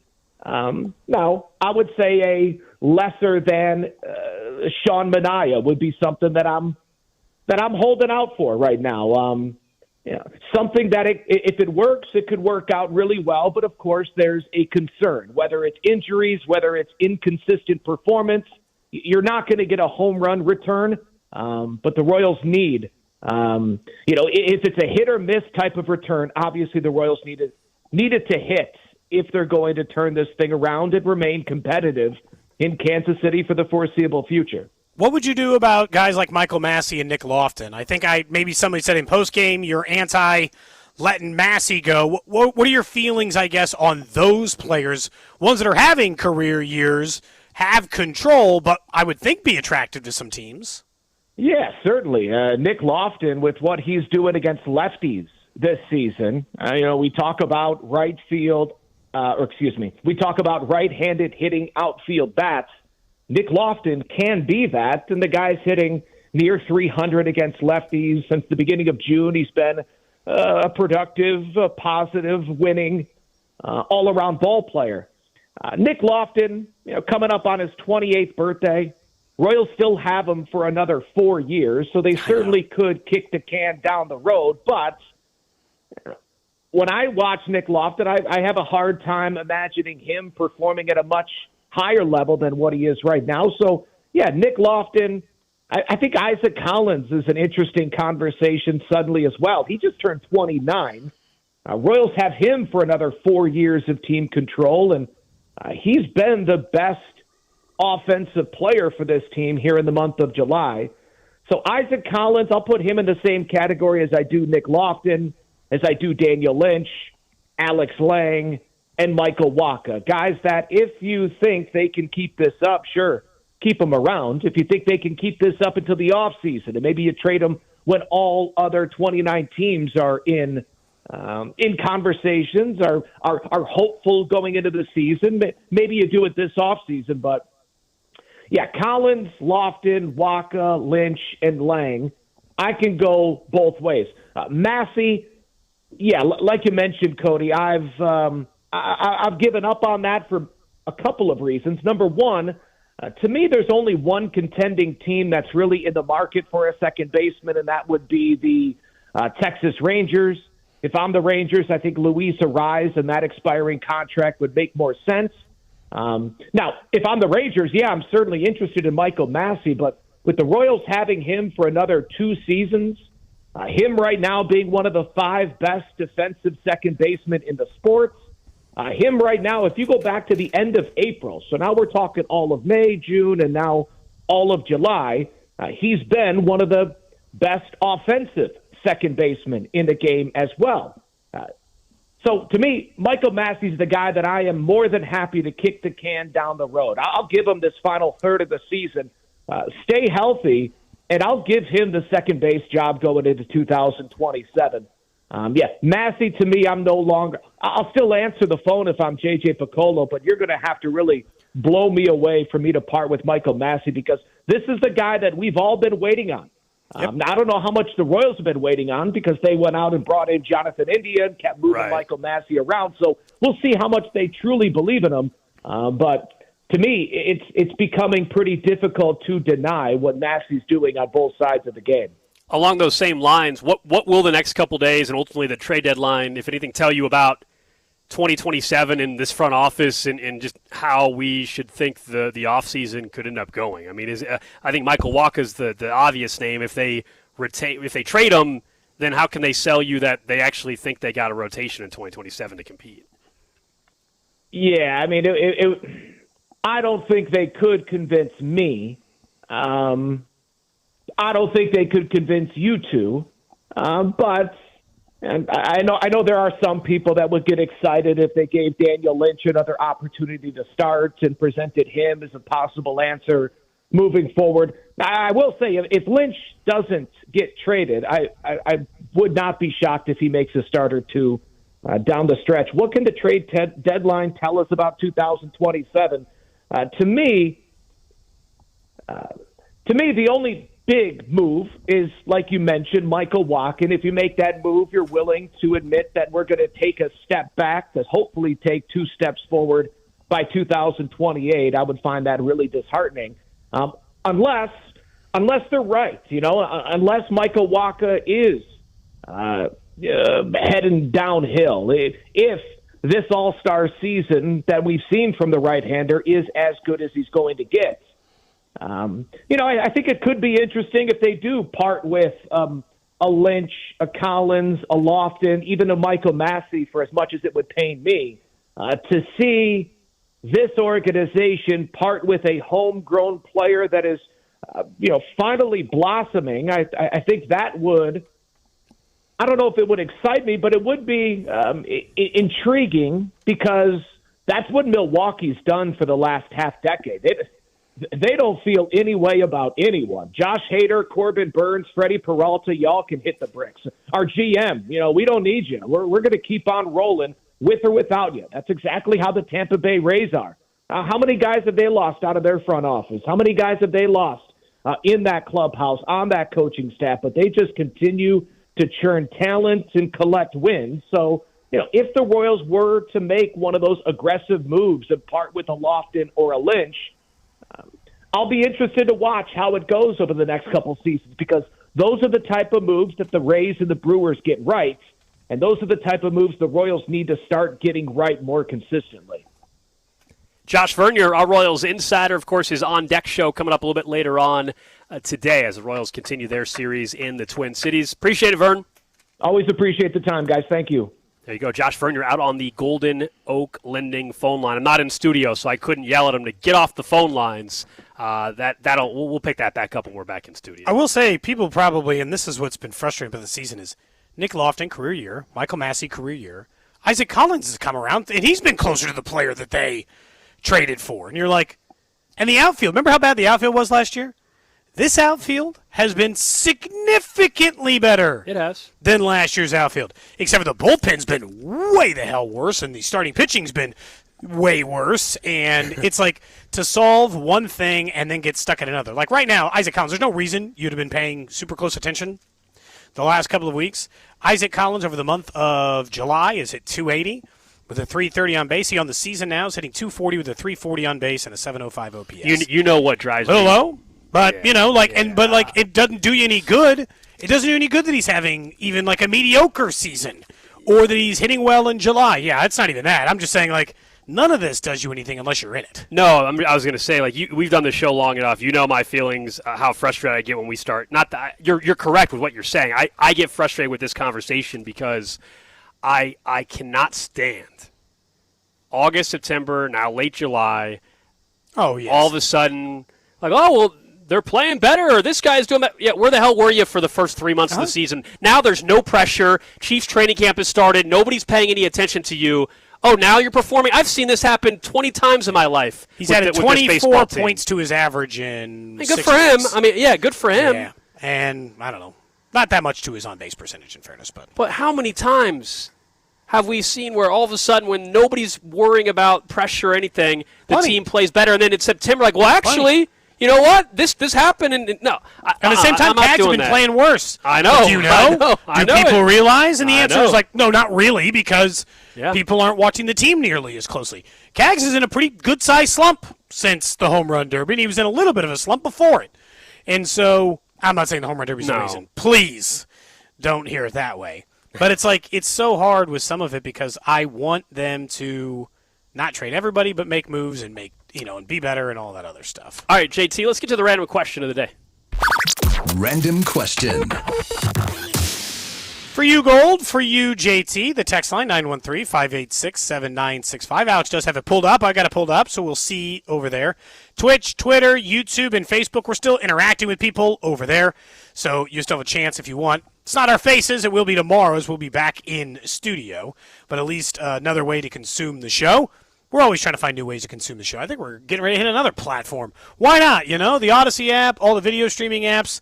We'll give you another place to find it as well. Let's see if the random question keeps us on track for the rest of the show today versus what happened yesterday in an unexpected moment that I did not think it was going that direction during the random question.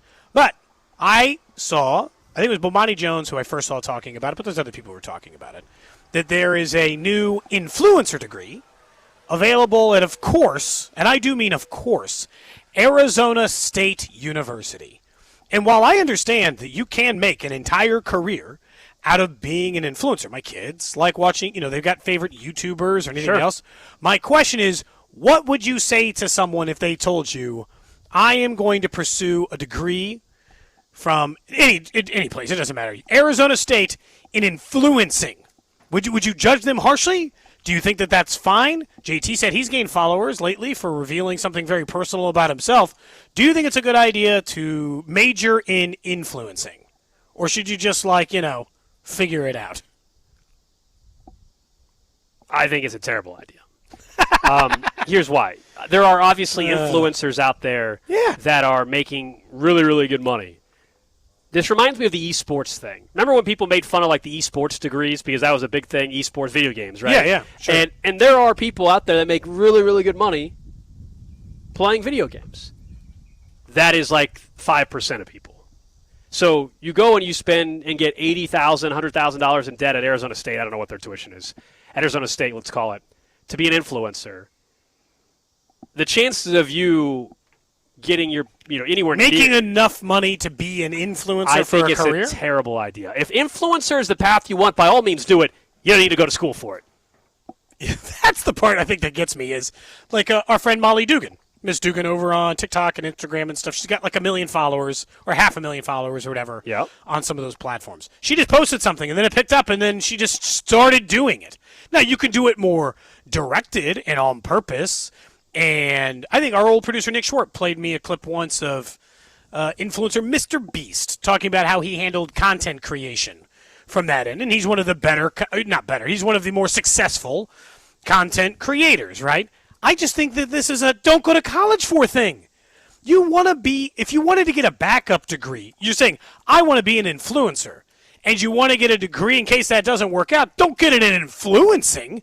Get it in anything else. I mean, legitimately. And I judge almost no degrees. But, man, that is a nightmare. I can't even imagine. Someone over on the text line said that, yes, I would judge them harshly. They said they judge someone more for getting an art school degree, they're claiming. But if you want to be a professional artist, those, I will say, maybe it works the same as an art degree. Because, you go to art school because you want to be a professional artist, they can teach you techniques and help you become a better artist. Who's teaching these influencer degrees, and can they make me be a better influencer? Or is there a different way to go about it, I guess, is what I'm trying to figure out? JT, what was your major in? Communications like the rest of us? Yeah, it was digital media production is what it was actually called, DMP. Digital media production. I mean, people probably have a question about our degrees. What was yours in, Gold? Mass media? Journalism? Broadcast journalism. Broadcast journalism? I mean, look, I'll tell you right now, there were probably plenty of people who be like, ooh, Alex going to major in broadcast journalism? Good luck. Yeah. So who am I to judge? Yeah. I got a communications degree. Am I to judge the influencer at Arizona State? My instinct is don't do this. There's still way more jobs in journalism than there are in influencing. You think so? Because you don't just get hired to be an influencer. You are just that. You know what I mean? I mean, there's probably people who full-time create. There are jobs inside. It creates jobs, Someone's got to video record or edit or those things. Someone says you can make the same argument for 98% of degrees, if not 100%. All the information's online. I mean, look, this is not – I still think getting a college degree is extremely valuable. I just don't think if you're going to be getting a degree as an influencer, it makes as much sense. That's all I'm saying. Clearly, if you want to be a doctor, you need to go to school, okay? It's certainly changed in 2 years since there was a study in 2024, so about 2 years ago, that said 57% of all Gen Zers said that they would like to be an influencer. So I understand why Arizona State's created this. Half of all Gen Zers were saying this. It said about 48% of creators make $15,000 or less per year doing the same thing. So who's teaching But I guess, it, though? I don't know, everybody doing a podcast. I mean, what's everybody making in that? Who's teaching this class? It's not like iShowSpeed is out there teaching this program. You know what I mean? I mean, if you were like USC having it, that's what I would try to get. Well, that's my point. To be an adjunct. adjunct. But if it's just professor that has no social media following himself. Well, I assume it's adjunct like me. You got somebody who's an actual, Miss Dugan does it. Right? Well, that's what I'm saying. Somebody who's got a successful, career at it. It needs to be something like that, not just someone deep in academia. Do you want the percentages of who makes what as an influencer? 48% make less than $15,000. 9.3% make between 15 and 25. So let's get into the real numbers. Let's take a jump. What would you let's call 75 to 100? This is a career. You can make it a career for a long time. 5%.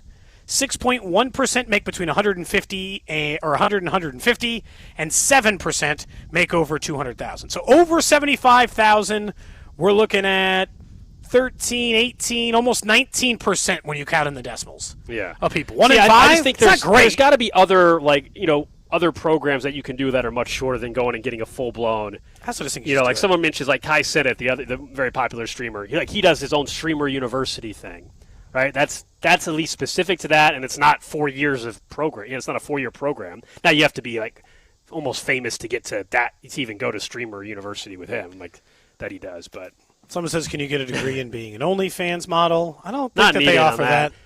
Not needed for that. I looked up to see if they had anything about who's teaching this class, and they gave me a lady, well, two ladies actually, Abby Zufelt, who is a clinical assistant professor and digital marketing expert who teaches audience strategy in digital capstone courses. Okay. And then Jessica Pucci, I'm sorry if I pronounced that wrong. P-U-C-C-I. How's it spelled? P-U-C-C-I. Oh, my. C-C-I? Yeah. I would have gone with Poochie, maybe, if I were you, but that's fine. I would have gone with Poochie. That's fine. I guess back to the previous, okay. Senior Associate Dean, who oversees the development and rollout of the new Bachelor of Arts in Content Creating. All right. Okay. I mean, I guess the question is, does she have a massive social media following? Because if you don't, then I don't want to listen to you. If you're like, I can teach you to have a massive social media following, but I don't have one myself, well, then kick rocks. It's got to be someone who actually has one. Yeah. It does say she has a master's degree in media management from MU, as you said. So, an MU grad. But she earned a bachelor's? She got a master's degree in media? See, that's no different than social media or anything else. And she got her undergrad at Wisconsin, is what it says. There you go. Jessica. not the way I would have pronounced the way JT said it. Oh man, we're way late for a break. All right, we'll take a break. Up next, I want to hear from Nick Bolton. Thinking of a Missouri guy. I also want to talk about the return of something we haven't seen in this Chiefs offense in a bit.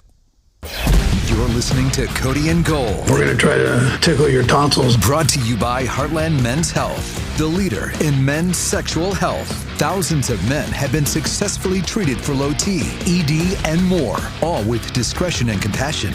Make your appointment at heartlandmenshealth.com. Look, if you have not been feeling yourself, not the same, some of these things are just easy. When you get over 40, it's not uncommon, men, that you would have low testosterone. And if you don't get it checked, then you'll never know.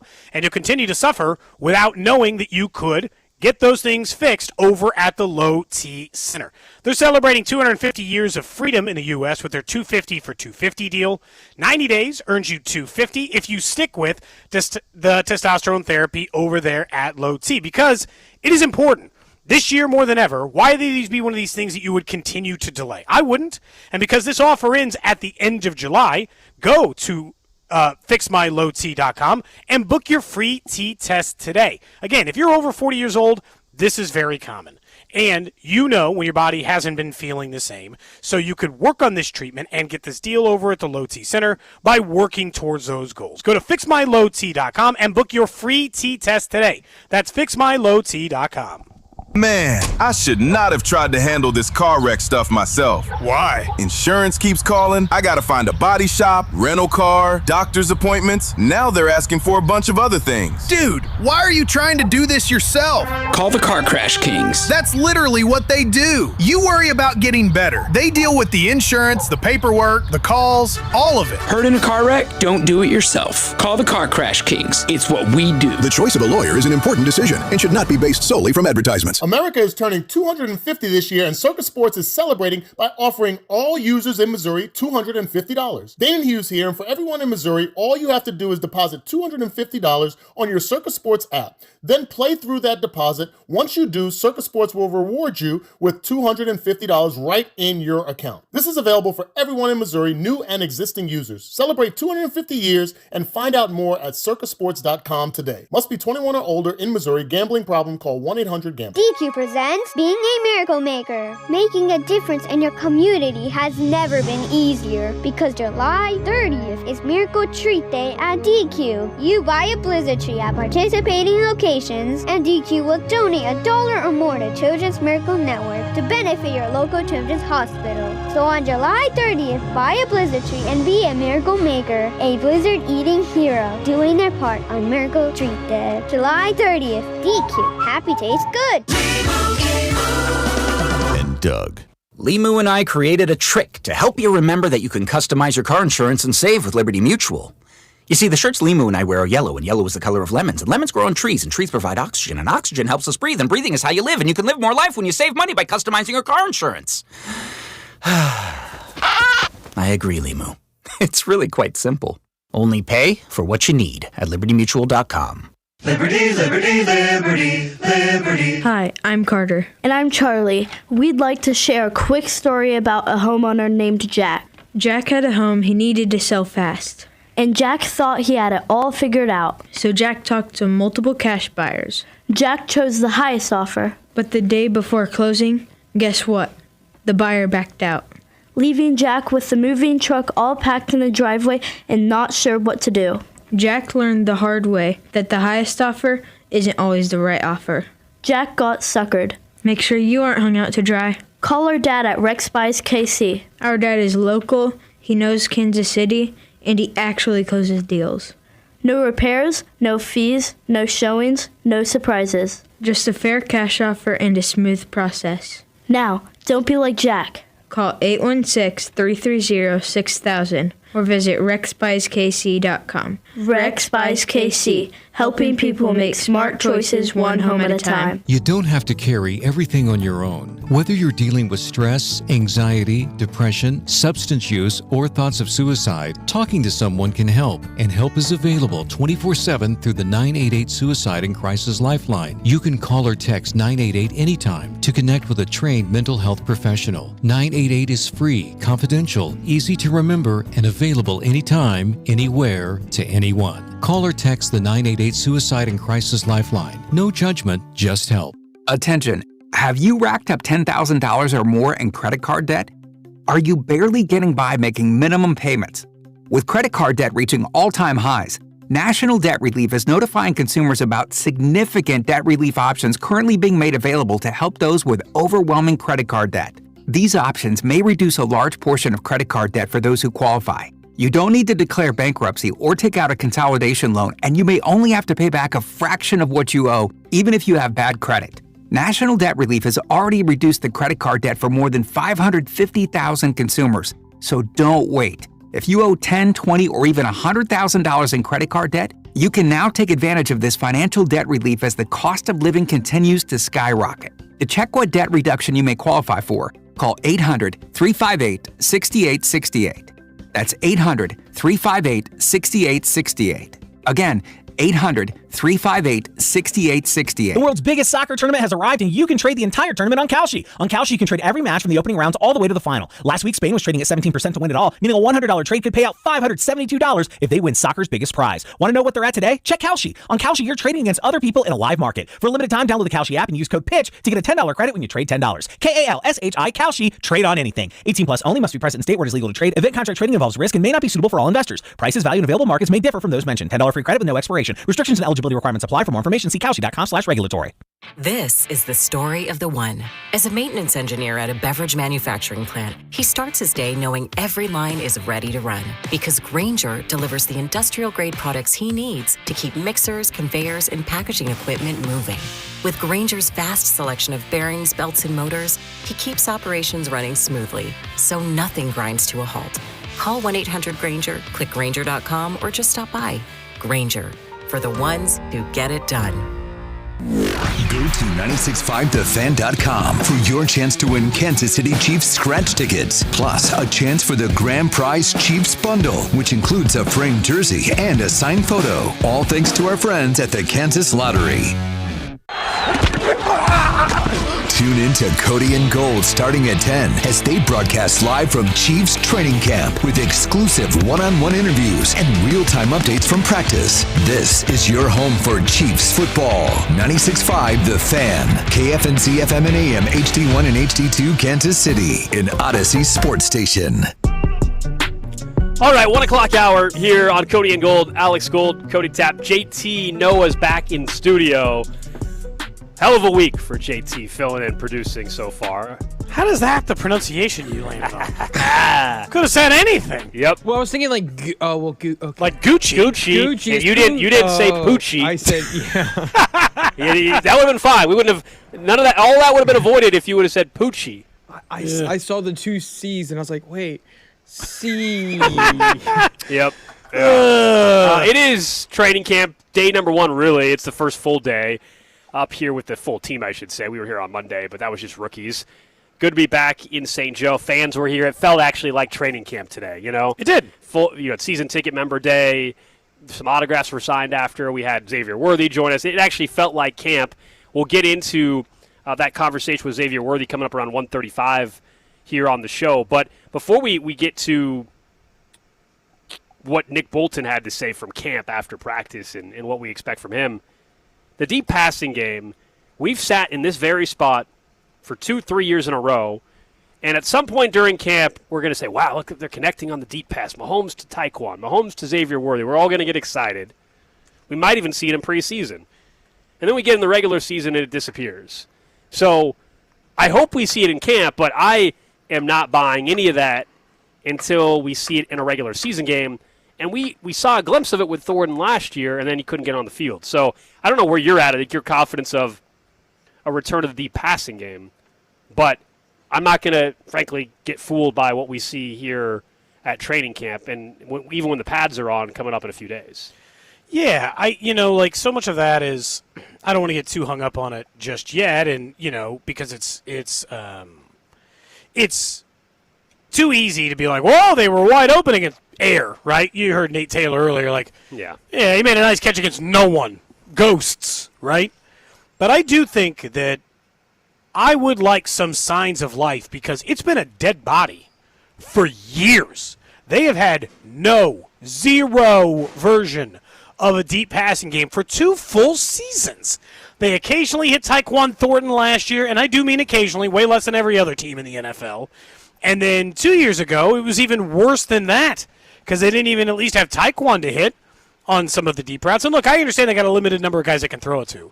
But Worthy and Tyquan should both be good deep options, and you should occasionally be able to find Rashee Rice over the top. Look, some of this is on Mahomes, there's no doubt. Maybe it was 10 days ago, whatever it was, when he said, I got to give those guys an actual chance. Been overthrowing them, airmailing some of those. I got to give those guys an actual chance to make a play on the football and to prove me wrong, right?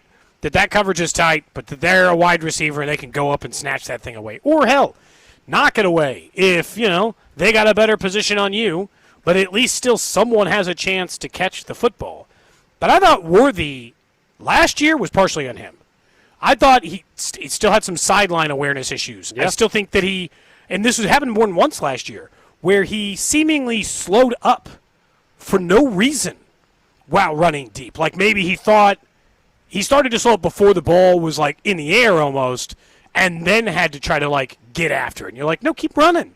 And so I think some of it was while Mahomes definitely wears some of it, I thought that specifically the connection between Worthy and Mahomes was more on Worthy than Mahomes. And so I do think it's important that they find some way to, get that deep passing game back. But they got to show signs of life there. Otherwise, you will have to revamp the entire thing? Because they don't have anything deep. Now, also, Ken Walker, we assume, is going to help that, or no?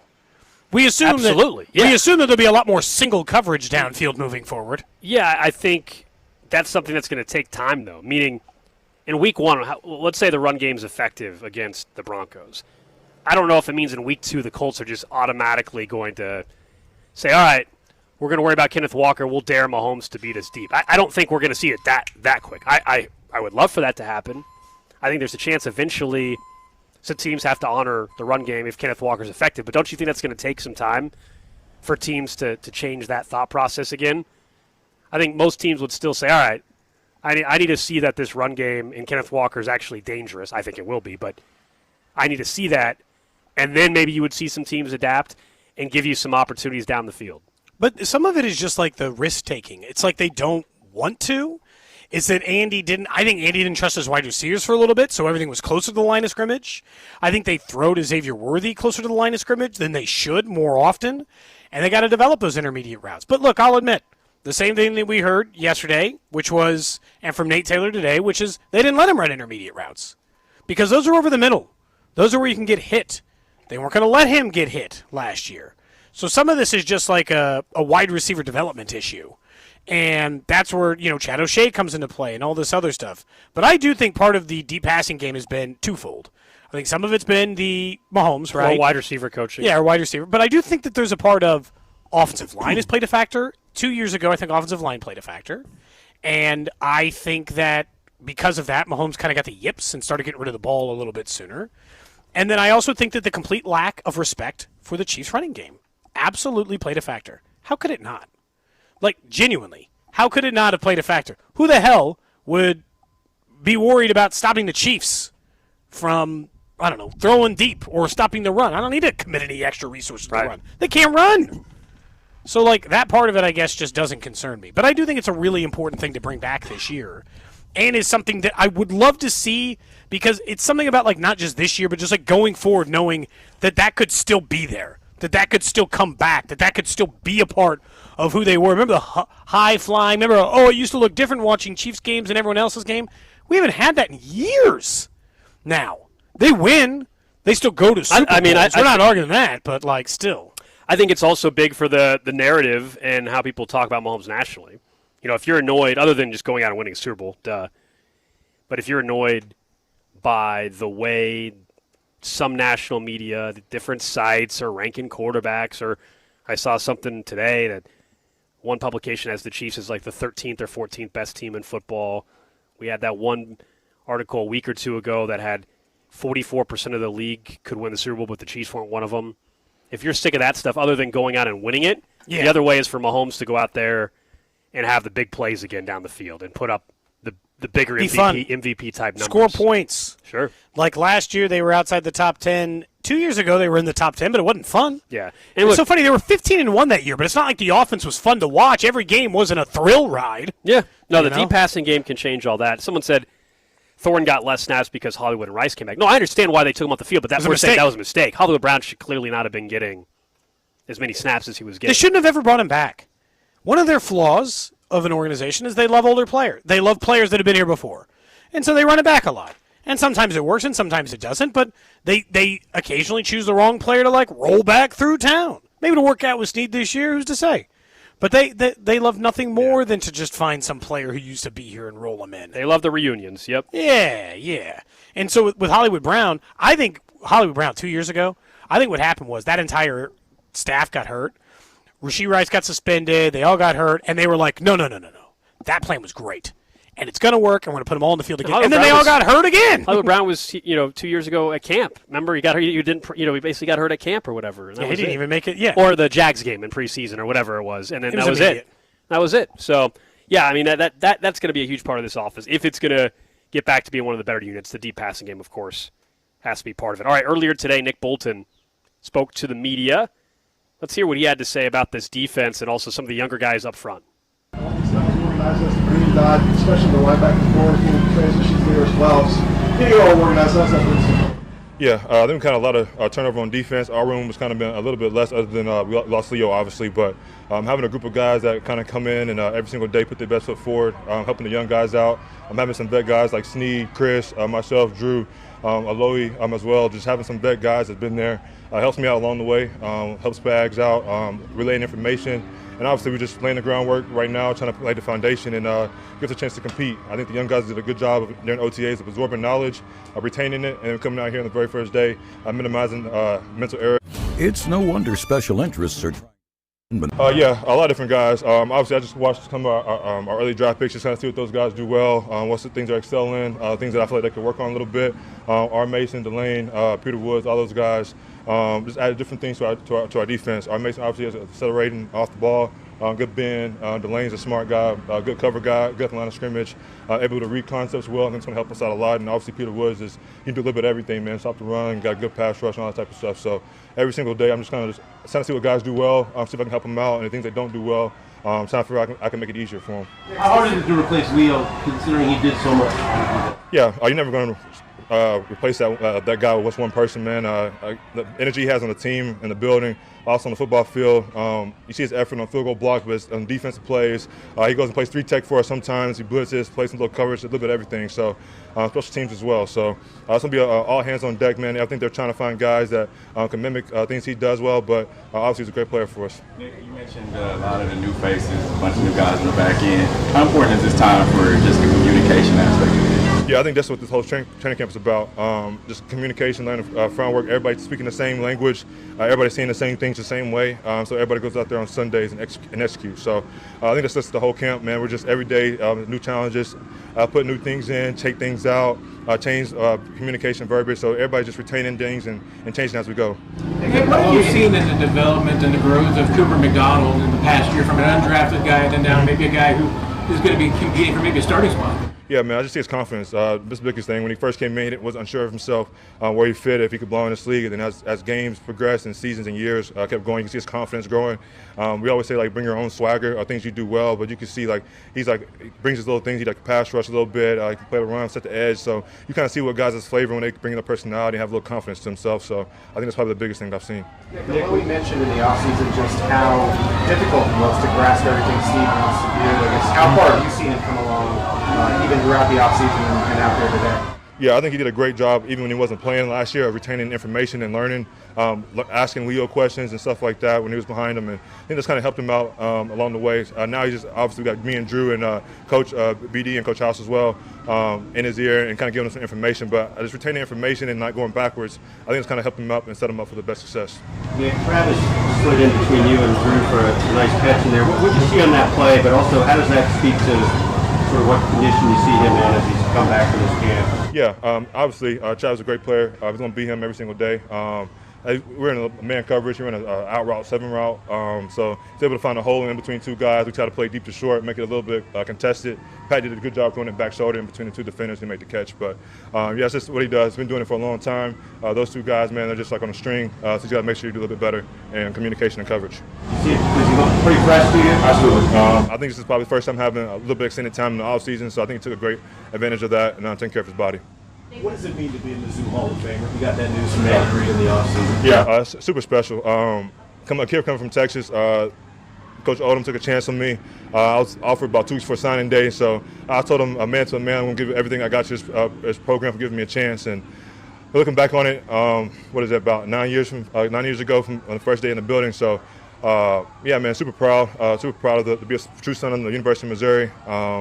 This place has been my home, allowed me to be myself, allowed me to grow into my own and grow into a man. So, yeah, man, I was super excited. It surprised me. I made a joke. I was looking for an old guy when he first talked about it, walking up. But, yeah, I was super proud to be one of those guys. You went in with Andy Hill and Drew Lock down that last season. Yeah, I had this thing where Drew Lock was actually a TA in one of my summer classes my first year there. And so one of my goals, I had like a PowerPoint, whatever, and one of my goals I wanted to be in the Hall of Fame. And so having him and Coach Hill going in, man, super special. Those guys were there. I only played special teams my freshman year. So playing underneath Coach Hill, and then Drew Lock was the quarterback, and I saw him break Peyton Manning's record. So all that stuff, man, super cool to be a part of it, man. Yeah, it's a true 180 for real. When you think of that journey of where you were, but when you think of that journey where you were when you were a kid, stepping on campus to where you are now, I mean, just speak about what that journey's been like for you to where you've gotten since then. Yeah, man, just I came a kid, just kind of didn't really know my place. I made a joke about just being a short, fat kid, about 5'10", about 258. It's a kind of chubby guy, so just trying to find my way, trying to figure out what I wanted to be, how I wanted to be, kind of who I wanted to grow up to be. So throughout the years, man, just every single day, just trying to put my best foot forward and trying to figure out what I wanted to do in my life, and if football was my thing or not. I didn't know if I was going to play or not. I didn't play till midway through my first year. So, yeah, I think it's been a long journey. I think it's been super rewarding. and yeah, just happy I took the chance to go to Missouri.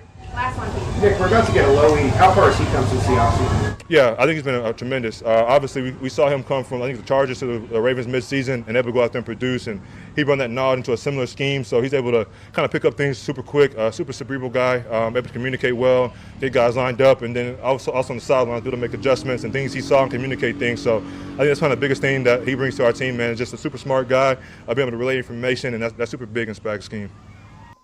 That was Nick Bolton speaking to the media after practice. I believe he was talking about Alohi Gilman there at the end. He was. Who, of course, free agent acquisition from the Baltimore Ravens, also a longtime L.A. Charger as well this past season. I think, he was talking about the entire linebacking room, and the biggest difference is, of course, Leo Chanel's not going to be there, and so we think Bossa is going to be the guy immediately. He got some first-team snaps today. I guess, Cooper McDonald is also there. I would assume Bossa's got the inside track to win that job, but stranger things have happened for a linebacker spot. But they're going to rely on Nick Bolton and Drew Tranquill, of course, in that area. I still just think it's probably more scheme than anything, and maybe getting a pass rush will help. But where fans and where they get in bad spot, where fans get frustrated, is when Drew Tranquill and Nick Bolton end up getting in these spots in coverage, and where they get exposed a little bit. Some of that's more on the scheme than even them. And it doesn't have to be like a perfect player.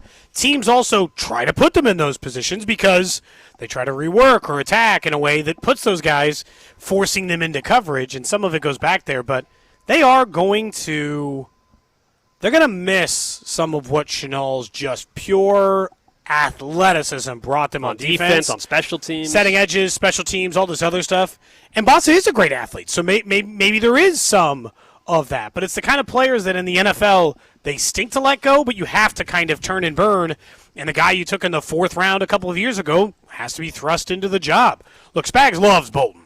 And as good as Spags is as a defensive coordinator, it is like one of those, like you and I have said this about like a bigger picture sometimes. I think Bolton's got some flaws in his game. I don't think Spags is unaware of those flaws in his game, but for him to like him that amount, it is very difficult for me to not think that Bolton is very important to this defense. Now, I don't know that I would have given him the extension. Even at the time, I told you I wouldn't have done it, but I understand how they ended up there, and that's how we kind of end up in those places. But at the same time, they got to be better this year. Like Drew Tranquill probably more even than Bolton. Bolton's flaws are Bolton's flaws. Tranquill just didn't have as good of a year. He was better 2 years ago. Mm-hmm. So he could just be better, and that would be okay. There's also a reason why he was a free agent and is a slightly older linebacker. Like that he was available a couple of years ago for a reason. They brought him back because he had such a good year. And, they just got to get better play out of him. It's probably about as simple as he did not have his best year. I still think, have a bad year, right? I still think whenever it's clear and we sit on a Monday after a game and people are upset with Nick Bolton or Drew Tranquill, a lot of times it's because they saw them matched up in coverage on a wide receiver. That to me is not on that. That's either your scheme's got to protect against that. That's either great scheme by the opposing team's offense, or it's a flaw in your own scheme when that becomes a matchup for you. Every team would love wide receivers to be matched up with Drew Tranquill in coverage. Yeah, and by the way, you're going to lose that battle 99.9% of the time, no matter who your linebacker is. There aren't a bunch of linebackers out there who can go step for step with a wide receiver and a crossing But Nick route. Bolton, I know it's not as sexy as the pass game. In the run game, he's a stud. He is a big reason why, if they're going to be effective against the run, it's going to be Nick Bolton, plain and simple. Yeah, I think that's probably right. It's an interesting year for them defensively, but I have way less fear over them defensively every time, and you know why? Because they're good at that every single year. They haven't had those half step backs. They're worse at sacks, but they're not worse at defense. If anything, it's impressive where they stay defensively points per game, even in the years in which they don't get sacks. And that's not every year. I don't want to make it seem like it is, because there are years in which they rank in the top 10 in the sack department and find a way to create those things. But I would sure as hell like it if they could find a few more of those without having to blitz guys. Do you know where they finished last year in points per game? Fifth. There were only 4 defenses better than them. Seattle, Houston, New England, and Denver. And Denver had them by less than a point. So that's it. And this is a defense that I think got better at safety, worse at corner because they lose Trent McDuffie, but with the potential of being deeper at corner, so I'll give them that, and better on the defensive line. So, like, I at least marginally, right? They added Peter Woods and R. Mason Thomas. They added a first and a second-round pick. It got to be slightly better on the defensive line. And they cut a lot of dead weight from that group that was accomplishing mostly nothing. Look where they committed their resources, not just the defensive side of the ball, but as you said, the defensive line. They go out and sign Tonga, then they draft R. Mason Thomas in the second round, Peter Woods in the first round. They very clearly told us how they felt about the defensive line. We all saw with our eyes. I mean, last year it was a major problem for them. The only wild card that we don't know timeline yet is Omar Norman Lott. Do they still believe he can be an effective player for them this year coming off the ACL injury? I bet it'll be October before he's what you want him to be. That kind of position, we asked, we had a guest yesterday. Aaron Borgman. 2 days ago. 2 days ago. Aaron Borgman came on, and we had said, for that position, is it hard? He's like, yeah. You know how much more you got to use your legs, or in the way you have to use your legs as a defensive lineman versus the way he has to use them? It's way different and much harder. But, again, they added depth there, so you'd think they'd be able to do it, whether it be Kairis Tonga, or who's a big man, by the way. We saw him out here on the practice field earlier. But then the draft picks we mentioned and everything else in between. They should be significantly deeper. No, not significant. They should be deeper on the defensive line than they were last year, assuming they get out of this thing relatively healthy. So far, they've lost Ethan Downs, but no other injuries to date. All right, coming up next, we continue our training camp coverage here in St. Joe, presented by Yingling Flight. Football season starts here. Reach for Yingling Flight, the next generation of light beer.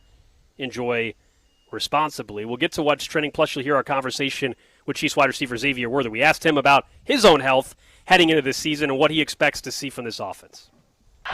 What's up, KC? It's Carter Jensen. You're listening to Cody and Gold on your home for Royals baseball, 96.5 The Fan.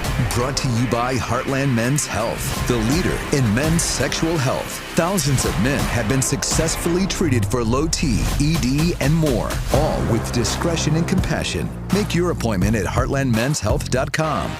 96.5 The Fan. The Advent Health Championship is Casey's only PGA Tour event. Whether you're a golfer or you just want to be part of the fun, family-friendly event, see the future stars of the PGA Tour at Blue Hills Country Club, August 20th through 23rd. Ticket information at adventhealthchampionship.com. Alex and I only have to spend like 2 weeks, 3 weeks out of here. It can't be like, well, I don't want a job working outside. Maybe you're tired of that, right? And you want a new career in IT. We've been telling you about Centrix for years, and that's because it works. It helps graduates get into those skills, Alex. Yeah, and July is a time to think about freedom, right? Not just as a celebration, maybe earlier on this month, but as a choice. Freedom from feeling stuck in that job. Centric gives people the freedom to pursue a meaningful and that fulfilling career path forward without putting your life on hold. So you probably don't have the ability to just stop your income for 4 months or 6 months and figure out your next career. You can do both. They're flexible with their classes online and in person. As someone who's had a lot of jobs, there's a big difference in having a career. Reach out to our guy Russ Mondry at Centric.com and find out more. That's Centric.com. This summer, Casey's has 89-cent medium fountain and new Frostbite by Casey's drinks. But if you don't have 89 cents, you could check your center console, dig between your couch cushions, ask Grandma for $1, or just use your credit card. 89-cent medium Frostbite by Casey's or fountain drinks at Casey's all summer long. Restrictions may apply. See store for details. If you miss being able to finish a road trip playlist on a road trip, we can help. Just take it to Telly. Schedule your service at tellytire.com. Have you ever seen a drive-thru as less of a lunch option and more as a challenge? We can help. Just take it to Telly.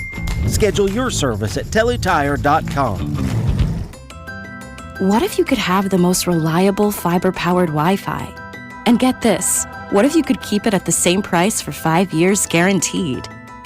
Now through August 24th, new Xfinity customers can get our best price on gig Wi-Fi this summer before it disappears. Just $50 a month for 5 years. No annual contracts, no hidden fees, and our best equipment included. Plus, get online in minutes with same-day Wi-Fi. It's Wi-Fi that finds and fixes problems before you even notice them. Like super intelligent Wi-Fi with a 6th sense. Plus, it keeps you protected from online threats. And get Peacock Premium included for 2 years. Lock in your price and unlock the possibilities. Get it now at Xfinity.com.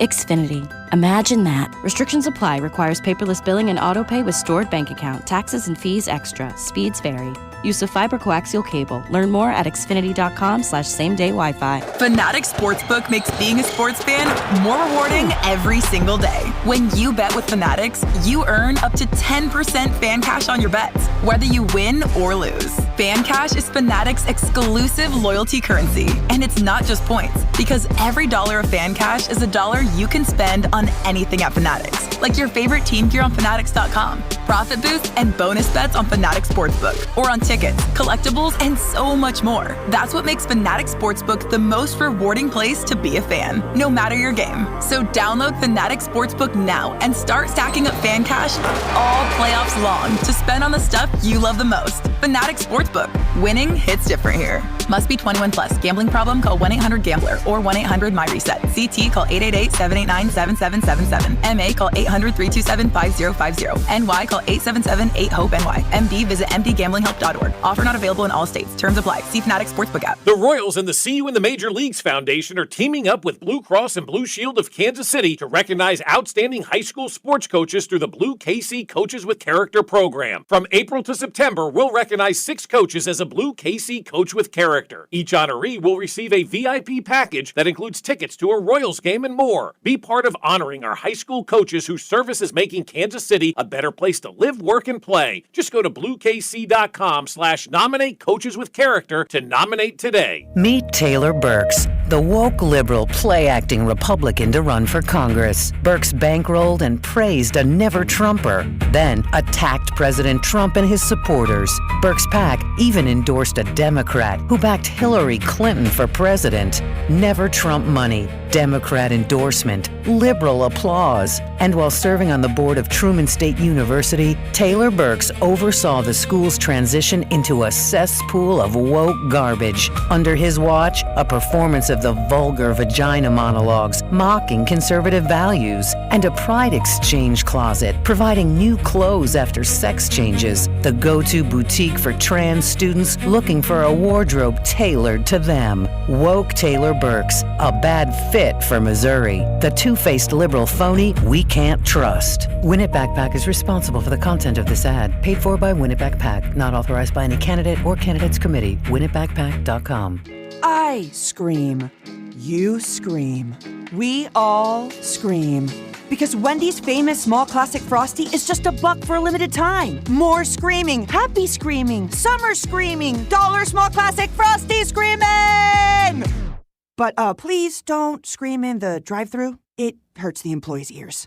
Get a $1 small classic Frosty for a limited time, only at Wendy's. U.S. price and participation may vary. A la carte only, not valid for delivery. Limit 10 per transaction. Price may be higher in Alaska and Hawaii. Did you hear? Allstate car insurance now costs even less. So when you bundle with home, you can save even more. Check Allstate first to bundle and save with a new lower auto rate. You're in good hands with Allstate. Not available in every state. Only applicable for new auto insurance business. Rates will vary by several factors, including how you purchase the policy. Potential savings may vary. Allstate North American Insurance Company and Affiliates, Northbrook, Illinois. This is Modelo Especial. A full-flavored golden lager with a crisp, refreshing taste from start to finish. Brewed with time, effort, and determination to get the balance just right. Because when a beer is made right, you can feel it. Modelo Especial, the model for everyday beer. Drink responsibly. Beer imported by Crown Imports, Chicago, Illinois. Brought to you by Duke's Real Mayo. Country song. It's a song about award-winning chefs, yes, chef, and why they choose Duke's Mayo. Get Duke's Mayo in store. It's got twang. You're listening to 96.5 The Fan from the DM Injury Law Studios. Mike's got this. Car, truck, or motorcycle wreck? Remember, Mike's got this. 816-888-7500. Mike's got this. What's trending? Cheddar, mozzarella, Havarti. Number one on What's Trending, we continue broadcasting live here in St. Joe, side of Chiefs training camp. First full day of practice with everybody involved. As far as the injury front, fortunately nothing new. We did see L'Jarius Sneed and Rashee Rice leave practice early up the hill. That caused a brief scare for some people, but We found out after practice from Andy Reid that was planned as part of their rehab process, so we might see that a few more times here at camp. Mansour Lane continues to wear that yellow non-contact jersey. We don't know how long that could last. It's something we're going to have to keep an eye on, I think, as camp continues. And then Omar Norman Lott still remains on the PUP list. Next up on What's Trending, the Royals dropped a game late last night, 3-2, as they gave up 2 runs in the 9th inning to eventually lose the game. They'll be back in action tonight. It'll be Randy Dobnak on the mound for the Royals as they try to get back on the winning ways. But yeah, they dropped that one late last night. It was a frustrating one. Elsewhere on What's Trending, some NFL news on the injury front. Tank Dell, wide receiver for the Texans. Remember, he suffered that devastating knee injury a couple years ago against Kansas City. He's been cleared to try to go out there and practice for the Texans. It's been almost 2 years since that injury. And in the AFC North, Shamar Stewart, their second-year player for the Bengals, suffered what appears to be a serious injury, was carted off, hyperextended knee. We'll see. Ultimately, not good news. I'm sure Drew is not happy about that update. That was in a practice where Jamar Chase got into looked like a 20-player scuffle in which ended up him whipping a helmet, not towards players, but certainly away from the group as he ripped it off of a fellow teammate's head. He's like so unlikable, Jamar Chase. He's an incredible wide receiver. Incredibly easy to not like. Next up on What's Trending tonight at 7 o'clock, the KC Current will take on Racing Louisville. Alex and I will be in a KC Current media game tonight as we take each other on. Temu Chawinga scored a goal last night for the WAFCON Malawi team, so she will not be in action, but the rest of the squad should be there. So not bad. Yeah, looking forward to tonight, man. That should be good. We'll talk about it tomorrow, no matter what happens. See if we have an eventful game or not. Yeah. I also saw the Panthers rookie, Chris Brazel II. He tore his LCL. And the Panthers continue to have, their injury history this offseason is crazy. Yeah, he's just like, and I can't remember where he got taken, but he got taken somewhere relatively high, didn't he? Third round? Is that right? 83rd overall. Okay. But he's going to be out for at least a little while in the torn LCL. Elsewhere on What's Trending, we heard from Mark Donovan earlier this morning. He acknowledged that if the Chiefs have their way, they prefer a natural grass surface at their new stadium. We'll see if that's the case. Hopefully it is. Look, to me, if your preference is that and you truly mean that, then you have a grass stadium. Find a way to figure out, get it done. You're building a state-of-the-art stadium. So I hope that means that it is going to be grass. He also acknowledged that they are talking to the NFL already about the 2033 or 2034 or 2035 Super Bowl being in Kansas City. That's what they're trying to accomplish at least. Next up on What's Trending, Mauricio Pochettino agrees to a new contract, extends his reign as the U.S. men's head coach through the 2030 World Cup. I think it was pretty clear that the U.S. men's national team business side wanted Poch back. The question was whether or not he was going to take one of these other club teams or he was going to do something else in between. They have not had any consistency for a number of years on the men's national team side. Seemed like they had a little bit of juice this year, still came up short. Obviously, they got their ass kicked by Belgium, but Poch is coming back. He'll be with the U.S. men's national team for the next 4 years. Like we said, just make the club part of it in his likeness. That way, if any of these guys get called up in the next 4 years, Gold, they understand his style of play. That's how every other country does it successfully. The U.S. should be doing the same thing, I'm glad to see he's back. Me too. That is what's trending here on Cody and Gold. Again, our training camp coverage is brought to you by Break Time. Whether fueling up or grabbing a snack on the way to training camp, Break Time reminds you not all convenience stores are the same. Download their app and find a location near you. Earlier today, after practice, we were joined by Chiefs wide receiver Xavier Worthy. We'll have a player join us exclusively after each and every practice. Our next day back up here will actually be on Friday, so we should have another player join us. And our player interviews here on 96.5 The Fan are brought to you by the St. Joseph Convention and Visitors Bureau. Plan your trip now at stjomo.com. That's stjomo.com. And we started our conversation with Xavier. We're just asking how nice it is to not have that yellow non-contact jersey on. Cody and Gold, brought to you by Heartland Men's Health, the leader in men's sexual health. Thousands of men have been successfully treated for low T. Man, it feels good to fully obviously be back and be in full flow. So, it's great, obviously, being out back in St. Joe and having the opportunity on this blessed day. I think people never want to use injuries as like an excuse, but then people go at the last season and said, how much did it limit you, having to deal with the injuries really from jump versus where you were, I guess, later on in the year? Right. Obviously, Coach Reese spoke on it most. couldn't run as many routes as I wanted, so they limited me routes, obviously over the middle routes and routes to avoid the contact on the shoulders. So, I mean, it limited me a great bit. I just saw this offseason I worked hard at it, getting it back strong, the full mobility, and obviously running the full route tree again. Do you feel totally normal again? I mean, obviously you have surgery, so you're never going to feel totally normal. Okay. But, I mean, I feel as best as I possibly can right now. And I probably said, I told my mom about this.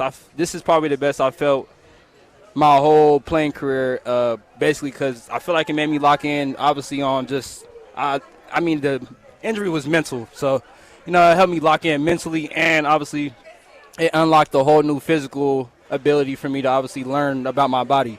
So, I mean, it was obviously good for me in a whole bunch of ways. You mentioned the mental side. So is it, I think the shoulder, you talk about contact. Is that a hurdle you have to get over that first hit, I guess, on the shoulder, or are you already past that? I ain't gonna lie, I played the whole season with it last year, so that hurdle been hop. So, I mean, it's been good. How was the offseason for you, by the way? Did you get, other than, I'm assuming you were at the Kelsey Swift wedding? I actually didn't. I had a. Oh, no. I planned my camps like super far ahead, and I always do like this camp and like family stuff around the 4th of July, so I was back home. You're a better guy than me. I would have moved the camp dates. I would have said I got to go to this once in a lifetime wedding. So good for you. I would have made sure I was at the wedding. Yeah, that's my daughter. I made sure I shot him a text though. Send him the congratulations text, right? Yeah, what did you do with your off season though? Like people spend it, you got to do rehab, but did you take on a new hobby? Did you decide to do something new or different? Man, I'm 23, man. I got my whole life ahead of me to do that. So I was really just locked in and bear down on my rehab and obviously getting my strength back and being back to 100%. We're talking to Xavier Worthy here on 96.5 The Fan, though. I think you went to a World Cup match or two, though. Yeah, I went to the Argentina game. Okay. It was cool. It was obviously, I was just telling somebody the next offseason I want to go around and see soccer games around the country. So it was cool, like seeing the atmosphere and everybody like singing along the song. It's crazy. It's like a crazy atmosphere in the soccer world. So were you at the Messi hat trick or no? No, I wish I would have seen that one. I went to the Argentina-Switzerland. Okay. Nobody scored. No, it was 3-1. Okay, I was like, It was late though. It was late scoring. Yeah, it was. Oh yeah, that was the late. Yeah, that was really late. Yeah. But at least you got to one. That's better than. Yeah, it's cool. Is it weird to see Arrowhead not in your setting? I guess it's like weird when you're watching something that's like a completely different sport in the building. It's weird watching it from the stands. I never been in Arrowhead in the stands watching the game, so I see what it's like. Here locally, we've been making a big deal. The coaching staffing changes. Chad O'Shea. What do you like working with him? What have you made of him around the team so far? Yeah, CO, he's obviously a technician. He's very detail-oriented in everything he does, and I feel like he's going to hold everybody accountable, and he's a great addition to the team. When you look at, I guess, how his stylistically, is it way different? Is he, how it is? We talk about, Eric Bieniemy. Some guys are, tougher. Some guys are more, it just depends on the vibe. What's his vibe like? Man, him and EB kind of match each other so perfect. It's kind of good cop, bad cop, and EB's the more energy, and he's going to get on you. But EB's like a motivator. He's a high motivator, and so is CO. Obviously, those are guys you want to run through a wall for, so I love playing for them. The other guys in that wide receiver room, obviously you got Rasheed out there on day one. You got Nico Remigio back, but a couple new pieces, Cyrus Allen, Jalen Royals back in. What about the names maybe that people don't talk about enough? What can you tell us about your early look that you've even seen from somebody like Cyrus Allen? Right. Obviously, our receiver room, I love our receiver room. I feel like we're very diverse. We got a lot of guys that can go out there and play at any given moment, so I'm excited to work with these guys. I think it was maybe a week ago or 2 weeks ago you had said you feel like you have a better handle on the offense. Can you, tell me what that means to you, as far as your ability to, make more happen? Better handle on the offense as far as I feel like I knew the plays. Obviously, that's something I had to know. I was playing, so I had to know the plays. But I feel like much if you don't. Yeah. But I feel like it's just like the understanding of the plays. Like, okay, this play is meant for this coverage, or this play is meant for you need to slow down in this zone. So I feel like I got a better handle and a grasp on what Pat likes in this kind of certain plays, and I feel like it's worked out. It's paying off for me. Is it harder in an off season where he can't do exactly the same kind of work, or he didn't have Pat, he didn't have his camp or those stuff? Is it harder with that, or have you seen no real change for him on that end? No, it's not hard.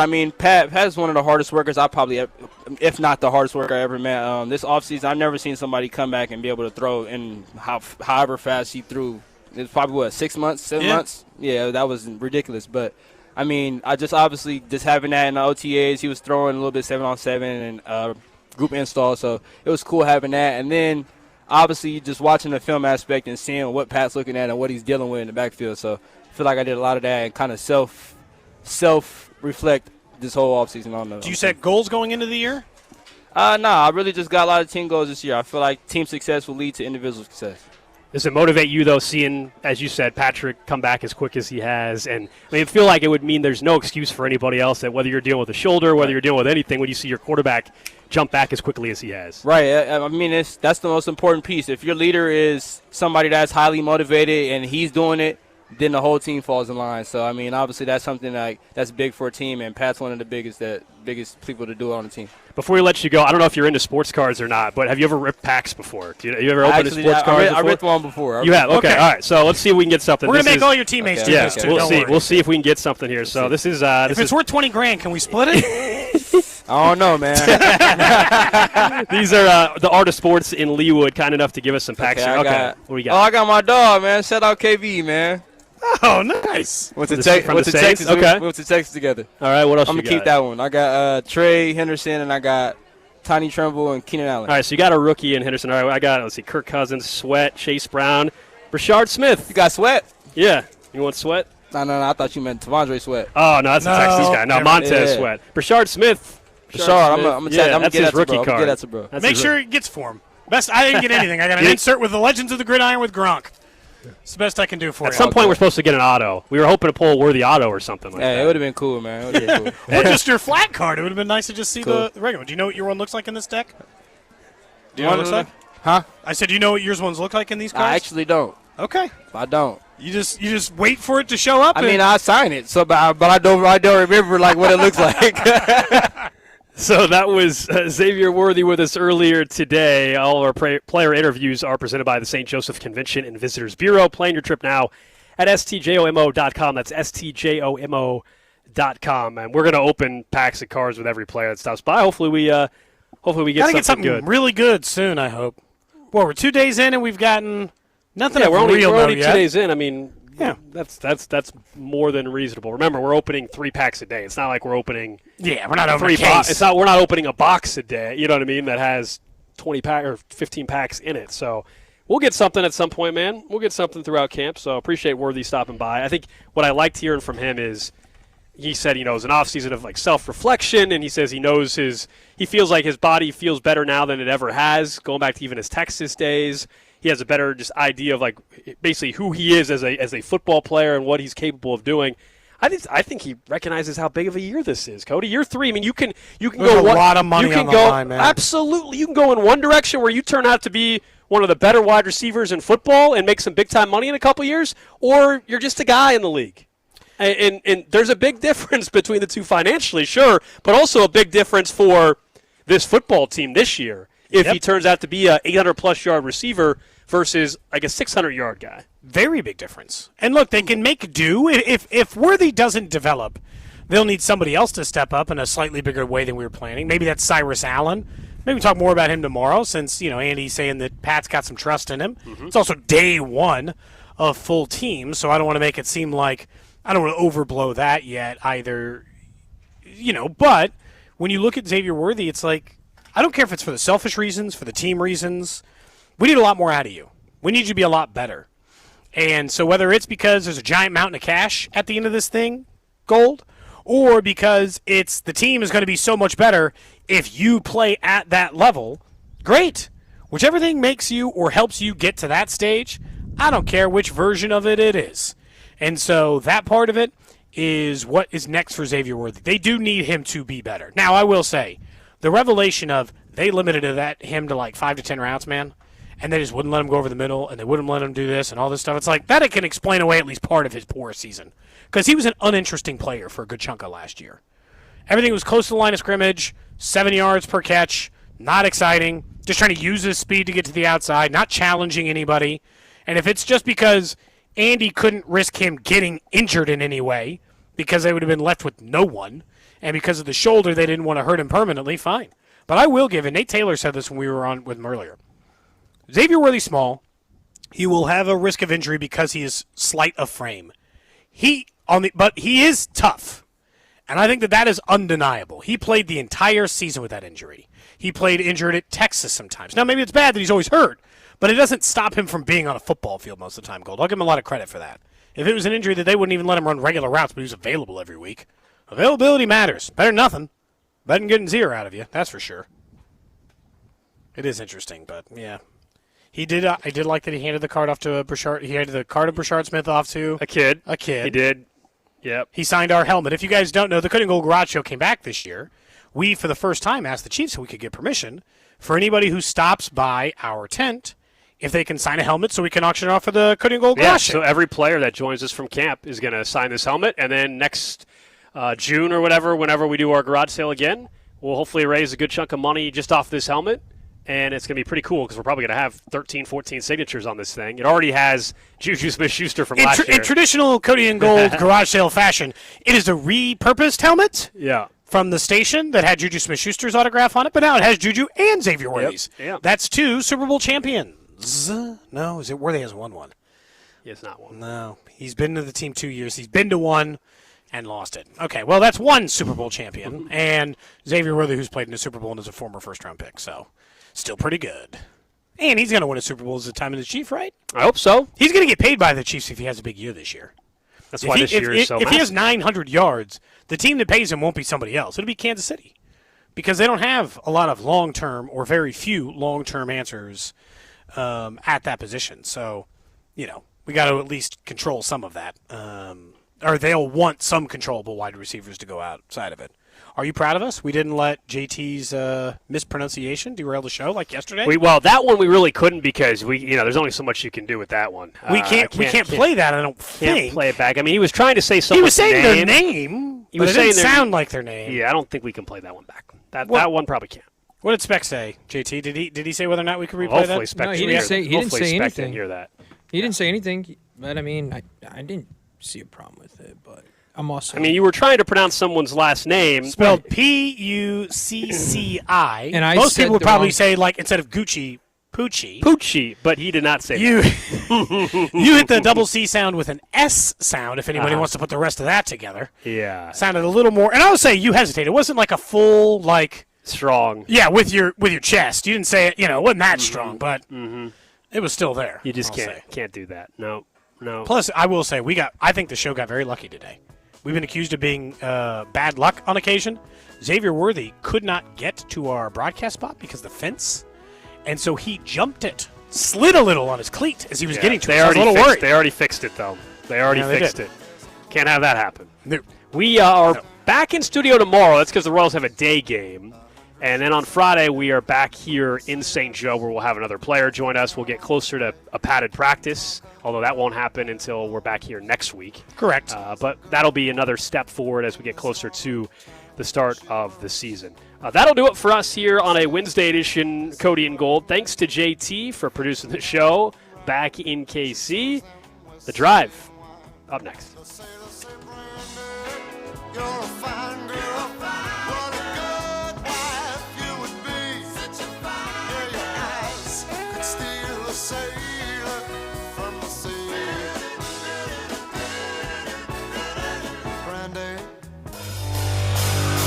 You're listening to Cody and Gold. Tune in for the Chiefs Red Half Hour every day, starting at 11:30 right here on your home for Chiefs football. 96.5 The Fan. Brought to you by Heartland Men's Health, the leader in men's sexual health. Thousands of men have been successfully treated for low T, ED, and more, all with discretion and compassion. Make your appointment at heartlandmenshealth.com.